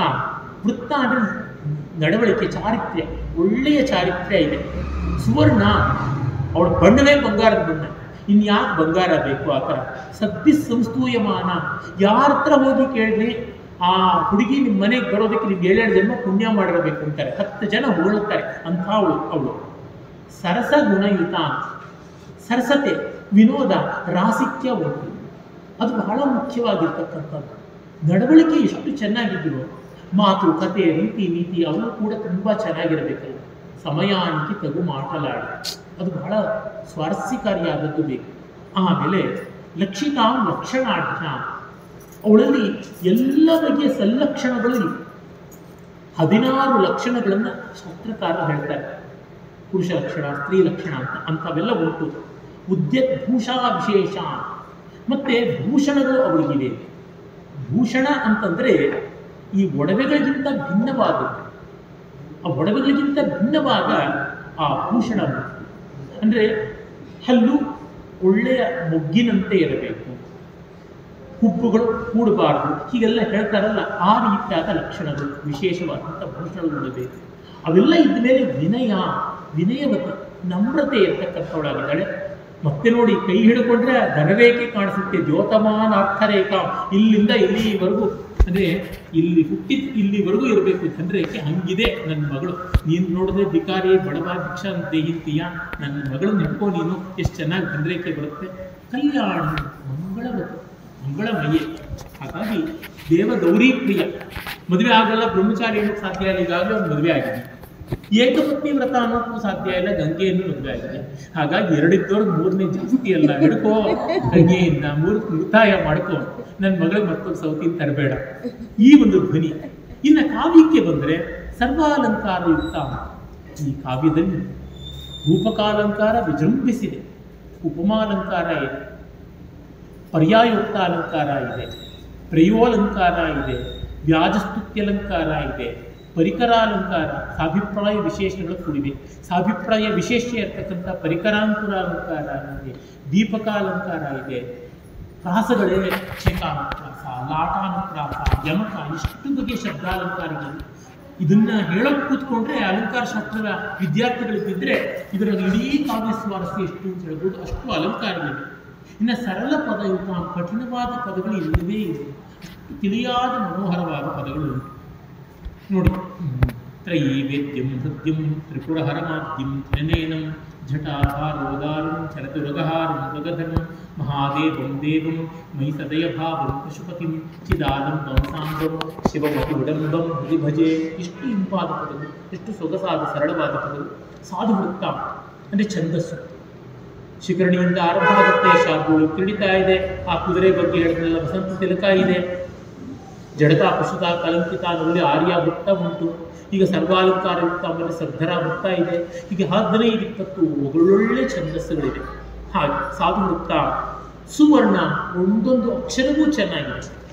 ಸದ್ದಿ ಸಂಸ್ತೂಯಮಾನ, ಶಂಕರ ಭಗವತ್ಪಾದರ ರಚನೆಯಿಂದ 1400 ವರ್ಷಗಳಿಂದ ನಮ್ಮ ಸನಾತನ ಧರ್ಮೀಯರು ಅದೆಷ್ಟು ಕೋಟಿ ಜನ ಇದನ್ನು ಕೊಂಡಾಡ್ತಾ ಬಂದಿದ್ದಾರೆ. ಸರಸಗುಣಯುತ, ಓಜಸ್ಸು, ಪ್ರಸಾದ, ಮಾಧುರ್ಯ, ಕಾಂತಿ, ಸಮಾಧಿ, ಶ್ಲೇಷ ಮೊದಲಾದ ಎಲ್ಲ ಗುಣಗಳಿಂದ ಕೂಡಿದ ಕಾವ್ಯ ಗುಣಗಳು ಅಂತಾರೆ. ಲಕ್ಷಿತಾಂ ಲಕ್ಷಣಾಢ್ಯ, 36 ಲಕ್ಷಣಗಳು ಅಂತ ನಾಟ್ಯಶಾಸ್ತ್ರ ಹೇಳ್ತಾನೆ. ಆ ಅಷ್ಟು ಲಕ್ಷಣಗಳು ಇಲ್ಲಿವೆ ಭರತ ಹೇಳ್ತಕ್ಕಂಥ ಲಕ್ಷಣಗಳು. ಉದ್ಯತ್ ಭೂಷಾ ವಿಶೇಷ, ಭೂಷಣಗಳು ಅಂತ ಹೇಳ್ತಾರೆ. ವಿಶಿಷ್ಟವಾದಂಥ ಕಾವ್ಯದ ಸ್ವಾರಸ್ಯಗಳು, ವಕ್ರತೆ ಮೊದಲಾದವು ಇದೆ. ಮತ್ತು ಉಪಗತ ವಿನಯ ಅಂತಂದರೆ ವಿಶಿಷ್ಟವಾದ ನಯವನ್ನು ಹೊಂದಿದೆ. ಅಂದರೆ ಕಾವ್ಯಕ್ಕೆ ಕಾಂತಾ ಸಂಹಿತ ಅನ್ನುವಂಥ ಒಂದು ಗುಣ ಇದೆ. ಒಳ್ಳೆಯ ಹೆಣ್ಣು ಮಗಳು ನಯವಾಗಿ ಹೇಗೆ ಬುದ್ಧಿ ಹೇಳ್ತಾಳೋ ಹಾಗೆ ಹೇಳಬಲ್ಲಂಥ ಶಕ್ತಿ ಇದೆ. ದ್ಯೋತಮಾನ ಅರ್ಥರೇಖಾ, ಇದರೊಳಗೆ ಅರ್ಥ ಗುಣ ತುಂಬ ಚೆನ್ನಾಗಿದೆ. ಬರೀ ಪದಗಳಿತ್ತು ಅರ್ಥ ಹಿಡಿದಿದ್ರೆ ಏನು ಪ್ರಯೋಜನ ಇಲ್ಲ. DVG ಬರೀತಾರೆ, ಯಾರೋ ಶಿಷ್ಯ ಹೋಗ್ಬಿಟ್ಟು ಗುರು ಹತ್ರ ಅಂಡ ಅಂಡ ಪಿಂಡ ಅಂಡ ಬ್ರಹ್ಮಾಂಡ ಬಾಂಡಂಬು ದಂಡಿಗ ಭುಂಡಿಗ ಮಿಂಡಿ ಬೆಲಸೆ ಅಂತೆಲ್ಲ ಹೇಳದಂತೆ. ಪದಗಳೆಲ್ಲ ಚೆನ್ನಾಗಿದೆಯಪ್ಪ, ಅರ್ಥ ಏನು ಅಂದರೆ ಪದ ಮೊದಲಿಟ್ಟಿದ್ದೀನಿ, ಅರ್ಥ ಆಮೇಲೆ ನೋಡ್ತೀನಿ. ಹೀಗೆ ಈ ಥರ ಆಗುತ್ತೆ. ಹಾಗಲ್ಲ, ಪ್ರತಿ ಪದವೂ ಅರ್ಥಮಯವಾಗಿರ್ತಕ್ಕಂಥದ್ದು, ಕಲ್ಯಾಣಿ ಮಂಗಳಕಾರಿಯಾಗಿರ್ತಕ್ಕಂಥದ್ದು. ಹಾಗಾಗಿ ಕಾವ್ಯ ಕನ್ಯಕೆಯನ್ನು ನೀನು ಪಾಣಿಗ್ರಹಣ ಮಾಡು, ನಿನ್ನ ಕೈಗೆ ತೆಗೆದುಕೋ ಅಂತಂತಾರೆ. ಇದು ಈ ಶಿವಾನಂದಲಹರಿ ಎನ್ನುವ ಅಮೋಘವಾದ ಸ್ತೋತ್ರ ಕಾವ್ಯದ ಪೆನಲ್ಟಿಮೇಟ್ ಬಸ್ 99ನೇ ಪದ್ಯ. ಈ ತರಹ ಪ್ರತಿಪದ್ಯ ರಮಣೀಯವಾಗಿರ್ತಕ್ಕಂಥ ಈ ಸ್ತೋತ್ರ ಕಾವ್ಯದ ಬಗ್ಗೆ ಇಷ್ಟು ಹೇಳಿದ್ರೂ ತೀರೋದಿಲ್ಲ. ಅದನ್ನು ಶಂಕರ ಭಗವತ್ಪಾದರ ಶಂಕರ ಪಂಚಮಿ ಜಯಂತಿಯ ಪೂರ್ವಾಂಗವಾಗಿ ನಿಮ್ಮ ಜೊತೆ ಹಂಚಿಕೊಳ್ಳೋ ಅವಕಾಶ ಕೊಟ್ಟಿದ್ದೀರಾ. ಎಲ್ಲರಿಗೆ ನಮಸ್ಕಾರ, ಧನ್ಯವಾದ.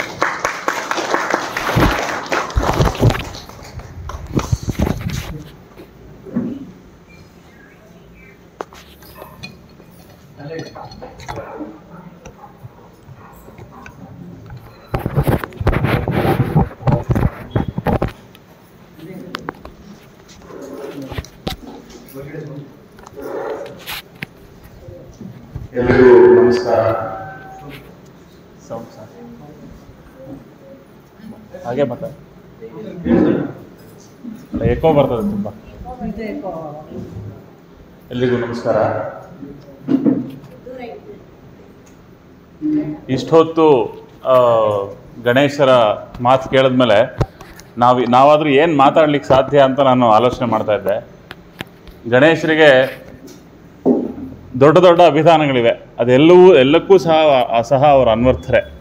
ಪುರುಷ ಸರಸ್ವತಿ ಅಂತ ಹೇಳ್ತಾರೆ, ನಡೆದಾಡುವ ವಿಶ್ವಕೋಶ, ಅವರು ಭಾರತೀಯ ಪ್ರಜ್ಞಾವಾಹಿನಿಯ ಒಂದು ಜೀವಂತ ರೂಪ. ಇದೆಲ್ಲ ಸತ್ಯವೇ.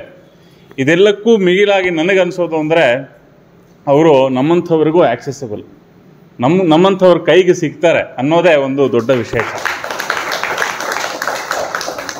ಯಾಕಂತ ಹೇಳಿದ್ರೆ ಇದೆಲ್ಲ ವಿಶೇಷಣಗಳಿರುವಂಥವ್ರು, ಅದಕ್ಕೆ ಒಂದು ಸಾಕ್ಷಿಯಂತೆ ಬದುಕ್ತಾ ಇರೋವಂಥವ್ರು ನಮ್ಮ ಕೈಗೆ ಸಿಗೋ